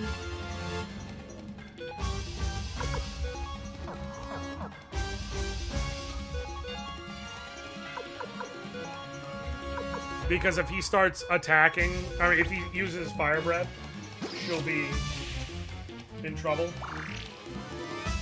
Nice.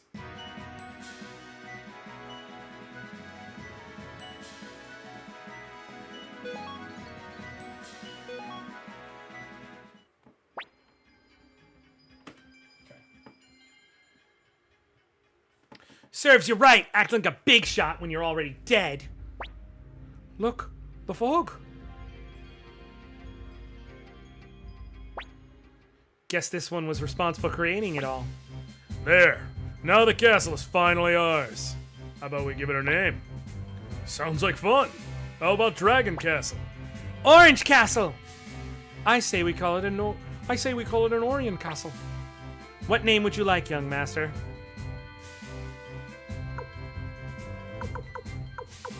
I always go with Thunder Castle. Don't know why. Came up with it when I was a kid. Liked it then, like it now.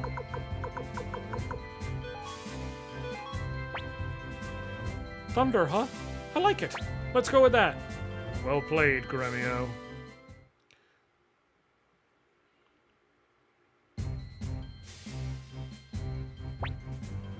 Congratulations, Commander Anoriand.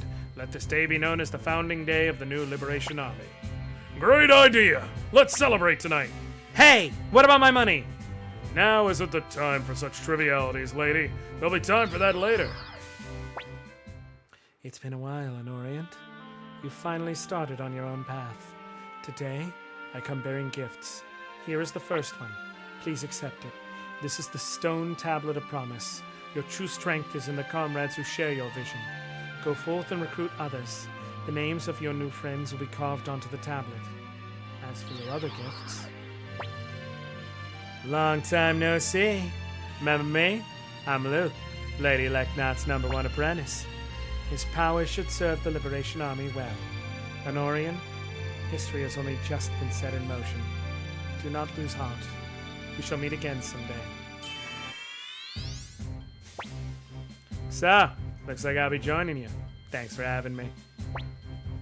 I'm certain Lady Leknot just wanted to be rid of him. Yeah, kinda agree. Commander Anoriand, the castle is now ours. It's time to turn our efforts to gathering more allies. A man by the name of Lepant lives in the town of Kuan.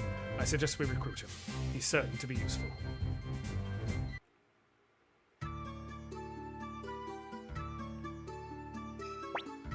Good morning, young master. Did you rest well? This place is no mansion, but at least it's a roof over our heads. When you're ready, let's go visit Matthew. We should we should consult him about recruiting this Lepant fellow. Good morning, Commander Anoriand. Did you get a good night's sleep? Now then, let's get to business. Lepant lives in the town of Kuan. He's an honorable man. If you tell him I sent you, I'm certain he'll lend you a hand.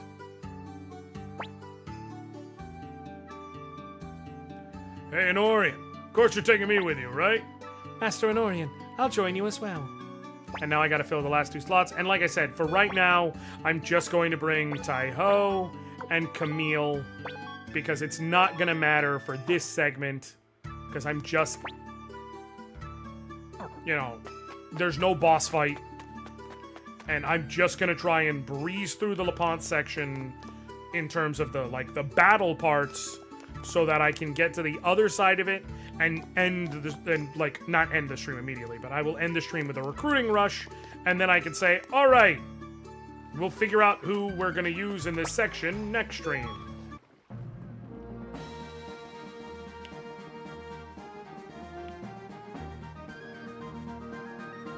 Okay. I'm not gonna recruit anybody until after I finish the Lepant section as a result. Because it's not going to matter, and I'm going to be able to do it in a very targeted and categoric way.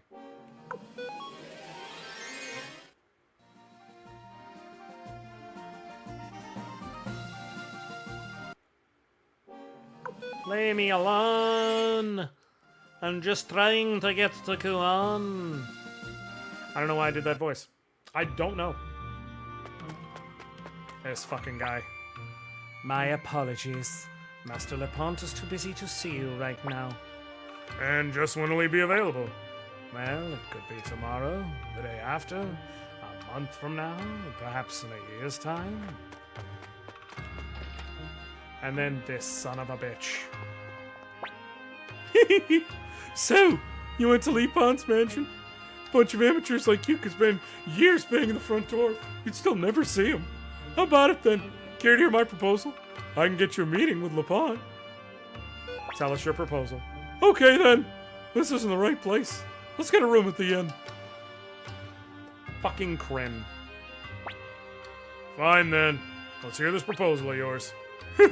Patience, patience. You know why Lepant never has any visitors? Why is that? He doesn't want to get mixed up with individuals like you who defy the Empire. That's why he refuses to meet anyone. Yes, Effie. I decided I'm going to keep going until after I do Lepant's recruitment and do a recruiting drive of a whole bunch of people, so that for the next arc, whenever I start stream with it, I can already have all the characters set up and people can pick whoever they want for the party. But why? That's not what Matthew told us. Who knows? Anyway, here's the interesting part. Lepant treasures 2 things above all else. His wife, Eileen, and his legendary sword, Korinji. So...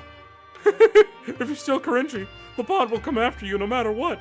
He'll give you the chance to talk with him, blackmail him, or whatever you like. You get the picture, right? I see. So how do we rob him of this Korenji? Leave that to me. Wait here a while, then head to Lapont's mansion. I'll see you there. Are we playing at being thieves now? This is pathetic. No one's playing. We are thieves.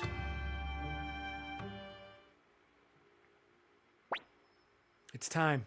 Let's get going. Also, hi, Safi. You're here. All right. Wait a minute. There. That should do it. You can go in now. Aren't you coming with us? My job here is done. The rest is up to you. I'll be waiting out here. To be fair, that was in the inn.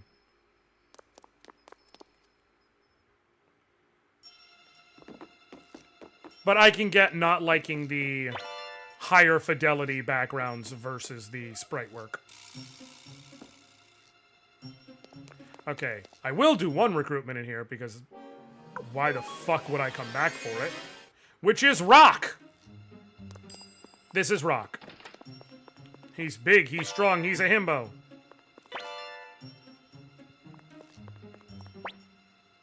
Hey there. As you can see, I'm just a warehouse guard. Are you members of the Liberation Army? You are? Mind if I ask something? Is the Liberation Army vault big? What? You don't have one yet? But do you plan on building a big one? I see. Commander Anoriand, I've been hoping to become a member of the Liberation Army for quite some time. Please let me join you. Recruit. Thank you very much. Let's go build a big vault right away.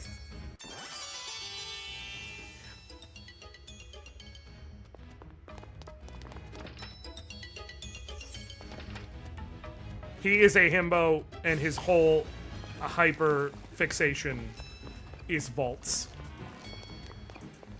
I mean, if you do an HE remaster of a game that's pixels and it doesn't look like Octopath, I automatically am like, cringe. Really? You don't like the pixel remaster? I don't know, it works for me because, like, it's just purely pixelated. They don't do... I mean, other than the spell effects and particle effects, but, like, the actual graphics, they don't mix the pre-rendered and pixels. But I can understand why it might not be your jammy jams.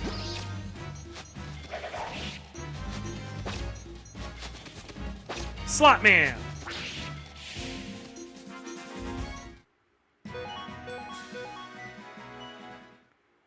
Also, me in HD, you've already seen I've been referred to as a stud, madam, so sorry. That happened live in 4K and in front of you. You have to live in the reality that that happened live in 4K and in front of you. Armor, I don't need it. I'll save it, because it'll be handy in a bit, but... Or it'll be handy with what I'm about to do, I should say. White paint. Okay. Jeez, you scared me. Who are you people? Thieves? Nice to meet you. And who are you? Who am I? I'm Chapo the Trickster. And who are you folk? Trickster? Are you the one who set these annoying traps? I sure am. So how are they? Quite the delightful bits of artifice, eh? You're kidding, right? Hey, you better turn off those damn traps of yours right now. That might be difficult. The puppets I can shut down, but the big contraption, well, there's not much I can do about it. Anyway, might as well enjoy yourselves, soldiers of the Liberation Army.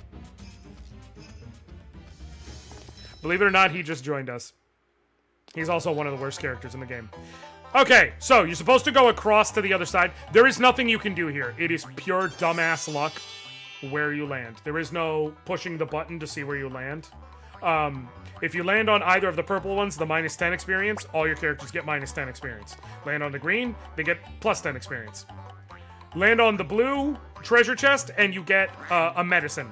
Land on the enemy ones, and you get you automatically get thrown into a fight. You have to land directly on the other side. Did I heal? Oh, okay, cool. I mean, I guess I will attack across the board. But I can Dancing Flames.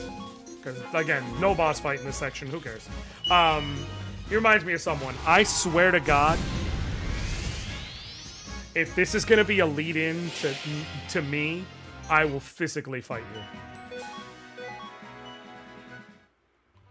I want to land, obviously, on the other side so I can get Korinji and progress the story. But here? Oh! Hell yeah!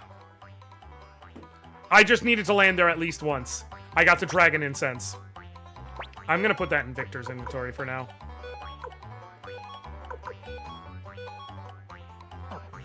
So the Dragon Incense is an item you can get. And what it does is... Hold on. Oh, let me use these 2 slots to free up 3. Nope, never mind. Well, I'll leave it for now. What the Dragon Incense does, you cannot use it outside of combat. You can use it in combat an unlimited... Are you serious? Okay. You can use it in combat an unlimited number of times. It is a consumable that never runs out. Every time you use it, it heals your entire party for 50 HP. Also, as you just saw, every other time you land on that thing, you get a single luck rune piece, which just increases a character's luck by 1 point. So, let me use that on the main character. Call it a day. That was incredibly lucky that I didn't have to keep doing it. I've had times where I've tried getting it and it's taken me like upwards of 25 minutes because it's purely RNG. So this must be Korinji. I can see why they call it a legendary sword. To be fair, 25 minutes was counting the fact that I kept getting derailed for fights, but... Cleo, we got what we came for. Now let's get out of here. Quit being such a chicken, Gremio. If the young master of the McDowell family were being caught for petty theft, we'd be the laughingstock of the Empire.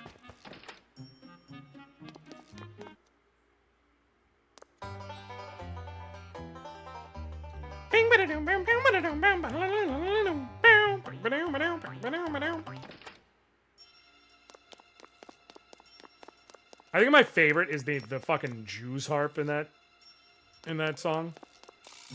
Bang, bang, bang, bang, bang, bang, bang.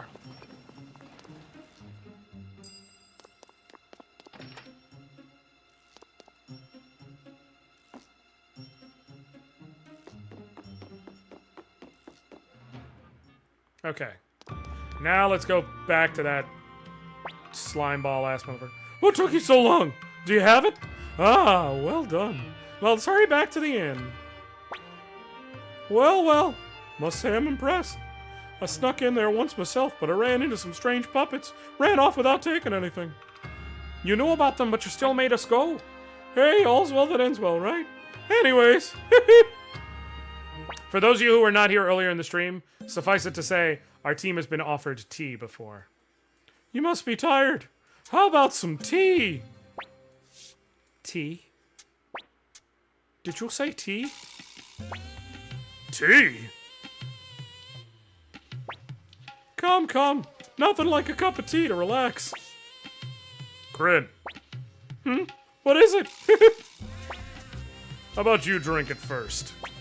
Well, I didn't do any of the heavy lifting, so I'm not especially tired. That's what I thought. Think we're stupid enough to fall for something so obvious? Well, we did fall for it once. Yeah, it's robber's tea, which knocked us the fuck out when we drank it. Pretty cheeky of you to think you could outsmart us. Come on up, thieves! The sooner you turn yourselves in, the easier it will go for you. Well, that was quick. He found us already? I told him where you were, so he'd capture you in your sleep. Let's go. Are you the ones who stole my family heirloom? Return it to me at once, or you'll all pay the consequences. Hey, thank you, Halfling Spy. I appreciate you. Is the remake worth it? Is to me. I've been enjoying it so far. I brought up I will break it down again in a second, but I have very, very, very specific and minor critiques of the remake the remaster specifically. Some people have some critiques that are more pointed about, like, them not updating things as a full remaster, and those are valid. But for me, as someone who enjoys the original as much as I do, the issues people cite, like the inventory system, just don't bug me. But there are very specific things I dislike. Actually, Matthew suggested we come see you. What? Matthew? If Matthew sent you, I'd like to help. But there are some things I cannot part with. I ask that you return Corinji and be on your way. Lapont really is strong sword wife guy. I understand. We'll give you back your sword. You have my gratitude. Now, if you'll excuse me. Master! Calm down, Giovanni. What's the matter? It's Madame Aline. Has something happened to her? The new military commander took her away. I tried to stop him, but... What? Very wife guy. Why did you kidnap my wife? This new commander of yours. Get him out here now! Commander Craze won't meet with anyone without an appointment. What? Appoint this son of a bitch! He straight up murdered some guys. And that's why we love Lapont. Wait, I never gave the protection rune piece to Anoriand. Bang. Anyways, so one of my main issues is with the UI. The party items menu is actually key items. Your entire inventory is in your character's inventories. Every character can hold up to 9 items. That includes their currently equipped gear. Every character can equip 4 or 5 pieces of gear, the 5th being depending on if they can equip a shield, which only about so many can. So, essentially every character has 5 empty slots to work with. And you can only equip stuff out of your own inventory. None of that bugs me. It is archaic and it's older, but it doesn't bug me. Here's what bugs me. Let's just say I was to take this emblem and go to transfer it to someone, I can give it to whoever. The problem is in the original Suikoden, when you went to transfer pieces of gear to other people, their name would either be grayed out because they can't equip something, white because they can equip it but it's the same defense as what they currently have, green because they can equip it but the defense is higher than what they have, red because they can equip it but the defense is lower than what they have. Here you don't know. Like, if there is no reason you couldn't have still had these names grayed out and green, white, or red to know whether someone can equip something. So in this remake, the only way to know if someone can equip something is in shops. It still shows, to be clear. In shops, it tells you whether someone can equip it and all that shit still. And whether it's an upgrade and all that. But if you find something while you're out and about, the only way you can know is if you put it in someone's inventory and go to equip it.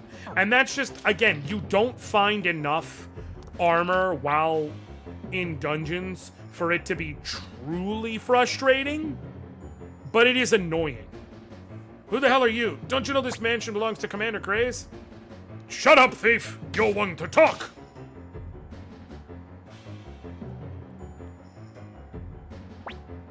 That's a lot of opponents to handle even for me.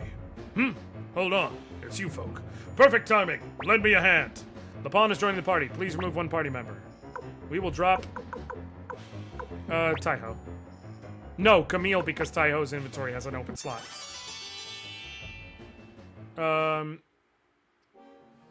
I only played the third one, and I think I wasn't ready for it yet. Always felt like I need to give the series a fair shot. You absolutely will want to try and give the series a fair shake as a whole, especially because you can play any of 1, 2, or 3 independently, but they are, as a whole, so much better when you play them sequentially, because the stories build into each other well. You get little extra things that matter and build into the depth so much more. And also, like, for instance, there will eventually be a point in this run where I'm just gonna, like, stop playing and talk about where we are to explain how there is an area where, like, the ramifications of what happens in the story echoes out, defining the current game's plot and a bunch of plot shit in the next game. And it's kind of just in there.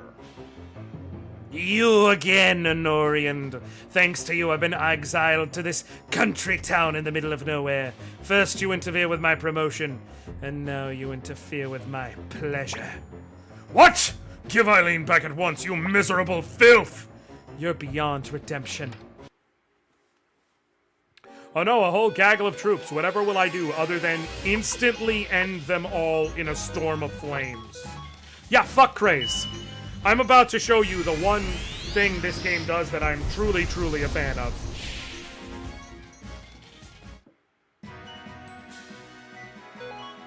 Obtain 3,600 Pach. Eileen! Lapont! That's far enough. Don't come any closer. You wouldn't want this beautiful lady to get hurt, now wouldn't we? What a bastard! He's rotten to the core! I can't believe I once took orders from him. Say what you will. I'm just looking out for number one. Oh, and let me reunite you with an old friend of yours. Hey, come on out. Pawn! Now then, Pawn, seize them all. This is your chance to redeem General Tio's name. Pawn, are you really going to listen to the likes of him? Cleo, Gremio, young master. Pawn, Even now, I don't regret the choice I made that day, yes, that's right, Pawn. but my heart still aches. I want to be true to myself. Time will judge whether my heart was in the right place. What are you talking about, Pawn? You're a swine in human skin! Take this! There seems to be a lot of people who really hate you. Hold on now. Take it easy. Think what would have become of your father, Tio, if anything were to happen to me. There'll be no... Now, this choice is a genuine choice. There are actually several cases in the game where you beat an Imperial officer of some note, and you are given the chance to either kill them or spare them, because this is war. Now, with all of the further options to do it, those characters are ones who, if you spare them, you recruit them and they join your army, and in order to get the best ending and all of these different things, you will have to spare them all. Kraze doesn't get a redemption arc. Kraze doesn't even return, regardless of what you choose. And no matter what, it doesn't affect anything other than deciding what you choose. So... Oh, wait, you don't really mean help somebody?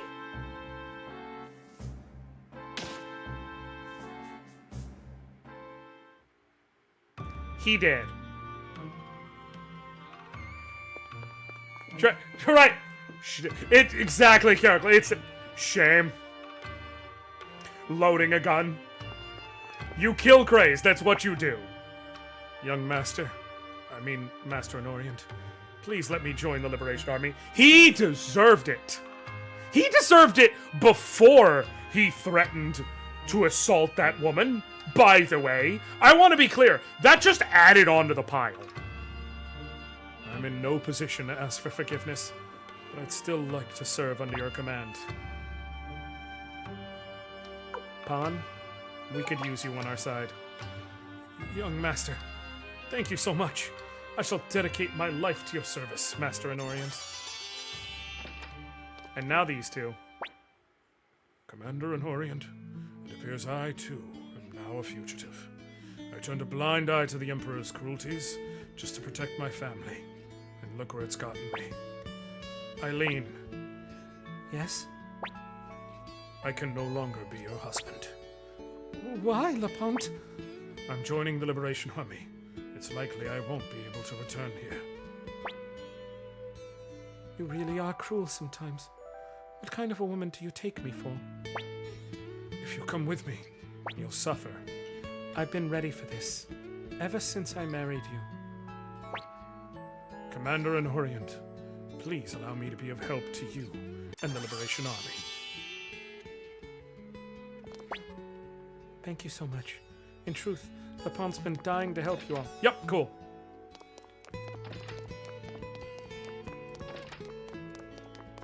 Just like there are only two endings and a secret ending. Right, there's only two endings and the secret ending in Triangle Strategy. It's really crazy how they made that game with only two endings. But they did. They did. It's weird that they called it Triangle Strategy, and the whole game you had 3 different pillars to choose from, and then at the end, you could only choose 2. But, them's the breaks.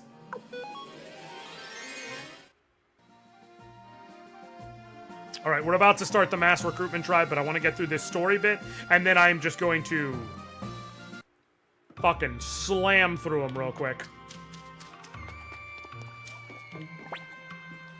Riding on a boat, riding on a boat.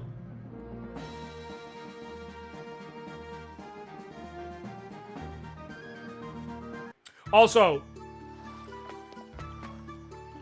nobody tell Jeff I bought a boat, because I didn't buy a boat. Jake. I don't want to say Jeff. Hefe. Me trying not to rant about the maybe we can have a bit of slavery as a treat ending. Right! That's what I'm saying, Liana. There's only 2 endings, because I don't know what ending you're talking about, but there's only 2. Well, well, it's been a while, Anoriand. Looks like we both managed to survive. Farkas, Sidonia, what are you two doing here? Well, we heard the rumors about you and all figured this would be a good opportunity to pay back our debt. Come on, Sidonia.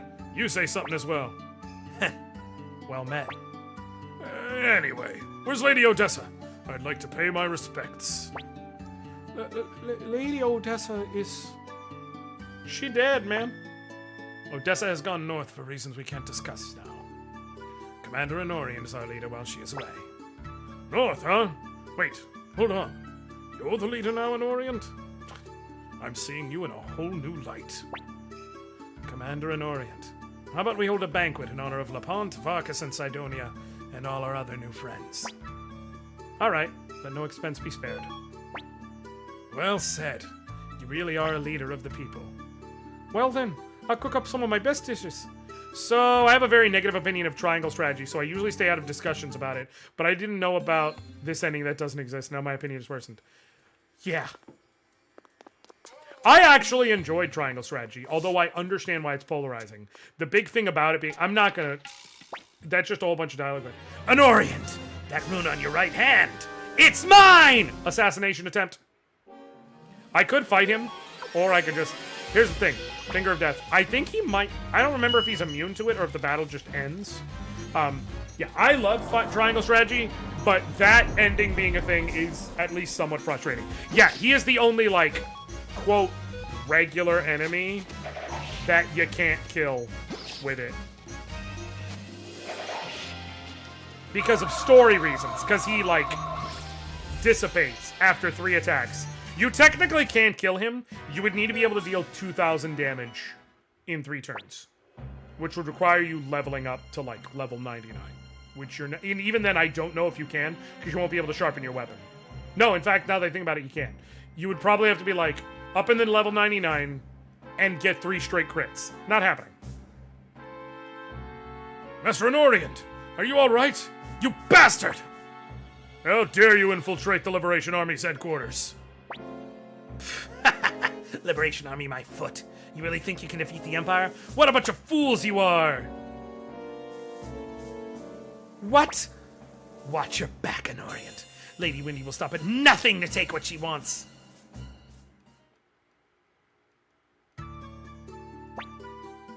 I'll stand guard over Master Anoriand. No, I'll be the one to protect him. Quit your bickering. Why don't you both just stand guard? You can rest assured that I'll protect you. You go to bed. And also makes it impossible to like one of the major characters ever again. Yeah! Correct! Good morning, young master. It's another beautiful day.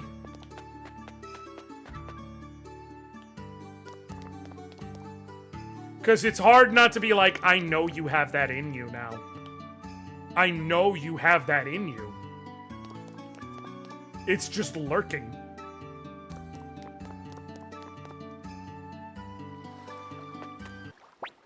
But triangle strategy does we have 3 shitty endings, so you have to get the golden ending to actually have any kind of satisfaction. 100%.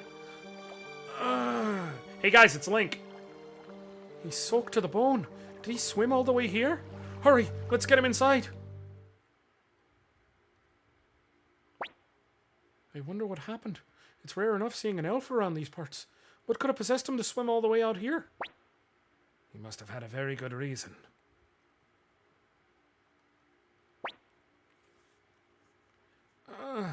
Where am I? It appears I survived. Are you all right? I heard rumors, so I made my way here. Please tell me this is the Liberation Army. Don't worry. This is Thunder Castle, the Liberation Army's headquarters. Thank goodness. I have a request. I wish to speak to your leader, Odessa. You can't meet with Odessa right now. Our current leader is Commander Anoriand here. Then, Commander Anoriand, please help us. Help you? The great General Gwanda Rossman of the Imperial Army plans to exterminate us elves. I beg you, please lend us your strength. Of course. Wait, Commander Anoriand. The present strength of our forces is insignificant. Even with the survivors of the old Liberation Army and Farkas's bandits, we amount to only a few hundred men. It wouldn't be wise to mobilize our forces just yet. But that would mean leaving the elves to die. Of course, we can't abandon them. Our only strength is the hope that people see in us. We must not betray that hope. Therefore, I suggest we send out a small reconnaissance team to collect intelligence. From there, we can decide on our next course of action. You have my deepest gratitude. I'll lead you to our village. Young master, no matter what anyone says, I'm going with you. Kirkus joins the group. Gremio's necessary, and then we can switch party members. Okay, so we're gonna add to party.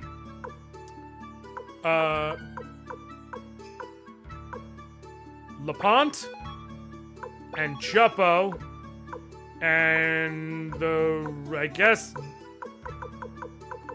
Victor to help make sure our party is leveled such that we can let go of enemies and go fast. Okay. I need those two so I can specifically start doing the recruitments I'm planning.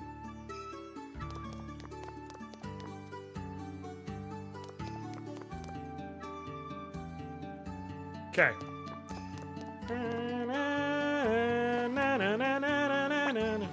Our village lies beyond the Great Forest. First, let's head for the Great Forest Village. It's located southeast of Kuan. We should find it along the eastern edge of the forest. Alright. Now then. Let's do this shit. There are some recruits to do in Seika, but I'm going to do those last for reasons. First, we're going to go up.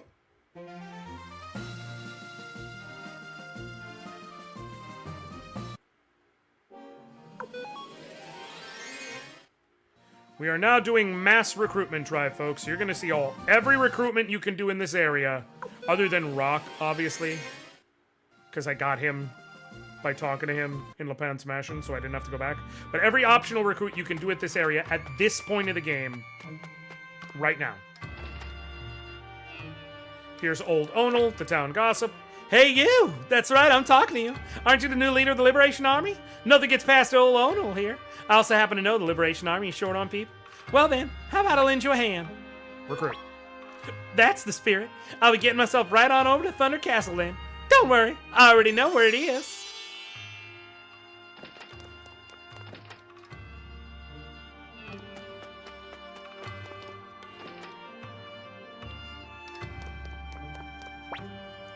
Really? You have your own castle now? Then hey, let me join you. I'm no fighter, but I do know how to make a mean soup. Your battle-weary warriors will be kept well-fed. How about it, Anoriand? Recruit.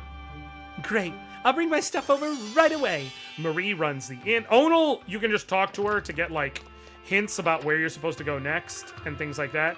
Marie runs the inn at the castle. Oh, shit, what am I doing? I need to go up first and get Chandler. Chandler's a merchant, and he stars in episodes of Friends. Onal is the gossip character, literally. Hey there, my name's Chandler. I'm just a carefree peddler. Liberation Army? Nice, nice. You came to the right guy. I've got all the medicines and antitoxins you need. All right, let's go check out this Liberation Army castle. He runs the item shop in the castle. The way his item shop works is every time you visit an item shop in a new place, its inventory gets added to his inventory back at the castle. So you can buy anything from anywhere you've been. So you want to make sure and check every... That's how all the shops work, essentially, in Suikoden. So whenever you go to... All the castle shops, I should say, work in Suikoden. So whenever you go to a new place, you always want to check the town item shop and armor shop.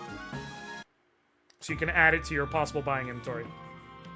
Now, there's gonna be a story beat, but we're just gonna... Well, that's strange. I'm sure I saw an elf appeared right here and... Hey, you! Stop right there! Guys, look! I was telling the truth! There's an elf here! Best not to cause a commotion. There's a secret elven path through the forest up ahead. Let's hurry. Now, I'm not actually going to the forest. I'm doing some recruitments and doubling back. First is Maz. Are you part of the Liberation Army? Master Mace taught us to say... He used to say, a sound body keeps a sound mind. When the world is wrong, so do people's minds. Please let me join the Liberation Army. I'll help straighten out people's minds. Thank you so much. Then I'll head straight over to Thunder Castle. Moss is the blacksmith who goes to your castle who can specifically only sharpen people's weapons to level 5, which means he's fundamentally useless. Because if you don't come here to recruit him first, and you wait to recruit him as you're moving on your way through in the game storyline, and you don't double back and need to use him, you will recruit the next tier of blacksmith before you're done with the next arc. I'm Sansuke. I make baths. Recruit. Join you? Sure.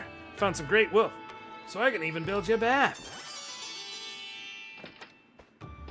Like, it is very likely because... Now, in later games, they just give you one blacksmith, and you have the ability to find various hammers for them that can, like, increase the level to which they can sharpen your weaponry, which is a much smarter system. But in this one, you have 5 different blacksmiths. And the hilarious thing is that the first one is likely to never be used by you. Because each blacksmith can sharpen through the levels all the previous ones can. So there's literally no reason to ever use Maz if you're playing, like, efficiently.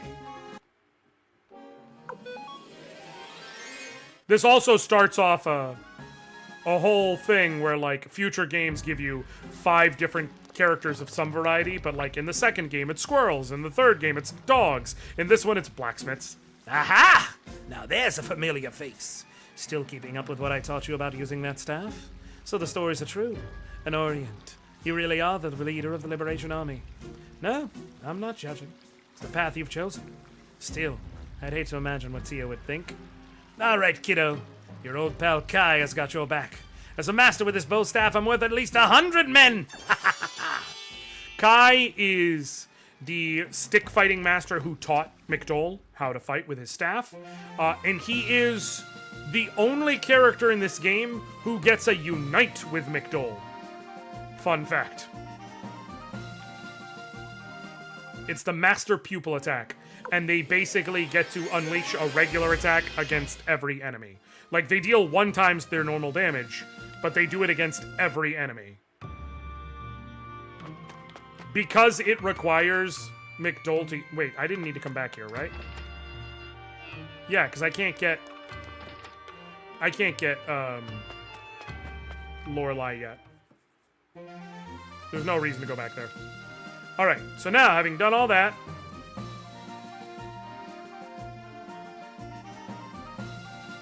There's 2 more recruitments I need to do. 3 more recruitments. There's a couple more. So we go here. It's really you, Uncle Jumbo. I've been looking all over for you. Meg? What are you doing here? What? I was hoping you'd teach me your tricks, Uncle. Wow, so you're a member of the Liberation Army, huh? Then I'm joining the Liberation Army too. No, you mustn't. La la la, I'm not listening. Hey, Mr. Anoriand, can I join the Liberation Army too? Recruiter. Yippee! Now Uncle Jumbo could teach me his tricks. I never agreed to teach you. Lucky me! Yeah, serves you fucking right, Jumbo. Okay. I'm going to save Sergei for a reason. Okay, now we go here. We go back to the castle. Is it level 2? It is. Every time, so the castle has 4 different stages, stage 1, 2, 3, and 4. Every time you come to the castle from the boat for the first time since it upgrades to a new stage, you'll know because it will display to you your castle and will show you how it's growing. I need to go up 1 floor. I need to go talk to Marie, and I just need to keep talking to her until she says something different, which is, you must be tired, get plenty of rest. Okay, I just need to keep talking to her until she says... No. No. It's pure RNG. Every time you talk to her, it just rolls an RNG to see if she says the other line. There's nothing you can do to speed it up, unfortunately. Really? Really? Really?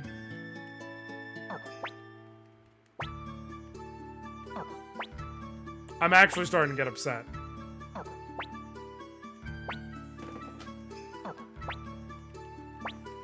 Okay, y'all. I guess the game just doesn't want to work with me. I know I can trigger it. I don't... I didn't miss it or something, did I?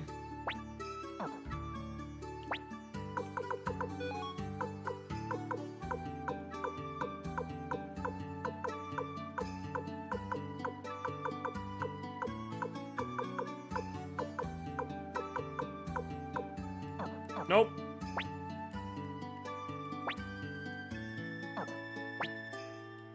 Well, I finally opened my inn, but I haven't got time to prepare food. If only there were some skilled cooks around. Now I can leave.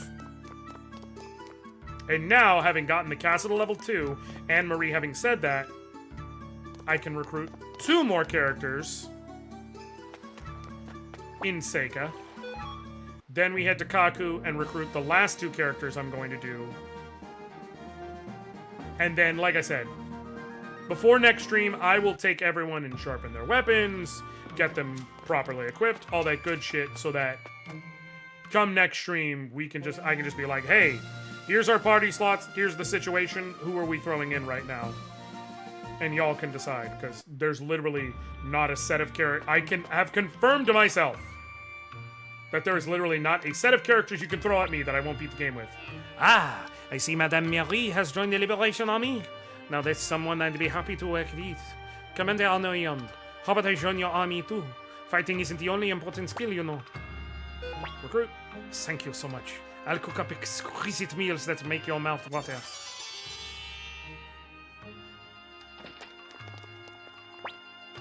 Sorry, I'm busy right now. Hey, you.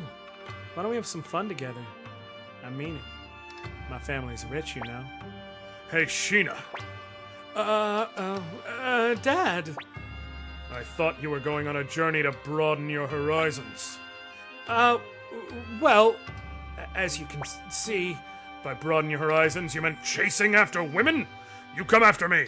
You come with me. I'll knock some sense into you. All right. Quit pulling my ear. Sheena is a fuckboy.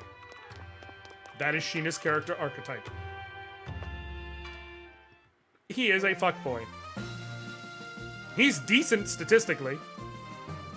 Like, his whole thing is he has kind of balanced stats all around and comes with the first lightning rune you can access, which is really, really good individual targeting damage. But he is a fuckboy. He remains a fuckboy in the second game. Please listen to me. I happen to be an inventor.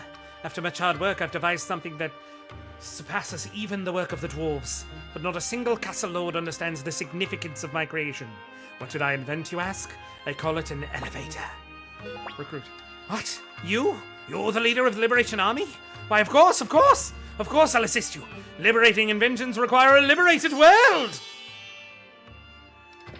Do you play Suikoden Tactic? Do you mean like the PS2 game, Suikoden Tactics? 100%. Indo, 100%. I have every single English Suikoden game. I own all of them. Hello.